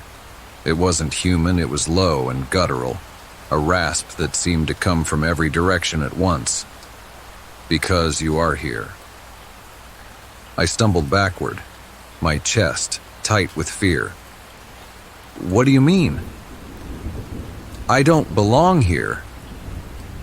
"You are already here," the voice said. And as it spoke, the walls seemed to close in. The space grew smaller, tighter, the light bulb flickering wildly as the air became stifling. I screamed, slamming my fists against the walls, and then I woke up. Except I didn't. I was still in the room. My hands were pressed against the cold, peeling walls, and the bulb above me buzzed with an intensity that made my ears ache. "Wake up," I whispered to myself, tears streaming down my face. "This isn't real." But it was real. The room had me now, and it wasn't letting go. The tapping resumed, louder this time, and the door appeared again, its rusted handle glinting faintly in the flickering light. The voice spoke once more, quieter now, almost a whisper. "Open it." I didn't want to, but I couldn't stop myself. My feet moved on their own, dragging me toward the door. My hand reached for the handle, the cold metal burning against my palm. As I turned it, the room began to shake violently, the walls cracking and splitting as darkness spilled through the seams. The door creaked open, revealing a vast, endless void. Shapes moved within it, twisting, writhing things that defied comprehension. The voice was no longer a whisper. It was a deafening roar, commanding and final. "You are home!" I screamed as the darkness surged forward, engulfing me in its cold embrace. For a moment, I felt weightless, untethered from reality. And then I woke up. This time I was back in my apartment. Everything was as it should be. The bed, the windows, the familiar hum of the city outside. But something was wrong. The air felt heavier, the shadows darker, and the walls. The walls were gray with peeling paint. The light bulb above me flickered, and in the corner of the room, the door waited. Story 31. The Hidden Door in Belmont House. When I first purchased Belmont House, I was enchanted by its charm. The century-old home had its quirks, creaky floorboards, narrow hallways, and an attic that felt alive with history. But that was part of its appeal. I told myself it just needed a little TLC to become my dream home. With a toolbox and boundless enthusiasm, I began renovating it one room at a time. The living room was my current project. Stripping away layers of outdated wallpaper revealed the original wooden paneling beneath, rich with the patina of age. It was as I worked along the far wall, scraping at stubborn adhesive, that I noticed something odd. A faint outline in the wood grain caught my eye. A rectangular shape, its edges barely visible, running vertically along the wall. Curiosity piqued, I set my tools down and ran my fingers over the surface. The seams were almost imperceptible, but they were there. A hidden door, concealed within the paneling. My pulse quickened as I pressed against it, half expecting it to swing open, but it didn't budge. Grabbing a flashlight and a screwdriver, I searched for a way to open it. After some prying and coaxing, the panel creaked outward, revealing a narrow, darkened doorway. The air that wafted out was stale and cold, carrying a faint metallic tang. It wasn't just a crawl space or storage area. It was a room. The flashlight's beam illuminated a small space, no larger than a walk-in closet. The walls were lined with shelves, and every inch of them was filled with objects. Dusty books, old photographs, trinkets, and what looked like pieces of clothing. A small wooden chair sat in the center, its legs slightly askew, as if it had been hastily pushed aside. Stepping inside, I felt a strange unease. The room seemed untouched, frozen in time. Everything was layered in dust, yet the air carried a sense of familiarity that unsettled me. I picked up one of the books from the shelf and flipped through it. The pages were filled with handwritten notes in a looping script, none of which I recognized. Yet something about the handwriting struck a chord deep within me, as if I'd seen it before. I turned my attention to the photographs next. Most were black and white, faded and blurred at the edges. They depicted people in formal clothing, their expressions stiff and somber. In one photo, a woman stood by a garden fence, her face half obscured by shadow. I didn't know her, but there was something in her stance, the tilt of her head, that felt eerily familiar. The most unsettling discovery came when I opened a small wooden chest tucked into the corner. Inside were personal items, a necklace with a pendant shaped like a crescent moon, a pair of leather gloves, and a folded piece of paper. Unfolding the paper, I found a letter written in the same looping handwriting. The words chilled me to my core. Whoever finds this, know that this is your story too. The walls of this house hold what you've forgotten. I stared at the letter, my hands trembling. What did it mean, my story too? None of this made sense. I didn't recognize these objects, these photographs, or the people in them. And yet the longer I lingered in the room, the more I felt an inexplicable pull toward them. I spent the rest of the day cataloging the contents of the room, trying to make sense of what I had found. The books were filled with diary-like entries, some dating back to the early 1900s. They described mundane details, weather, garden maintenance, the comings and goings of visitors, but also mentioned a recurring event called the Night of Returning. The entries hinted at something significant, but never explained it outright. As night fell, I began to feel uneasy in the house. Every creak of the floorboards, every sigh of the wind outside seemed amplified, like the house was breathing around me. The hidden room remained at the edge of my thoughts, its presence oppressive and intrusive. When I finally went to bed, sleep was fleeting, filled with fragmented dreams of faces I didn't know and whispers I couldn't understand. The next morning, I returned to the room, determined to dig deeper. I examined every object, hoping for a clue that would explain why it felt so personal. That's when I found it, an old tin box hidden beneath a stack of books. Inside was a bundle of letters, yellowed with age, tied together with fraying string. The first letter was addressed to someone named Eleanor. As I read, my heart sank. The letter spoke of a family secret, something buried within the walls of Belmont House. It mentioned betrayal, loss, and a longing for forgiveness.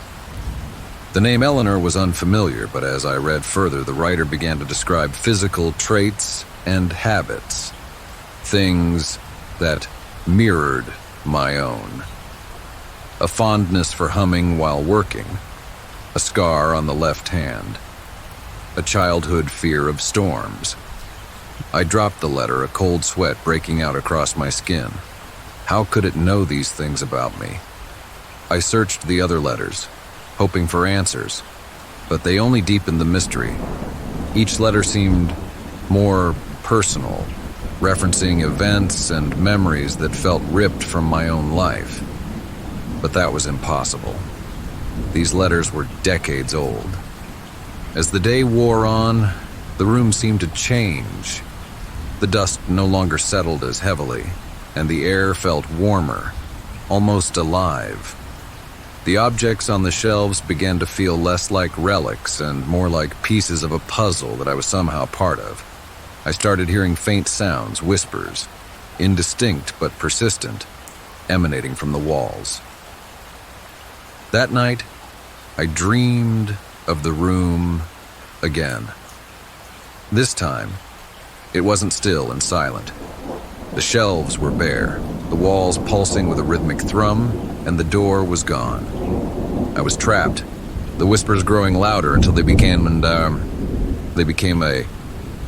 Yerskishwer Dasir.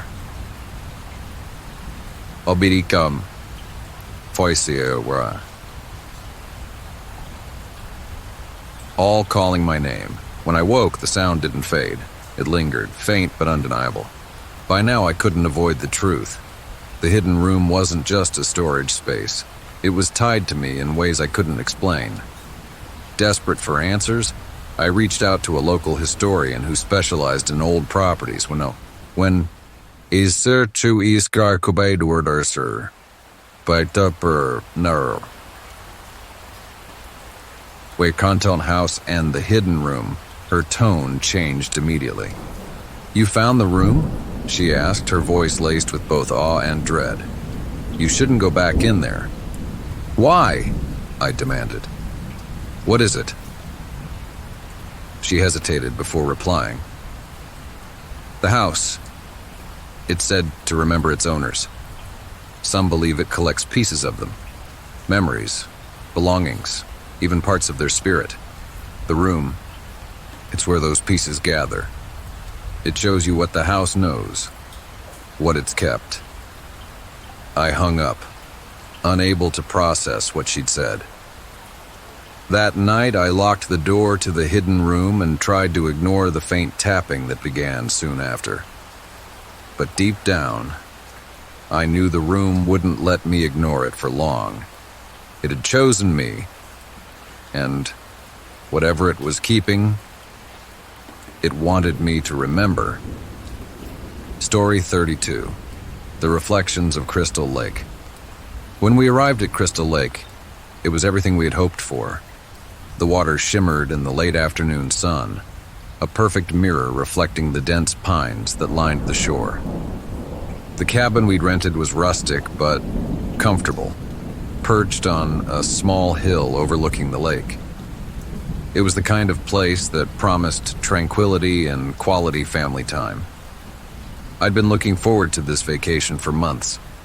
A chance to unwind, to bond with my wife, Sarah, and our two kids, Ellie and Max, away from the distractions of everyday life. The first couple of days passed uneventfully. We swam in the lake, roasted marshmallows by the fire, and spent lazy afternoons fishing from the small dock. Ellie, at 12, was already making plans to take a canoe out on her own, while Max, our curious 6-year-old, spent most of his time tossing rocks into the water and watching the ripples spread. It was Max who first noticed something unusual. We were sitting by the water one morning skipping stones, when he suddenly stopped and pointed at the lake. "Who's that?" he asked, his voice tinged with confusion. I followed his gaze to the water, but all I saw was our reflection, me, Max, and Ellie, sitting on the rocky shore. "What do you mean, buddy?" I asked. "It's just us." Max frowned, his small brow furrowing. "No. There's someone else. Right there." He jabbed his finger at the water. I looked again. For a moment, the light shifted, and I thought I saw something, an extra figure standing behind us in the reflection. But when I turned around, the shore was empty, save for Sarah coming down the hill with a basket of snacks. "It's probably just a shadow," I said, ruffling Max's hair. He didn't seem convinced, but he let it go, quickly distracted by a dragonfly that landed on a nearby log. That night, as the sun dipped below the horizon, turning the sky a fiery orange, Ellie and I sat on the dock, dangling our feet in the cool water. Sarah and Max were inside the cabin, getting ready for dinner. The lake was calm, the surface so still it looked like glass. Ellie leaned over, her long hair brushing the water as she gazed at our reflections. "Dad, doesn't it look weird to you?" she asked. "What do you mean?" I said, peering down. Our reflection stared back, slightly distorted by the ripples, but otherwise normal. She pointed at the water. "There, see, and the trees behind us." I squinted, trying to focus on the area she was pointing to. At first, I didn't notice anything unusual, but then it appeared. A shadowy figure, faint but unmistakable, standing among the trees on the shore. It was tall and vaguely human-shaped, its edges blurred as though it didn't quite belong. I turned sharply, my heart pounding, but the trees behind us were empty. When I looked back at the water, the figure was gone. "Probably just a trick of the light," I said, though I could hear the unease in my own voice. Ellie didn't look convinced, but she didn't press the issue. That night, after the kids had gone to bed, I told Sarah about what we'd seen. She laughed it off, calling it vacation jitters, and blaming it on the eerie way the lake reflected the world around it. "It's probably just our minds playing tricks on us," she said. "This place is so quiet it's making us notice things we'd normally ignore." Her explanation made sense at the time, but the strange reflections didn't stop. The next morning, we decided to take the canoe out as a family.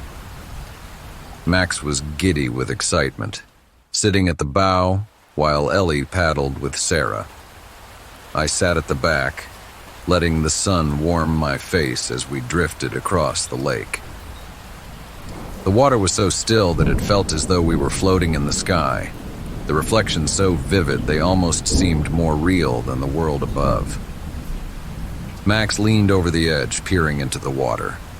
"It's there again," he whispered. "Max, sit back," I said, my voice sharper than I intended. He didn't move. "Right there, Dad. It's looking at us." I leaned forward, following his gaze. At first I didn't see anything, but then it appeared. A shadow in the reflection, moving just beneath the surface of the water. It was closer this time, almost directly beneath the canoe. I felt the hair on my arm stand on end as I watched it shift and ripple as though something was swimming just below us. "Do you see it?" Ellie asked, her voice trembling. "I see it," I admitted, my throat dry. "Let's head back." Sarah didn't argue, paddling quickly toward the shore. I couldn't take my eyes off the water.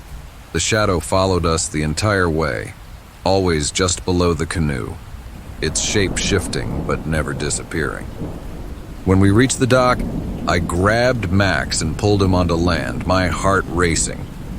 That night, the reflections grew worse. Every time I glanced at the lake, I saw them, shadowy figures, indistinct but undeniably present. They stood at the edges of the reflections, watching, waiting, and then just as quickly they would vanish, leaving only the calm surface of the water. I barely slept. Every time I closed my eyes, I dreamed of the lake. Its mirrored surface pulling me in, dragging me down into its depths. When I woke, drenched in sweat, I could swear I heard faint whispers outside the cabin, carried on the wind. The final straw came the following evening. The kids were inside playing cards while Sarah and I stood on the porch watching the sun set over the lake. The reflections were vivid, the water glowing with the colors of the sky. I glanced down at our reflections, expecting to see the two of us standing side by side. Instead, I saw 4 figures. 2 of them were us, but the other stood behind us, tall, dark shapes with no discernible features. My breath caught as I stared, unable to look away. The figures didn't move, but I could feel their presence, cold and suffocating. I turned to Sarah, panic rising in my chest. "Do you see that?" I asked, pointing at the water. She nodded, her face pale. "We need to leave." We didn't wait until morning. We packed up our things and loaded the car as quickly as we could, the eerie stillness of the lake pressing down on us. As we drove away, I couldn't help glancing in the rearview mirror. For a moment, I thought I saw them, standing at the edge of the lake, their shadowy forms perfectly reflected in the water. We never went back to Crystal Lake. Sometimes late at night I dream of those reflections, and every time I pass a body of water, I can't help but look, half expecting to see them waiting for me. Watching. Story 33. The Faces of Fairmont House. I bought Fairmont House for a steal, though I should have guessed why. It was the kind of place that looked picturesque in brochures. A stately Victorian with gabled windows, ivy creeping up the sides, and a sprawling garden that had long since gone wild. But in person there was something off about it. The air inside felt heavy. The corners seemed darker than they should, and the whole house carried a faint, lingering scent of mildew and age. The first face appeared on the second night. I'd been unpacking all day, and by the time I noticed it, I was too exhausted to make sense of what I was seeing. It was on the living room wall, faint and distorted, as if it were part of the cracked plaster itself. At first, I thought it was just an odd pattern in the aging wall, but as I stared, I realized it wasn't random. It was a face. Hollow eyes, a crooked nose, and a mouth slightly ajar, as if mid-sentence. It wasn't perfectly defined, but the longer I looked, the more it seemed to sharpen, like something emerging from the fog. And I knew that face. It was my mother's. My breath caught in my throat. My mother had passed 5 years ago, but there she was, staring back at me from the wall. I reached out, running my fingers over the plaster. It was smooth, solid. But when I stepped back, the face was gone. I convinced myself it had been a trick of the light or my exhaustion playing tricks on me. But the next day, it happened again. This time it was in the kitchen window. The glass had fogged up as I boiled water for tea, and there, pressed against the condensation, was the face of my younger brother, Ben. He had died in a car accident when I was 17, his loss a wound that had never fully healed. His expression was solemn, his features eerily clear, as if he were standing on the other side of the glass. I turned, expecting to see someone, or something outside, but the yard was empty. When I looked back at the window, the face had vanished, leaving only streaks of fog. I didn't sleep well that night. Every creak of the old house set me on edge, and I kept seeing faces in the dark, on the curtains, in the patterns of the wallpaper, even in the faint reflection of the moonlight on the bedroom mirror. None of them stayed long, fading the moment I tried to focus on them. But I knew what I had seen. These weren't strangers. They were people I had lost, faces from my past I couldn't escape. By the third day, I was questioning my sanity. The faces weren't just appearing on walls or windows anymore. I saw them in shadows cast by the furniture, in the grain of the wooden floors, even in the dust motes that floated through the air. My father, my childhood best friend Sarah, a beloved dog I'd had as a kid. They all made brief, haunting appearances. And always their expressions were the same. Solemn, almost mournful, as if they were trying to tell me something. Desperate for answers, I began scouring the house. There had to be an explanation.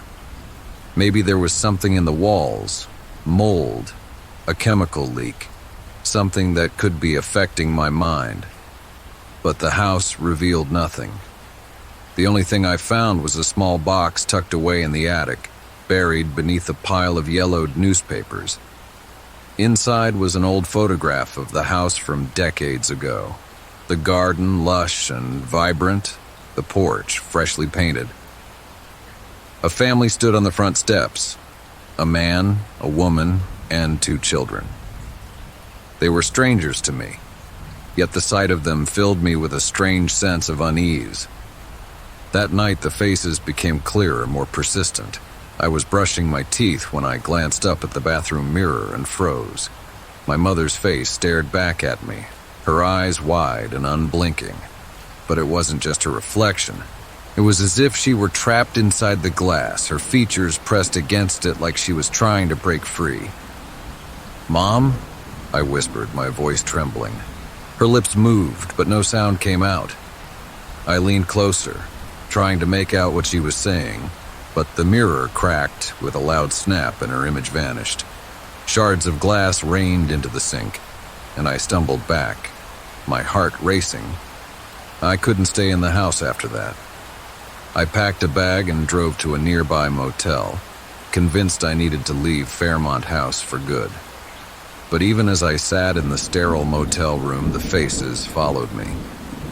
They appeared in the television screen when it was off, in the cheap wallpaper's floral pattern, even in the steam rising from my coffee. They were everywhere, inescapable, and always watching. The next day, I decided to confront whatever was happening. If the house wanted to show me something, I would let it. I returned to Fairmont House and sat in the center of the living room, the place where I had first seen my mother's face. "What do you want?" I said aloud, my voice echoing in the empty house. "Why are you showing me this?" The air grew cold, and the room seemed to darken. Slowly, faces began to materialize on every surface. They stared at me from the walls, the ceiling, the floor. Dozens of them, all familiar. My parents, my brother, my grandparents, friends and pets I had loved and lost. Even faces I couldn't immediately place, but that stirred vague memories, like neighbors I hadn't seen since childhood or teachers I had long forgotten. Their expressions shifted, no longer mournful but almost pleading. I stood, my chest tight with emotion. "I don't understand," I said, tears streaming down my face. "What are you trying to tell me?" The faces began to move, their mouths opening and closing in unison. A low whisper filled the room, 100 voices blending together into an unintelligible hum. I covered my ears, but the sound grew louder, reverberating through my skull. "Remember," the voices said, finally coalescing into a single word. The room spun, and for a moment I was somewhere else. I stood in a hospital room, the sterile scent of disinfectant filling the air. My mother lay in a bed, her frail hand gripping mine. She was saying something, her voice weak but urgent. "Don't forget, sweetheart," she whispered. "Promise me you'll remember." The memory hit me like a wave, and I gasped. clutching my chest as I was thrust back into the living room of Fairmont House. The faces were gone, the house silent once more. But I understood now. The faces weren't trying to haunt me. They were trying to remind me of the connections I had lost, of the promises I had made but buried under years of grief and distraction. I sat on the floor, the weight of understanding settling over me. Fairmont House wasn't cursed, it was a vessel, a place that held onto memories, onto the echoes of those who had passed through it. And somehow, it had chosen me to face my own. I still live in Fairmont House. The faces still appear, though less frequently now. When they do, I don't fear them anymore. I greet them, speak to them, and let them remind me of the people and moments that shaped me. Fairmont House isn't haunted, it's alive, a keeper of stories, a reminder that nothing and no one is ever truly gone.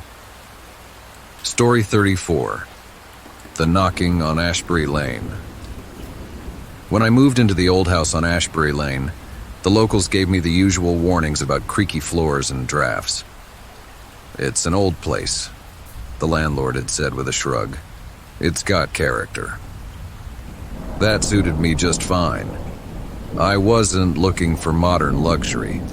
I wanted quiet and solitude, a fresh start in a small town where nobody knew me. The first few nights were uneventful. I settled in, unpacking my boxes and familiarizing myself with the oddities of the house. The wind howled through the cracks on stormy nights, and the floors groaned under my weight. It was charming in its own way, and I quickly grew comfortable with the quirks of my new home. Then came the knocking, and it started on a Tuesday night. I had been deep in a restless sleep when a sharp, deliberate knock startled me awake. 3 raps, loud and insistent, echoed through the stillness of the house. I bolted upright, my heart pounding, and stared at the glowing red numbers on my bedside clock. 3:15 a.m. I listened for a moment, waiting for a repeat. When nothing came, I convinced myself it was the wind, or some harmless noise the house made as it settled. Still, I couldn't shake the uneasy feeling as I eventually drifted back to sleep. The knocking came again the next night, exactly the same. 3 sharp raps at 3:15 a.m. This time, I couldn't ignore it. I got out of bed, grabbed a flashlight, and crept to the front door. Peering through the peephole, I saw nothing but darkness. No sign of movement on the porch, no cars on the quiet street beyond. Hesitating for a moment, I unlocked the door and opened it, my breath visible in the cold night air. The porch was empty. No footprints disturbed the thin layer of dew on the wooden boards, and the street was as silent as ever. I shivered, chalking it up to my imagination, and went back to bed. But the knocking persisted. Every night at exactly 3:15, 3 knocks would echo through the house, waking me like clockwork.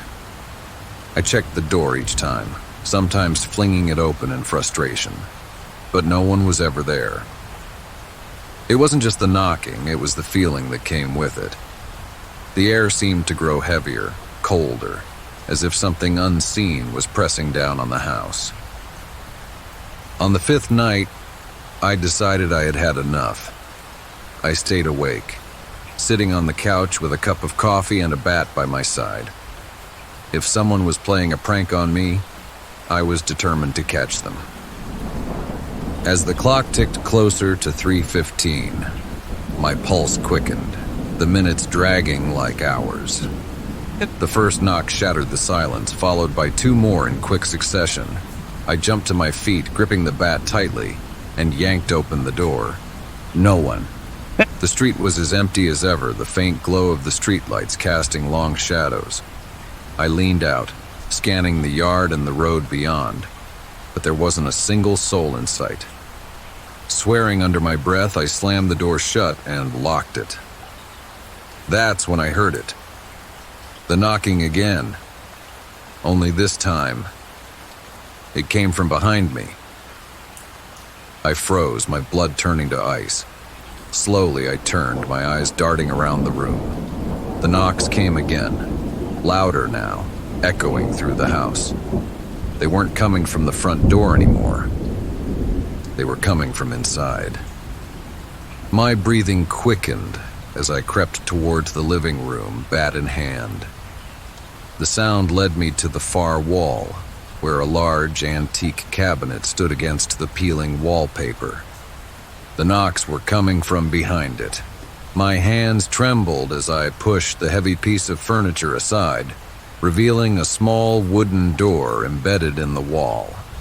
The door was unlike anything else in the house, short and narrow, with ornate carvings along its edges that didn't match the otherwise plain decor.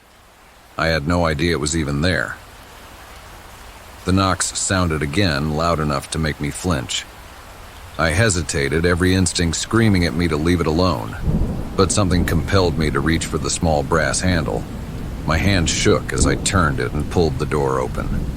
The space beyond was dark, and the beam of my flashlight barely penetrated the gloom. It appeared to be a crawl space, the walls lined with crumbling brick and rotting wood. The knocking had stopped, replaced by an oppressive silence that made my ears ring. "Hello?" I whispered, my voice barely audible. It felt ridiculous, but the tension in the air was unbearable. The silence stretched on, thick and suffocating. Then, just as I was about to shut the door, a voice answered. It was faint like a whisper carried on the wind. "Let me in." I stumbled back, my flashlight slipping from my hand and clattering to the floor. The light flickered wildly, casting strange shadows across the room. The voice came again, clearer this time. "Let me in." The words weren't coming from the crawl space anymore. They were behind me. I spun around, but the room was empty. The door to the crawl space slammed shut on its own, the sound reverberating through the house. The knocking resumed, louder than ever, coming from every direction at once.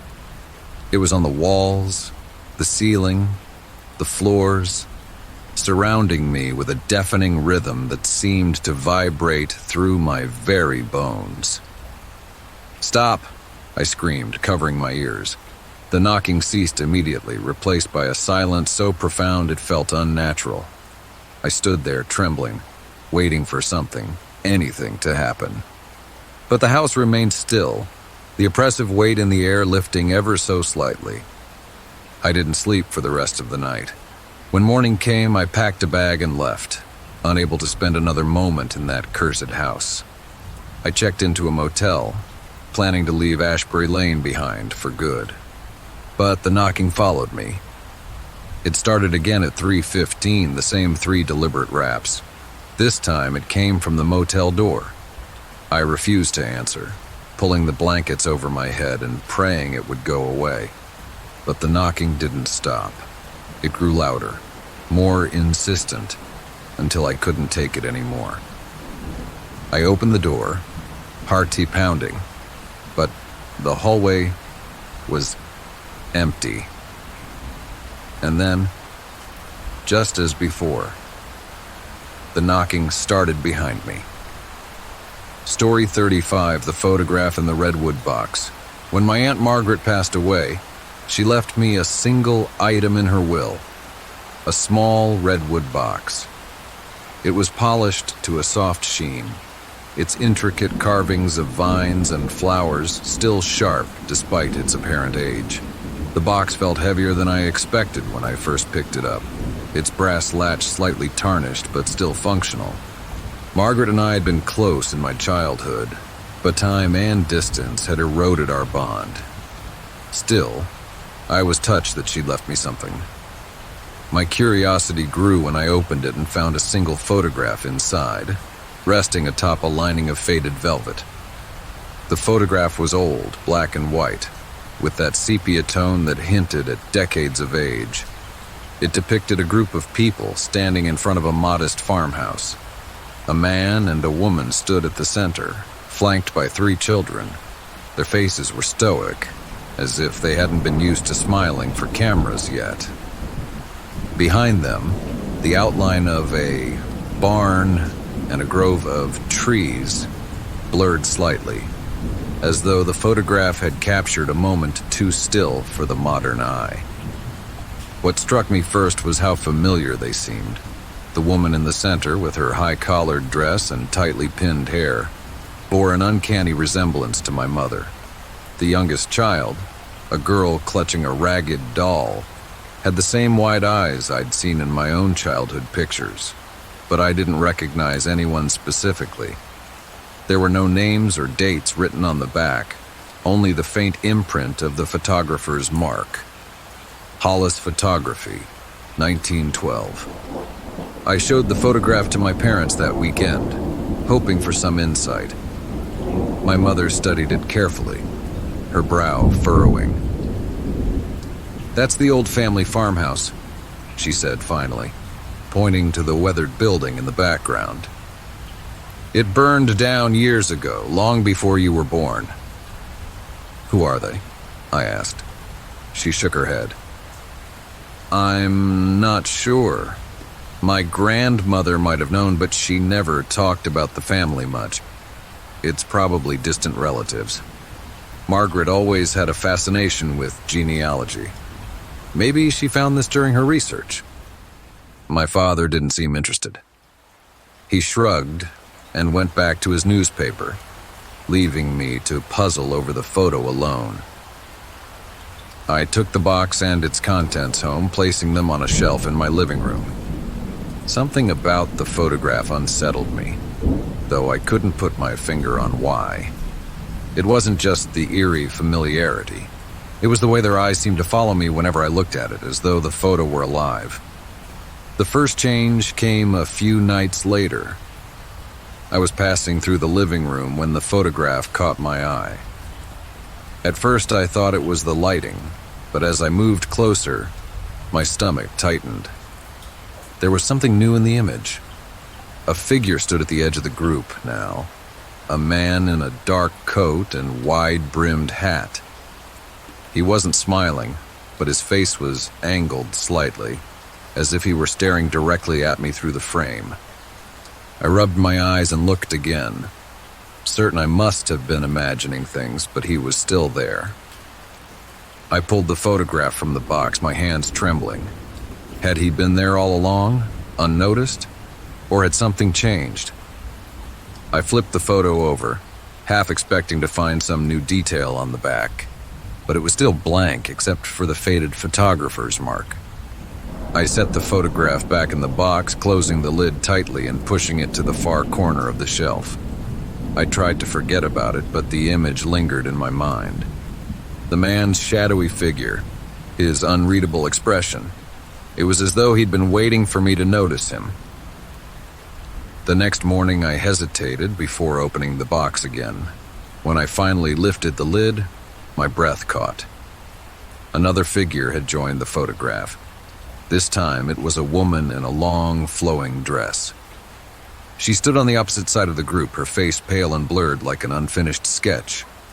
But her eyes, sharp and focused, were unmistakably locked on mine. I called my mother that evening, reluctant to sound panicked but desperate for answers. "Mom, the photograph Margaret left me, it's changing. There are people in it now who weren't there before." "Changing?" she asked, her tone skeptical. "What do you mean?" "There are new figures. A man, a woman. They weren't there the first time I looked." She hesitated. Margaret always said that photo was strange. She claimed it had a way of evolving, but I thought she was just being dramatic. You know how she loved her ghost stories. I didn't find that comforting. "What am I supposed to do?" "Leave it alone," she said firmly. Put it back in the box and don't look at it again." I tried to follow her advice.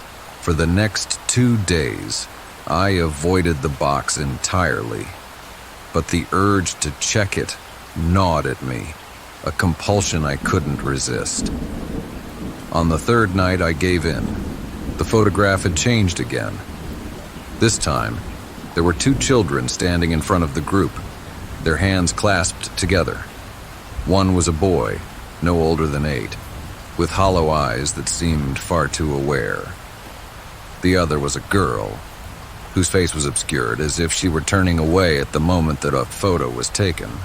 The original family remained, but they seemed less distinct now, their features fading slightly as the new figures took prominence. I couldn't take it anymore. I grabbed the photo and drove to the nearest antique shop, hoping someone there could help me. The shop owner, an elderly man with thick glasses, studied the photograph for a long moment before shaking his head. "This is no ordinary photo," he said finally. "It's not a family heirloom. It's a record." "A record of what?"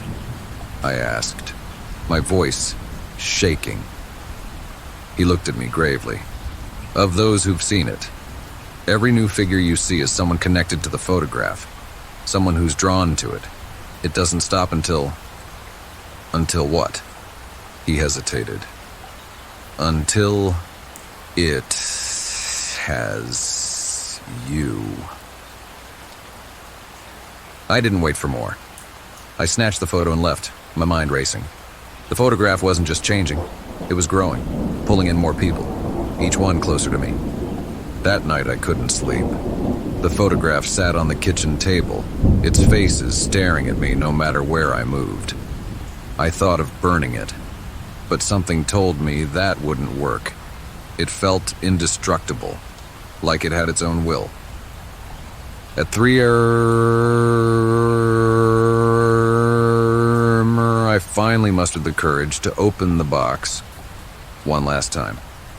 The photograph had changed yet again. This time, there were no distant figures. The faces in the photo had shifted entirely. It was no longer an old family at a farmhouse. It was me. My own face stared back from the center of the image, surrounded by people I didn't know. People whose expressions were twisted into something between desperation and hunger. At the edges of the frame, shadowy figures blurred into the background, waiting for their turn to join. The last thing I remember is the sensation of being pulled, like gravity had suddenly shifted. The room dimmed, and the photograph seemed to expand, the figures reaching out of the frame toward me. I woke up the next morning on the kitchen floor, the redwood box empty beside me. The photograph was gone. But now, every mirror I pass, every window pane, I see them. Those faces, staring back, growing closer, waiting. Story 36, The Whistle in Whispering Woods. I wasn't supposed to be in Whispering Woods. Locals always warned against venturing too far into the dense, shadowy forest that bordered our town. The stories varied. Some spoke of people who wandered in and were never seen again, while others told of eerie noises that drove hikers mad. Most dismissed them as folklore, but there was always an edge of truth to the warnings that made even the bravest think twice. But I wasn't looking for trouble that day. I'd gone for a walk to clear my mind after a particularly rough week, hoping the cool autumn air would ease my nerves. The edge of Whispering Woods was just a few blocks from my house, and the fiery colors of the turning leaves made the forest look almost inviting. I told myself I'd only go as far as the tree line. The first sound of the whistle came faintly, carried on the breeze. It was low and tuneless, a soft, breathy note that barely rose above the rustling of the leaves. I paused, glancing around for its source. The woods were still and quiet, save for the occasional chirp of a bird or the crackle of twigs underfoot. The whistle came again, a little louder this time, but still directionless, as though the wind itself were creating it. I should have turned back then, but something about the sound pulled at me. It wasn't urgent or alarming, more like an invitation. Curious, I stepped into the woods, the crunch of my boots muffled by the thick carpet of fallen leaves. The deeper I went, the louder the whistle grew, weaving in and out of the wind like a voice calling from far away. It wasn't a melody, just a single note that rose and fell, almost like breathing. As I walked, the trees seemed to grow closer together, their twisted branches forming a canopy that blocked out much of the sunlight. The air grew colder, sharper, and I noticed a faint, metallic tang, like the smell of rain on iron. After about 15 minutes, I came to a clearing. The whistle stopped abruptly, leaving the woods eerily silent. I stood still, listening, but the sound didn't return. Instead, something else caught my attention. A tree at the edge of the clearing, its bark marked by strange, deliberate carvings. I approached slowly, my breath clouding in the chilly air. At first, the marks seemed random, just jagged scratches in the rough bark. But as I stepped closer, my stomach tightened. They weren't random at all. They formed letters. My name. It was unmistakable. 5 letters, perfectly etched into the tree's surface, the grooves deep and clean as though freshly carved. My pulse quickened. It had to be a coincidence. Maybe someone else with the same name had done it. I scanned the clearing, looking for any sign of movement, but I was alone. Then I saw it. Another tree just a few feet away with the same markings. My name, etched into the bark, identical to the first. I turned slowly, my eyes darting from tree to tree. They were everywhere. Every trunk in the clearing bore my name, carved with the same precision as though the forest itself had written it. I took a shaky step back, my heart pounding. This couldn't be real. Someone was messing with me. It was the only explanation. But how? And why? The whistle returned. It was louder now, piercing the silence and cutting through the pounding of my heart. This time, it came from deeper in the woods, beyond the clearing. Against every instinct, I turned toward the sound, my feet moving almost of their own accord. I didn't want to follow it, but something about the whistle felt compelling, like a thread pulling me forward. As I walked, the trees closed in around me, their branches intertwining above to block out what little light remained. The air grew colder still, the metallic scent intensifying until it burned in my nostrils. The whistle continued, steady and unrelenting, always just ahead. More trees bore my name now. They appeared every few feet, the carvings growing larger and deeper, as though the forest were shouting my identity back at me. Some of the letters dripped with dark sap, almost like blood.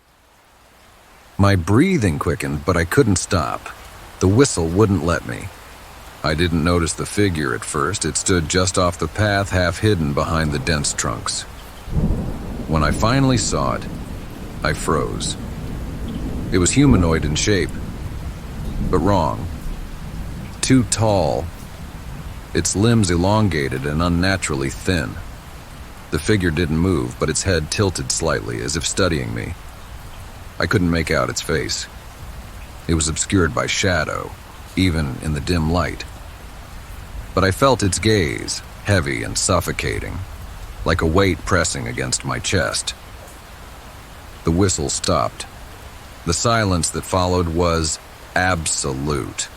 Not a single leaf rustled. Not a bird chirped. Even the wind seemed to hold its breath. My instincts screamed at me to run, but my legs refused to obey. The figure tilted its head further, its outline blurring as it stepped closer. "Who are you?" I managed to whisper, my voice trembling. The figure didn't answer. Instead, it raised one spindly arm and pointed to the tree nearest me. I followed its gesture, my eyes widening as I saw what was carved there. It wasn't my name anymore, it was a date. Today's date. My stomach turned. The figure took another step forward, its movements jerky and inhuman. I stumbled back, tripping over a root and landing hard on the ground. Pain shot through my ankle, but I scrambled to my feet, adrenaline surging. I ran. The woods blurred around me as I sprinted blindly, my breath coming in ragged gasps. The trees seemed to shift and twist as I passed, their branches reaching out like claws. The whistle returned, louder and more insistent, chasing me like a predator. I didn't dare look back. When I finally burst out of the woods, the sun was setting, casting long shadows across the empty street. I collapsed onto the pavement, my chest heaving as I tried to catch my breath. The whistle had stopped, and the metallic tang in the air was gone. But the memory of the figure, of the trees bearing my name, was seared into my mind. I don't know how long I sat there before I found the strength to stand. My house wasn't far, but the walk back felt endless. When I finally stepped inside, I locked every door and window, my hands trembling. I tried to convince myself it was just a nightmare, a hallucination brought on by stress or exhaustion. But when I went to bed that night, I found a single leaf on my pillow. Its surface was smooth and pale, and etched into it, as if burned by some unseen hand, was my name. The whistle didn't return that night, but now every time the wind blows through the trees outside my house, I swear I hear it. A low, tuneless note rising and falling like breath, whispering my name. Story 37. The Cabin at Pine Hollow.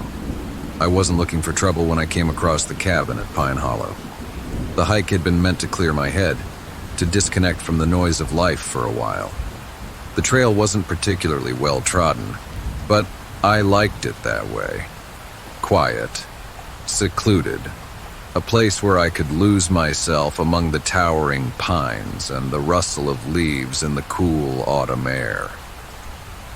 It was late afternoon when I saw the first sign of the cabin. A faint column of smoke rose in the distance, barely visible against the pale gray sky. Curious, I veered off the trail, pushing through dense undergrowth until the structure came into view. The cabin was a wreck. Its roof sagged in places, the windows were shattered, and the wooden boards were dark with rot. It looked like it hadn't been inhabited in years, maybe decades. But what stopped me cold were the faint lights flickering inside, visible through the jagged gaps where the windows used to be. I stood there for a moment, weighing my options. Every rational instinct told me to turn back, to leave the cabin to whatever or whoever was inside. But curiosity won out, as it often did with me. After all, what were the odds that a derelict cabin deep in the woods held anything more dangerous than some squatters or wildlife? The closer I got, the stranger it felt. The air seemed heavier, colder, and the faint smell of smoke mingled with something metallic. As I approached the cabin, the flickering lights became more distinct. Soft, yellowish glows, almost like candles. My footsteps crunched on the gravel path leading to the door, the sound unnaturally loud in the stillness. I reached the porch and hesitated. The door was slightly ajar, creaking softly as the wind pushed it back and forth. I took a deep breath and pushed it open fully, the hinges groaning in protest. The interior was as decrepit as the outside suggested. Dust and debris covered the floor, and the walls were lined with faded, peeling wallpaper. But the lights, those were real. Small candles sat on every surface, their flames dancing gently, despite the drafts that crept through the broken windows. What struck me most was the feeling that the cabin wasn't empty. The air carried a sense of presence, of something unseen watching my every move.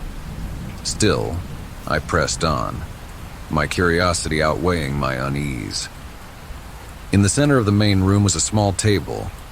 It was the only piece of furniture that seemed untouched by time. On its surface were 3 items: a handwritten note, a photograph, and an antique pocket watch. I picked up the note first, my hands trembling slightly. The paper was yellowed and brittle, but the ink was fresh, the writing neat and deliberate. "Welcome. We've been waiting for you." My breath hitched. I scanned the room again, half expecting someone to step out of the shadows. But the cabin was still, the only sound the faint crackle of the candle flames.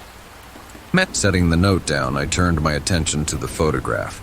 It was black and white, depicting a small group of people standing in front of the very cabin I was now inside. Their faces were indistinct, blurred slightly, as if the camera had caught them mid-movement. But one figure at the edge of the group stood out, a woman, her face turned slightly toward the camera. She looked eerily familiar, though I couldn't place why. Then I saw it. In her hand she was holding something, a photograph. She was holding the same photograph I was looking at now. A chill ran down my spine. I placed the photo back on the table and picked up the pocket watch. It was cold to the touch, its surface engraved with intricate patterns of vines and flowers. When I opened it, the hands weren't moving, frozen at exactly 3:07. The sound of footsteps broke the silence. I spun around, my heart pounding, but no one was there. The cabin was empty, yet I could hear the faint, deliberate crunch of footsteps on the gravel outside. Slowly, I moved toward the nearest window, peering out into the darkening woods. At first, I saw nothing, but then, just beyond the tree line, I caught a glimpse of movement. A figure stood there, half hidden among the trees. It was too far away to make out details, but it didn't move, didn't wave or call out. It just watched. I backed away from the window, my pulse hammering in my ears. The note's words echoed in my mind. "We've been waiting for you." I couldn't shake the feeling that whoever, or whatever, was out there had been expecting me. I grabbed the note, the photograph, and the pocket watch, shoving them into my backpack. Whatever this was, I didn't want to stick around to find out. I turned toward the door, ready to bolt, but as I reached for the handle, the door slammed shut on its own. The candles flared, their flames growing taller and brighter, casting wild shadows on the walls. The air grew colder still, and the metallic smell intensified, making my stomach churn. My hands fumbled with the door, but it wouldn't budge. Then I heard the voice. It was soft at first, barely more than a whisper, but it grew louder, reverberating through the cabin. "Why did you come here?" it asked, the tone neither male nor female, neither angry nor welcoming. "I don't know," I stammered, my voice shaking. "You were meant to find us," the voice interrupted. "It has always been your path." The room spun, the shadows on the walls twisting into shapes. Faces, figures, indistinct, but moving as though alive. The candles flickered wildly, their flames sputtering as the voice continued. "Do you remember now?" "Remember what?" I shouted, my back pressed against the door. "Who are you?" The shadows stilled, their shapes coalescing into a single figure that loomed in the center of the room. It didn't have a face, just a vague outline of a person, but it radiated a presence so overwhelming that I could barely breathe. "You will," it said, its voice echoing like a distant scream. "You always do." The candles went out, plunging the room into darkness. I don't remember how I got out of the cabin. One moment I was inside, and the next I was stumbling down the gravel path, the woods around me eerily silent. When I finally made it back to the trail, the sun had dipped below the horizon and the first stars were beginning to appear. Back home, I emptied my backpack onto the kitchen table. The pocket watch was still frozen at 3:07 and the photograph was unchanged. Except now, I was in it, standing among the group in front of the cabin. My face was pale, my expression blank, and in my hands I held the pocket watch. And in the background, just barely visible through the cabin's window, was the shadowy figure, watching. Story 38. The Letter from Ironwood Manor. The letter arrived on a damp Tuesday morning, tucked among a stack of bills and promotional flyers. The envelope was yellowed, the edges fraying, and my name was written on the front in an elegant script that looked like it had been penned by a fountain pen. There was no return address, just a faded postmark that read, Ironwood Manor, 1947. I stared at it for a long moment before opening it. The paper inside was thick and textured, the kind you might find in an antique shop. The handwriting matched the envelope, neat, precise, and almost too perfect. The letter read, Dear Evelyn, if you are reading this, then the time has come. You must listen carefully and do exactly as I say. I know you will doubt this letter, but the danger is real, and it is already closer than you think. Do not stay in your home tonight. Pack only what you need and leave before sundown. Travel far and fast and do not tell anyone where you are going. They are watching. Signed, Margaret Lockwood. The signature was unfamiliar, but the name rang a faint bell. My first reaction was to laugh, assuming it was some elaborate prank. Margaret Lockwood was my grandmother's maiden name, though she had passed away long before I was born. My mother rarely spoke of her, and I had grown up knowing little about that side of the family. Still, there was something unsettling about the letter. The warning felt personal, as though the writer truly knew me. I turned the envelope over, examining it again. How had it arrived? The postmark was dated decades before I was born, yet the letter looked freshly written. The ink hadn't faded, and there were no signs of aging beyond the envelope itself. I shrugged it off as a hoax, likely from someone who knew about my family's history. Tossing the letter onto the kitchen counter, I went about my day, determined not to let it bother me. But the feeling of being watched crept in before long. As the day wore on, I started noticing small, unexplainable things. A shadow flickering just outside my window, gone when I turned to look. The faint creak of floorboards in an empty house, a strange hum in the air, low and persistent like the buzz of a distant power line. By late afternoon, I couldn't shake the feeling that I wasn't alone.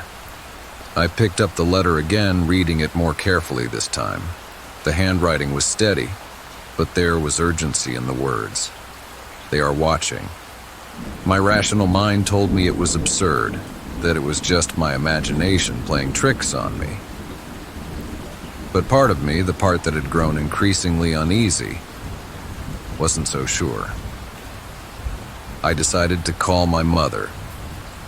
Maybe she could shed some light on Margaret Lockwood and this strange letter. She answered on the third ring, her voice warm but distracted. Hi, Mom, I said, trying to sound casual. Do you know anything about Ironwood Manor? There was a long pause on the other end of the line. Where did you hear that name? She asked, her tone sharp. I got this letter, I said, glancing at it on the counter. It's signed by Margaret Lockwood and mentions Ironwood Manor. It's probably a prank, but I thought you might know something. My mother's voice grew tense. Evelyn, listen to me. You need to throw that letter away. Burn it if you can. Don't read it again." Her reaction startled me. "Why? What's going on?" "I don't have time to explain," she said quickly. "Just do as I say. And whatever you do, don't..." The line went dead. I stared at my phone, the uneasy feeling in my chest growing heavier. My mother was always calm and level-headed, but she had sounded genuinely afraid. I tried calling her back, but the call went straight to voicemail. By now, the sun was beginning to set, casting long shadows across my living room. The letter's warning came back to me. "Do not stay in your home tonight. Leave before sundown." I told myself it was just paranoia, but a gnawing sense of dread made me pack a bag anyway. I grabbed some essentials, clothes, toiletries, my phone, and hesitated at the door. It felt ridiculous, leaving my own house because of a cryptic letter. Yet the silence in the house felt oppressive, the shadows deeper than they should have been. As I opened the door to leave, I froze. A figure stood at the edge of my yard, motionless and watching. It was tall and thin, its outline blurred as if the air around it was rippling. I couldn't make out any features, but I could feel its gaze locked on me. I slammed the door shut, my heart racing. Peeking through the curtains, I saw that the figure hadn't moved. It simply stood there, waiting. I backed away, gripping my phone tightly, and dialed 911. The call didn't go through. Panic set in. I rushed to the back door, planning to slip out quietly, but when I opened it, I found another figure standing in the yard. This one was closer, its head tilted slightly as if studying me. The faint hum I'd heard earlier grew louder, filling the air with an almost physical weight. I was trapped. Desperate, I grabbed the letter and reread it, hoping for some clue, some way out. The final line burned in my mind. "They are watching." The hum grew louder, vibrating through the walls. The shadows in the room deepened, stretching unnaturally until they began to move. Shapes emerged from the darkness, indistinct but undeniably present. They slithered along the floor and walls, converging toward me. I ran upstairs, slamming the bedroom door behind me. My hands trembled as I locked it, knowing it wouldn't stop whatever was out there. The humming was inside the house now, resonating in my skull, making it hard to think. Then, everything went silent. The sudden absence of sound was deafening. I held my breath, listening. A soft knock came at the bedroom door. 3 steady taps. "Evelyn?" a voice called. It was faint, almost melodic, but unmistakably human. "We've been waiting for you." I backed away, clutching the letter like a talisman. The knocking continued, growing louder and more insistent. The shadows under the door stretched toward me, dark tendrils curling around my feet. The letter slipped from my hands, landing face up on the floor. My eyes caught something I hadn't noticed before. Faint words written at the very bottom, almost hidden in the paper's texture. "Trust no one." The door burst open and the shadows surged toward me. The last thing I saw before the darkness consumed me was the faint outline of a woman's face. A face that looked eerily like my own. Story 39. Trapped in a quarantine zone? The day the quarantine zone was established was chaotic, to say the least. At first, the news reports had been vague. A new virus spreading quickly, symptoms escalating in hours, and an alarming mortality rate. Within days, military trucks rolled into the city, setting up barriers and checkpoints. No one in, no one out. The infected were to be contained, though no one told us what that really meant. I hadn't planned to stay. Like everyone else, I'd assumed this was temporary. We'd wait it out for a week, maybe 2, and life would go back to normal. But it didn't. The weeks stretched into months. and the zone became its own microcosm of fear, desperation, and decay. I lived in an apartment complex in the heart of the city, which quickly became my prison. The once bustling streets below my window turned into ghostly corridors patrolled by soldiers in hazmat suits. Announcements blared from loudspeakers mounted on their vehicles, a monotonous loop reminding us to remain indoors and report any symptoms immediately. It felt like living in a dystopian nightmare. The virus hit fast and hard. They called it L-17, and it wasn't just a killer, it was a destroyer. Those infected didn't just fall ill, they deteriorated. First came the fever, then the lesions, and finally, the aggression. People lost their minds in the final stages, attacking anyone nearby in fits of uncontrollable rage. It wasn't long before the streets outside became a battlefield. The worst part wasn't the virus, it was the waiting. Waiting to get sick, waiting for help, waiting for answers. My building wasn't large, but it housed enough people that tensions began to rise almost immediately. The shared hallway on my floor became a neutral zone of sorts, where whispers of escape plans or secret food stashes passed like currency. We were all on edge, watching each other for signs of infection, or worse, betrayal. Resources were scarce. The government dropped supplies weekly, parachuting crates of rations into designated zones. What they didn't count on was how quickly desperation could turn people into savages. The first few drops turned into violent free-for-alls, neighbors fighting each other for cans of food or bottles of water.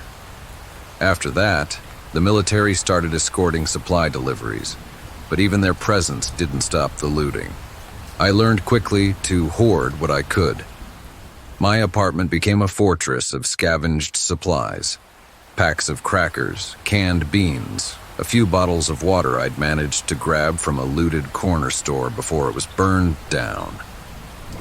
My neighbor, Mrs. Porter, a sweet older woman who used to bake cookies for the building, knocked on my door one evening, asking if I had anything to spare. I gave her half a can of soup. She cried as if I'd handed her gold. But not everyone was as kind. The residents on the third floor had formed a sort of gang, hoarding supplies and threatening anyone who tried to cross them. I heard rumors they'd killed a man who'd tried to take food from one of their stashes. No one questioned it. No one wanted to be next. The days blurred into one another. My world shrank to the confines of my apartment, the dull light from the window casting long shadows on the walls. I spent hours listening to the muffled chaos outside. Gunshots, screams, the distant hum of helicopters that never landed. The news broadcasts stopped after the first month, leaving us in a vacuum of information. Were we the only ones left? Had the virus spread beyond the zone? We had no way of knowing. Then, the power went out. The blackout hit late one night, plunging the city into complete darkness. Without electricity, the world outside became even more terrifying. The infected, drawn to sound and movement, became bolder in the shadows. The screams grew louder, closer. I barricaded my door with whatever furniture I could drag across the room, clutching a kitchen knife as I sat in the dark, waiting for the worst. It didn't take long for the tension in the building to boil over. With no lights, no communication, and dwindling supplies, paranoia set in. Mrs. Porter's door was kicked in by the gang from the third floor. I heard her pleading, her voice breaking as they tore through her apartment. I wanted to help, but I couldn't bring myself to move. She was dead within minutes, her cries silenced by the sound of gunfire. The next morning I found her door wide open, her apartment ransacked. Her body lay sprawled on the floor, a pool of blood drying beneath her. I tried not to look at her face as I scavenged what little food she had left. It made me sick, but I had no choice. Survival had stripped me of decency. Days passed, though I stopped counting them. I stayed quiet, conserving my energy and rationing my supplies. The infected had breached the building by then, their guttural growls echoing through the stairwells at night. I prayed they wouldn't find me, that my barricade would hold. But I knew it was only a matter of time. The turning point came when I heard the knocks. It was late past midnight when 3 sharp raps echoed through my apartment. At first, I thought it was my mind playing tricks on me. But then it came again. Steady. Deliberate. I froze, knife in hand, staring at the door. No one knocked anymore. It wasn't safe. "Who is it?" I croaked, my voice barely above a whisper. No answer. The knocks came again, louder this time, more insistent. I crept to the door, peering through the peephole. The hallway was empty, bathed in shadows. My heart pounded as I stepped back, clutching the knife tighter. Then the voice came. "Let me in," it said, soft and pleading. It sounded human, but there was something off about it. A tremor, a distortion, like it wasn't entirely real. "Who are you?" I asked, my throat dry. "Please," it whispered. "You're all I have left." The voice was familiar. It sounded like my sister Leah, who had died in the early days of the outbreak. I hadn't seen her face since the quarantine started, but hearing her voice now sent a jolt of fear and longing through me.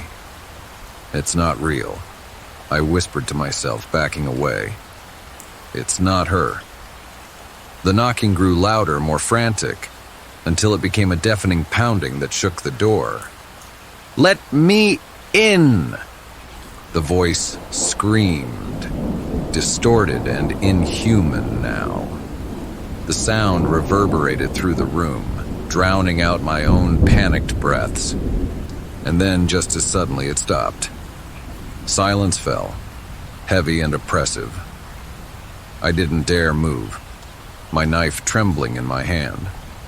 The faint hum of the infected echoed in the distance, a grim reminder of the world outside. I never opened the door that night, but I knew, deep down, that the quarantine zone wasn't just a cage. It was a trap, and whatever was outside the door had been waiting for me all along. Story 40. Surviving a Pandemic Nightmare. When the first whispers of the pandemic reached us, it felt distant, unreal, like a disaster unfolding on the other side of the world. I remember watching the news, seeing the masked crowds in places I couldn't even pronounce, and thinking, that could never happen here. But then it did. It began slowly. A few cases trickled into the country, and people whispered about infections in the next town over. By the time the government ordered lockdowns, the streets were already eerily quiet. Stores were gutted of essentials, shelves left bare of toilet paper, canned food, and sanitizer. Panic was the only currency anyone had left. The isolation started to chip away at me almost immediately. The first few weeks were tolerable, even novel in a way. I set up a workspace in my living room, kept up with friends through video calls, and promised myself I'd use the time to focus on hobbies. But as the weeks stretched into months, that novelty dissolved, replaced by an oppressive silence that grew heavier each day. The news didn't help. It was a relentless tide of numbers. Infections, deaths, hospitals overwhelmed. Images of doctors in hazmat suits, makeshift morgues and ice rinks, and crying families haunted my screen. The virus wasn't just killing people, it was tearing apart the fragile illusion that the world was safe and predictable. At first, I tried to maintain some semblance of normalcy. I stuck to a routine. Wake up, work, eat, sleep, repeat. But the days blurred together. each one indistinguishable from the last. I started to forget what day it was, waking up in a cold sweat, unsure if it was Monday or Saturday. The walls of my apartment, once a sanctuary, began to feel like a cage. The fear was constant, a low-grade hum in the back of my mind. Every trip outside became a calculated risk. The grocery store felt like a battlefield. Every aisle a gauntlet of masked strangers whose presence made my skin crawl. I sanitized everything obsessively, cans, bags, even my clothes. The smell of alcohol and bleach lingered in the air like a bitter reminder of the invisible threat. I couldn't shake the paranoia. Every ache, every tickle in my throat sent my mind spiraling. I'd lie awake at night, my chest tight, convinced I'd caught it. I'd read endless accounts of people who had suffered, their naris filling forums and social media posts like digital ghosts. Some survived, but were left with lingering damage, lungs that wouldn't heal, hearts that betrayed them. Others didn't survive at all. The loneliness was worse than the fear. Days passed without human contact. The video calls dwindled as friends and family became consumed by their own struggles. Conversations felt hollow, our words weighed down by the shared trauma we couldn't fully express. I missed the small, ordinary moments, brushing shoulders with a stranger on the subway, the casual hum of a coffee shop, a smile unhidden by a mask. The chaos outside only made it harder to hold on. Protests erupted over the lockdowns, people screaming about freedom while hospitals overflowed. The tension spilled into the streets, clashes breaking out between those demanding their rights and those begging for caution. Social media became a battlefield of its own, a relentless flood of conspiracy theories, anger, and despair. I stopped going online after a while. The digital world offered no solace, only more reasons to feel helpless. The turning point came on a night when the power went out. It was just a temporary outage, but the darkness felt absolute, the silence deafening. Without the hum of my laptop or the glow of my phone, I was left alone with my thoughts. And they weren't kind. I thought about the virus, how it seemed to creep into every aspect of life, an unseen predator waiting just beyond the edges of my small, controlled world. I thought about the people I'd lost touch with, the friendships that had faded under the weight of isolation. And I thought about the future, if there was one, and whether I'd recognize it when it came. The whispers started a few days after that. At first, I thought they were coming from the hallway outside my apartment, muffled voices of neighbors arguing or chatting. But the whispers didn't stop, even when the hallway was empty. They followed me from room to room, faint but persistent. Sometimes they sounded like my own voice, distorted and distant. Other times they were sharp and accusatory, echoing my worst fears back at me. You're not going to make it. You're alone. This is the end. I tried to ignore them, but they grew louder, more insistent. I stopped sleeping. The hours between dusk and dawn stretched endlessly, filled with the sound of my racing heartbeat and the whispers that refused to leave me. I'd pace the apartment, staring out the window at the empty streets below, wondering if anyone else felt this way, or if it was just me. One night, the whispers led me to the mirror. I stared at my reflection, hollow-eyed and pale, my hair unkempt, my clothes hanging loose on a body that had forgotten the joy of eating. And then I saw it. In the reflection, there was a figure standing behind me. It wasn't human, at least not entirely. Its outline was blurry, its features indistinct, but its presence was undeniable. I spun around, my heart in my throat, but the room was empty. When I looked back at the mirror, the figure was gone. But I could feel it, lurking just out of sight, watching me. I didn't leave the apartment for days after that. I rationed what little food I had left, afraid to step outside and risk seeing it again. The whispers grew worse, merging into a cacophony that drowned out my thoughts. I stopped trying to resist them. They were right. I was alone. The world was falling apart, and I was just another piece of debris being swept away. But then something changed. One morning, as the sun streamed weakly through the window, I noticed a bird perched on the fire escape. It was small and scruffy, its feathers ruffled by the wind, but it chirped with a kind of defiance. That made my chest ache. For the first time in weeks, the whispers stopped. The bird hopped closer to the window, peering at me with beady eyes, and in that moment, it felt like the first real connection I'd had in months. I opened the window, letting the cold air rush in. The bird flew off, disappearing into the pale blue sky, but the silence it left behind felt different, lighter, as if the weight pressing down on me had shifted, if only slightly. That day I forced myself to leave the apartment. The streets were still quiet, but I saw other people, masked, distant, but there.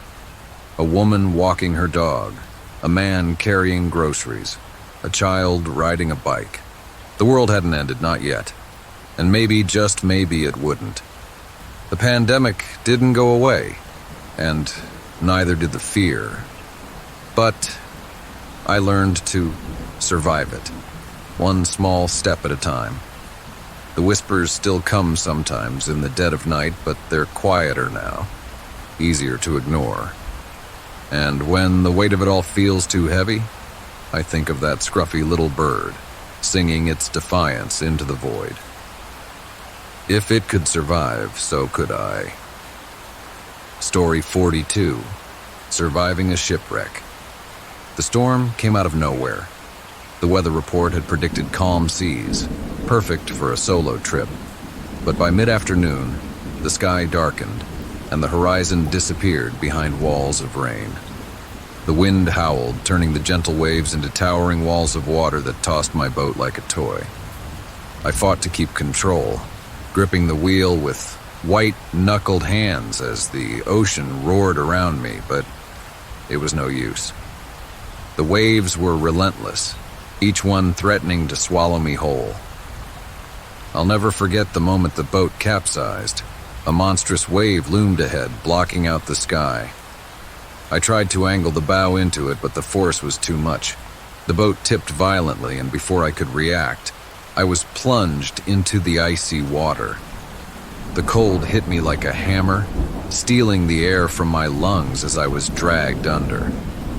Salt water filled my nose and mouth, and for a terrifying moment, I thought I wouldn't surface. When I finally broke free, sputtering and gasping, the boat was gone. All that remained was the overturned hull, half submerged and bobbing in the churning waves. I clung to it, shivering. Uncontrollably, my muscles screaming with the effort of holding on. Around me, the ocean stretched endlessly, a gray and merciless expanse. The storm raged for hours, though it felt like days. By the time the wind finally died down and the sea began to calm, the sun was setting, casting an eerie orange glow over the water.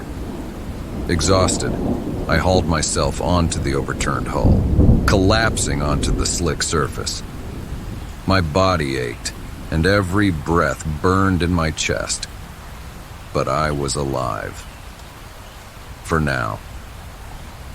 As night fell, the reality of my situation sank in. I was stranded in the middle of the ocean with no way to call for help. My radio had gone down with the boat, and my phone was long gone. The sky was cloudless now, and the stars stretched endlessly overhead, but their beauty was cold comfort. The darkness around me felt suffocating, every sound amplified by the stillness of the sea. I couldn't stop imagining what might be lurking beneath the surface.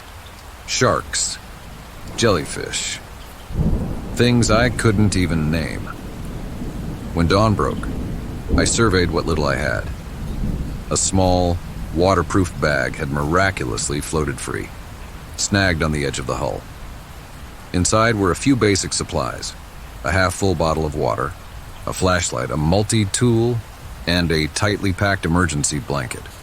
It wasn't much, but it was better than nothing.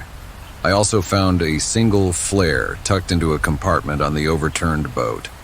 It was a lifeline, but only if a ship came close enough to see it. The first day was brutal. The sun was merciless, its heat baking my exposed skin and reflecting off the water until it felt like I was trapped in an oven. I tried to ration my water, taking small sips, but my throat was so dry it felt like sandpaper. Hunger gnawed at me, but there was nothing to eat, not even a crumb. I thought about trying to catch a fish, but without bait or a line, it seemed impossible. By the second day, dehydration set in. My lips were cracked and bleeding, and my head throbbed with every movement. The ocean seemed endless, an infinite mirror stretching to the horizon. I kept scanning for ships, for planes, for any sign of rescue, but there was nothing, just water and sky. The nights were the worst. The temperature plummeted, and I shivered violently, wrapping the emergency blanket around myself in a futile attempt to stay warm. The sound of the waves became maddening, a constant rhythm that kept me awake and on edge. Sleep came in fitful bursts, haunted by dreams of drowning and the shadowy things that might rise from the deep. On the third day, I spotted a ship in the distance. It was a speck on the horizon, but it was the first sign of life I'd seen since the storm. My heart leapt, and I fumbled for the flare, my fingers trembling as I struck it. The bright red flame hissed and sputtered, sending a trail of smoke into the sky. I waved it frantically, shouting at the top of my lungs, even though I knew they couldn't hear me. The ship didn't change course. I watched helplessly as it disappeared over the horizon, taking my fragile hope with it. Tears blurred my vision, but I had no moisture left to cry. Despair sank in like a heavy weight, and for the first time, I wondered if I would ever be found. By the fourth day, I was hallucinating. The heat and thirst had taken their toll, warping my sense of reality. I saw shapes on the horizon that turned out to be clouds, heard voices in the wind that weren't there. I even thought I saw another flare, but when I strained to look, there was nothing. My mind was turning against me, and I didn't know how much longer I could hold on. Then came the storm. It wasn't as fierce as the first, but in my weakened state, it felt like the final blow. The waves tossed the hull violently, drenching me with icy spray. I clung to the edge, my fingers raw and blistered as the rain poured down in sheets. Lightning lit up the sky, and for a brief moment I thought I saw land in the distance, a dark shape rising above the water. But it was gone as quickly as it had appeared, leaving me wondering if I'd imagined it. The storm passed by morning, leaving the sea eerily calm. My body was broken, my will to survive hanging by a thread. I stared at the horizon, too exhausted to move, when I heard it, the faint hum of an engine. At first, I thought it was another hallucination, but the sound grew louder, more distinct.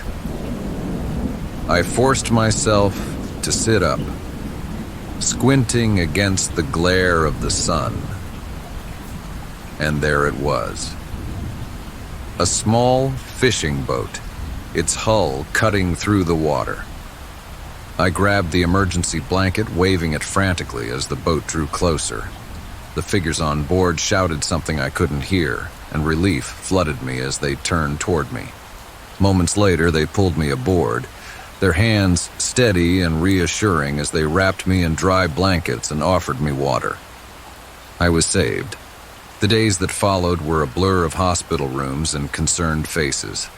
The doctors said I was lucky to be alive, that most people wouldn't have lasted as long as I did. But it didn't feel like luck. It felt like I had fought tooth and nail for every moment, battling not just the elements but my own mind.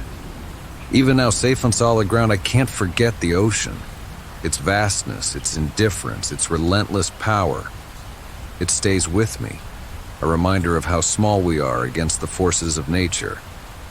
But it's also a testament to the strength we find in ourselves when there's nothing else to rely on. I survived the shipwreck, the storm, the isolation, and the hunger, and that, I suppose, is something. Story 43. Inferno. The night the fire consumed my house, I fell asleep thinking everything was normal. The day had been unremarkable, filled with the usual mundane routines. I had dinner, watched some TV, and went to bed early, exhausted from a long week. There was no warning, no sign that this night would be any different. I woke up coughing. My throat burned and my lungs felt heavy, like they were filled with smoke. At first I thought it was a dream, a strange, suffocating nightmare. But then I smelled it, the sharp, acrid stench of burning wood and plastic. My heart started pounding as I opened my eyes, and through the dim light of my bedroom I saw the orange glow spilling in from under the door. Panic set in immediately. My mind raced as I tried to make sense of what was happening. The smoke was thickening by the second, curling along the ceiling and seeping into every corner of the room. I reached for my phone on the nightstand, but it wasn't there. I must have left it in the living room, and I cursed myself for not keeping it nearby. The heat was growing unbearable. I knew I had to get out, but I couldn't think straight. All I could hear was the crackling of flames and the faint roar as the fire devoured everything in its path. I crawled out of bed, staying low to the ground, like I'd learned in elementary school fire drills. My body felt sluggish, my movements clumsy as adrenaline surged through me. When I reached the door, I hesitated. I pressed my hand against it like I'd been taught, and it was scorching hot. The fire was on the other side. I backed away, my breath coming in short, panicked gasps. The window. That was my only option. I stumbled toward it, fumbling with the latch as smoke stung my eyes and filled my throat. The window was jammed, probably from years of neglect. I banged on it with my fist, then grabbed a lamp from the dresser and smashed the glass. The sound was deafening, shards raining down onto the lawn below. Fresh air rushed in, a stark contrast to the suffocating heat behind me. Climbing through the window was harder than I expected. My hands shook as I tried to maneuver my body through the narrow frame. The jagged edges of broken glass cut into my palms, but I didn't care. The heat was unbearable now, flames licking at the walls behind me, and I could feel the fire's relentless pursuit. I fell hard onto the grass outside, the impact jarring my bones. For a moment I just lay there, coughing and gasping for air, my body trembling with adrenaline. Then I turned to look at the house. It was an inferno. Flames poured out of the windows, curling upward to consume the roof. The smoke billowed into the night sky, a black plume blotting out the stars. The heat radiating from the fire was intense, even from where I lay. I could hear the wood snapping and cracking as the structure gave way to the relentless blaze. Neighbors began to emerge from their homes, their faces illuminated by the orange glow. Someone shouted, "Call 911." A woman wrapped a blanket around me, her voice soft and soothing, though I couldn't make out what she was saying over the roar of the fire. I felt detached, like I was watching the scene unfold from somewhere far away. The fire department arrived within minutes, though it felt like hours. Red and blue lights flashed against the chaos, and the hiss of water from the hoses filled the air as firefighters battled the flames. I sat on the curb watching helplessly as everything I owned was reduced to ash. My clothes, my photographs, the mementos I'd collected over the years. All of it was gone. It wasn't until the paramedics checked me over that I realized I'd been injured. My hands were bleeding from the glass, and there were small burns on my arms and face. They wanted to take me to the hospital, but I refused, insisting I was fine. The truth was, I wasn't ready to leave. I couldn't tear myself away from the sight of my home, even as it crumbled before my eyes. When the fire was finally extinguished, the house was unrecognizable. The walls were blackened and charred. The roof collapsed inward. The firefighters told me it was a total loss, though I already knew that. They suspected an electrical fault in the kitchen had started the fire, though it would take days to confirm. None of it mattered. The result was the same. In the days that followed, I stayed with a friend. The reality of what had happened didn't sink in right away. At first, I was numb, going through the motions of contacting my insurance company, arranging for cleanup, and notifying family and friends. But as the shock wore off, the grief hit me like a tidal wave. I mourned not just the loss of my home, but the life I'd built inside it. The photo albums that chronicled my childhood, the books I'd spent years collecting, the gifts from loved ones. All of it was gone, swallowed by the fire. Even the smallest things, like the mug I drank coffee from every morning or the blanket I curled up with on the couch, felt irreplaceable. Sleep became impossible. Every time I closed my eyes, I saw the flames. I heard the crackling of the fire, felt the searing heat on my skin.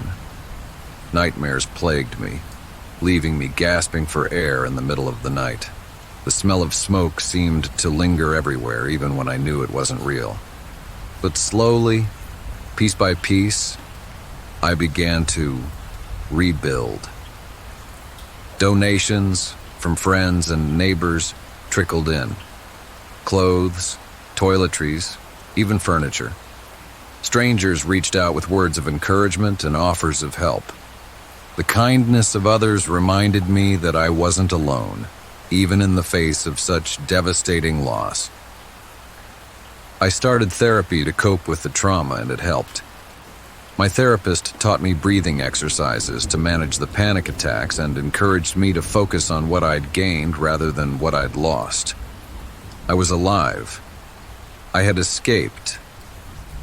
And, though it would take time, I could start over. The process of rebuilding wasn't easy. I spent weeks sifting through the ruins of my home, salvaging what little I could. A few charred photographs, a piece of jewelry, a ceramic figurine that miraculously survived the fire. They were small things, but they felt monumental, a reminder that not everything had been lost. It's been a year now since the fire. I've moved into a new place, though I'll never stop missing the home I lost. The fear lingers too, a constant undercurrent that I've learned to live with. I've become obsessive about fire safety, checking and rechecking smoke alarms, unplugging appliances, and keeping a fire extinguisher within reach. But I've also found strength I didn't know I had. Surviving the fire taught me that possessions, no matter how precious, can be replaced. What matters most is life, and the people who surround you with love and support when everything else is gone. I'm still healing, still rebuilding, but I survived. And that, more than anything, is what keeps me going. Story 44. The Mirror at Summersend Library. Summersend Library had always been a quiet refuge for me. Tucked away on the edge of town, its stone facade and arched windows gave it the appearance of an old-world cathedral, a sanctuary for knowledge and solitude. I'd spent countless afternoons there, burying myself in books and escaping the noise of everyday life. But that peace was shattered the day I discovered the mirror. It started innocuously enough. I had been wandering through the library's less frequented sections, searching for something, anything, to hold my attention. The library's top floor, dimly lit and filled with the scent of aged paper, was reserved for rare collections. Few people ventured there, which was precisely why I liked it. That day, while browsing a row of books about local history, I noticed a mirror mounted on the far wall. It seemed out of place among the dusty shelves and faded carpets, its ornate frame polished to a golden shine that gleamed even in the dim light. The glass was perfectly clear, almost unnaturally so, as though it had never known dust or fingerprints. Curiosity drew me toward it. As I approached, I saw my reflection, a little pale under the flickering fluorescent lights, my dark hair slightly mussed from the wind outside.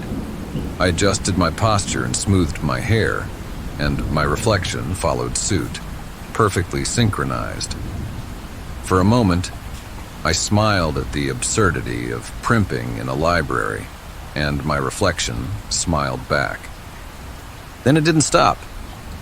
I froze, my own smile fading, but the image in the mirror lingered a second too long, the grin on its face unnervingly wide.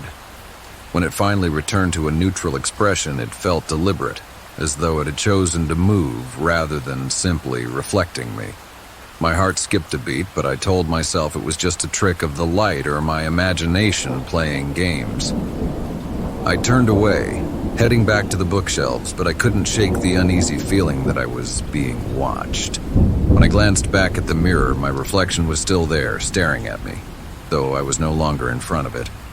I left the library in a hurry that day, my pulse racing. The mirror stayed on my mind for hours afterward, an irrational weight pressing down on me. I told myself it was nothing, that I'd been tired or distracted, and vowed not to let it bother me. But the next time I visited Summersend Library, the mirror seemed to be waiting for me. It hadn't moved, of course. It still hung in the same spot on the wall, its frame catching the dim light like a beacon. This time, I tried to avoid it, keeping my eyes on the shelves as I browsed. But the sense of being watched grew unbearable, an itch at the back of my mind I couldn't ignore. I glanced at the mirror. My reflection stood there, perfectly still, even as I turned my head to look directly at it. My breath caught in my throat as I raised a hand and waved, my movements slow and deliberate. The reflection hesitated, then waved back, its fingers curling in a motion that felt mocking rather than mirroring. I stepped closer, staring into the glass as my reflection tilted its head, studying me like a stranger. "Is someone there?" I whispered, my voice trembling. The reflection didn't respond, not with words, but it smiled, that same unnervingly wide grin that didn't reach its eyes. Then slowly it lifted a hand and placed its palm against the glass. For a moment I thought I saw the surface ripple, as though the mirror were water disturbed by a stone. I stumbled back, nearly tripping over my own feet. My heart pounded as I fled down the stairs, not bothering to return the book I'd been holding. I didn't look back until I was outside, standing on the library steps under the safety of the afternoon sun. Even then, I half expected to see the reflection in one of the library's windows, watching me leave. That night, I dreamed of the mirror. In the dream, I stood before it again, but the reflection wasn't me. It was something else, a shadowy figure with hollow eyes that smiled far too wide. It tapped on the glass, the sound sharp and rhythmic, until the mirror began to crack. I woke in a cold sweat, my pulse racing, the sound of tapping echoing in my ears. Over the next few days, strange things began to happen. At home, my bathroom mirror seemed different. When I brushed my teeth or washed my hands, I felt my reflection lingering too long, its movements not quite matching mine. Once, As I leaned closer to inspect a blemish on my cheek, I thought I saw it blink, just once. Quick enough to doubt, but slow enough to terrify me. I covered the mirrors in my apartment after that. I told myself it was ridiculous, but the alternative, to watch and wait for my own reflection to betray me, was worse. Despite my growing fear, I felt drawn back to Summersend Library. Something about the mirror nagged at me, a compulsion I couldn't ignore. I convinced myself it was curiosity, that I needed answers, though deep down I feared it was something else, something the mirror itself wanted. When I returned, the library was quiet as ever. I climbed the stairs to the top floor, my footsteps echoing in the stillness. The mirror hung in its usual place, waiting for me. This time I didn't hesitate. I stepped in front of it, staring into my reflection's eyes. For a long moment, it mirrored me perfectly, every blink and breath synchronized. Then, slowly, it tilted its head, just as it had before. "What do you want?" I asked, my voice barely above a whisper. The reflection smiled, its lips curling into that same too-wide grin. Then it raised its hand, pointing at something behind me. I turned, my heart hammering. But there was nothing there. Just the rows of bookshelves stretching into the dim light. When I faced the mirror again, the reflection was gone. The glass was empty, reflecting nothing but the room behind me. I stepped closer, my hand trembling as I reached out to touch the glass. It was cold, unnaturally so, and for a moment I thought I felt something move on the other side. A faint resistance, like a hand pressing back. Then the whisper came. It wasn't loud, but it was clear. A voice that sounded like my own, speaking from somewhere deep within the glass. "Goodbye." Before I could react, the reflection reappeared, but it was no longer mine. It was something else, a shadowy figure with hollow eyes that grinned as it raised a hand in a mocking wave. I ran. I haven't been back to Summersend Library since. I avoid mirrors now, covering them or turning them away. But sometimes when I pass by a reflective surface, a shop window, a puddle on the street, I catch a glimpse of something out of the corner of my eye.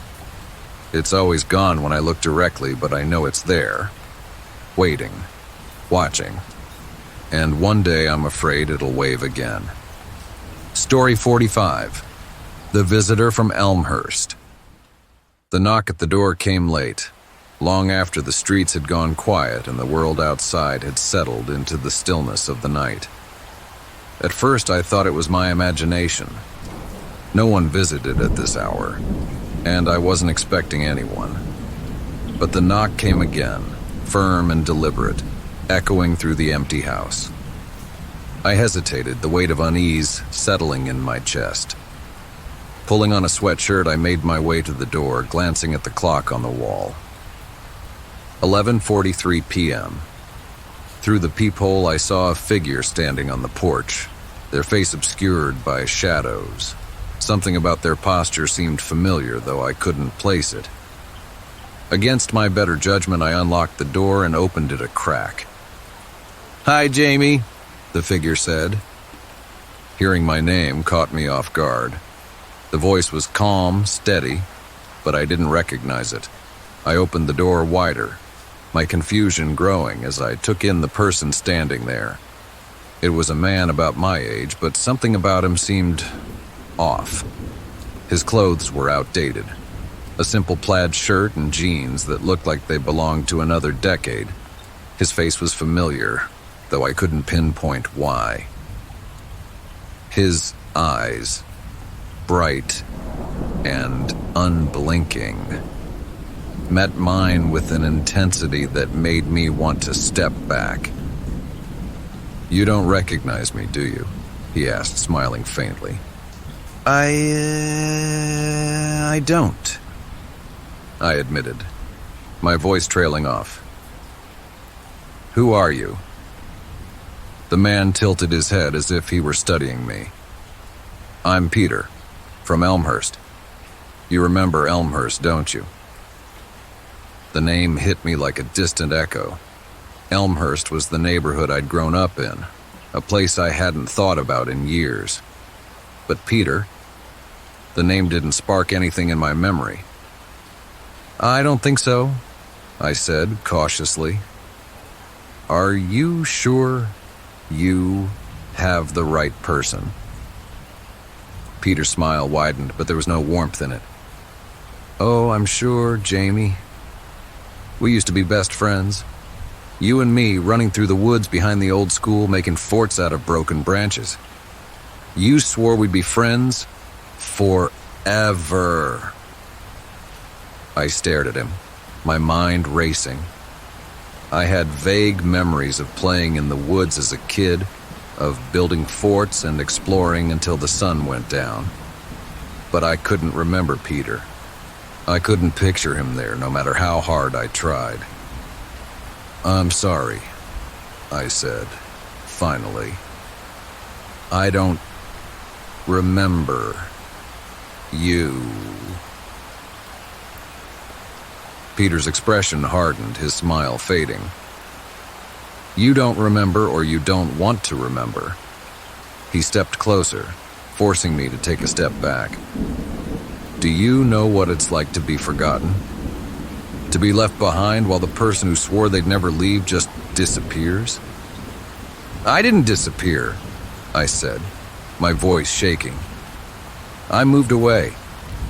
My family left Elmhurst years ago. I was just a kid.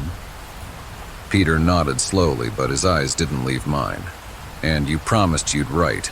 You promised you'd visit. You said you'd never forget. The words caught in my throat. It was true. I had vague memories of saying goodbye to friends in Elmhurst, of making promises I hadn't kept.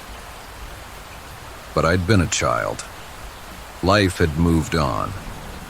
I'd grown up, made new friends, and left those old memories behind.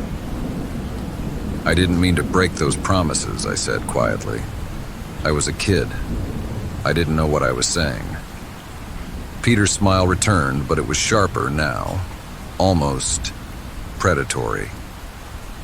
But I believed you, Jamie. I waited. I kept waiting. Year after year for the letters, the visits. But they never came. You moved on, forgot about me, and left me in that place. His words sent a chill through me. There was something unnatural about the way he spoke, as if he were reciting a script he'd practiced for years. And the way he looked, unchanged, ageless, made my skin crawl. Peter, I'm sorry, I said, taking another step back. I don't know what else to say. I didn't mean to hurt you, but that was a long time ago. A long time for you, Peter said, his voice dropping. But not for me. For me, it's as if you left yesterday. As if you closed the door and never looked back. Do you know what it's like to be stuck in the same moment, waiting for someone who never comes? I didn't know what to say. My chest tightened as memories began to surface. Flashes of a boy with sandy hair and bright eyes, running alongside me through the woods, laughing as we climbed trees and pretended we were explorers. It was him. Peter. He was real. Or at least he had been. But you're... I started, my voice faltering. You're the same. You haven't aged. Peter's grin widened. That's what happens when you're forgotten, Jamie. Time stops. You stay exactly as you were, trapped in the memories of the person who left you behind. I shook my head, backing farther into the house. That's not possible. You're not real. Oh, I'm real. Peter said, stepping inside before I could stop him. As real as the promises you broke. And now, I'm here to remind you. He moved closer, his footsteps eerily silent despite the creaking floorboards. I wanted to run, to slam the door and bolt it shut, but my legs wouldn't move. The air around him seemed heavier, colder, as if the room itself were rejecting him. I waited for you, Jamie, Peter said, softly, his voice almost a whisper. But you never came. So now I've come to you. What do you want? I asked, my voice barely audible. Peter stopped, his expression softening for the first time. I want what you promised. I want what you owe me. Your time, your attention, your friendship. I can't give you that, I said, shaking my head. I'm not the same person I was back then. I can't undo the past. Peter's eyes darkened, the warmth in his voice vanishing. No, you can't. But you can make it right. You can come back with me, to where it all began. I felt a pressure building in my chest, a suffocating weight that made it hard to breathe. I can't, I said again, my voice trembling. I don't belong there anymore. Peter's smile turned cold. You don't have a choice. Before I could react, the lights flickered, and the room seemed to shift. The walls warped, the air growing thick with the scent of pine and damp earth. When I blinked, the familiar surroundings of my home were gone. Instead, I stood in the woods behind the old school in Elmhurst. The trees loomed overhead, their branches twisting like skeletal fingers. Peter stood in front of me, unchanged, his bright eyes gleaming in the dim light.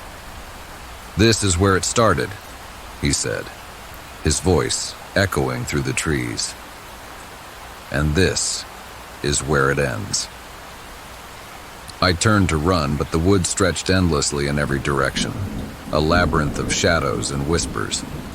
Peter's laughter followed me, sharp and bitter as the darkness closed in. You can't leave, Jamie, he called after me. Not this time. Not until you've kept your promises.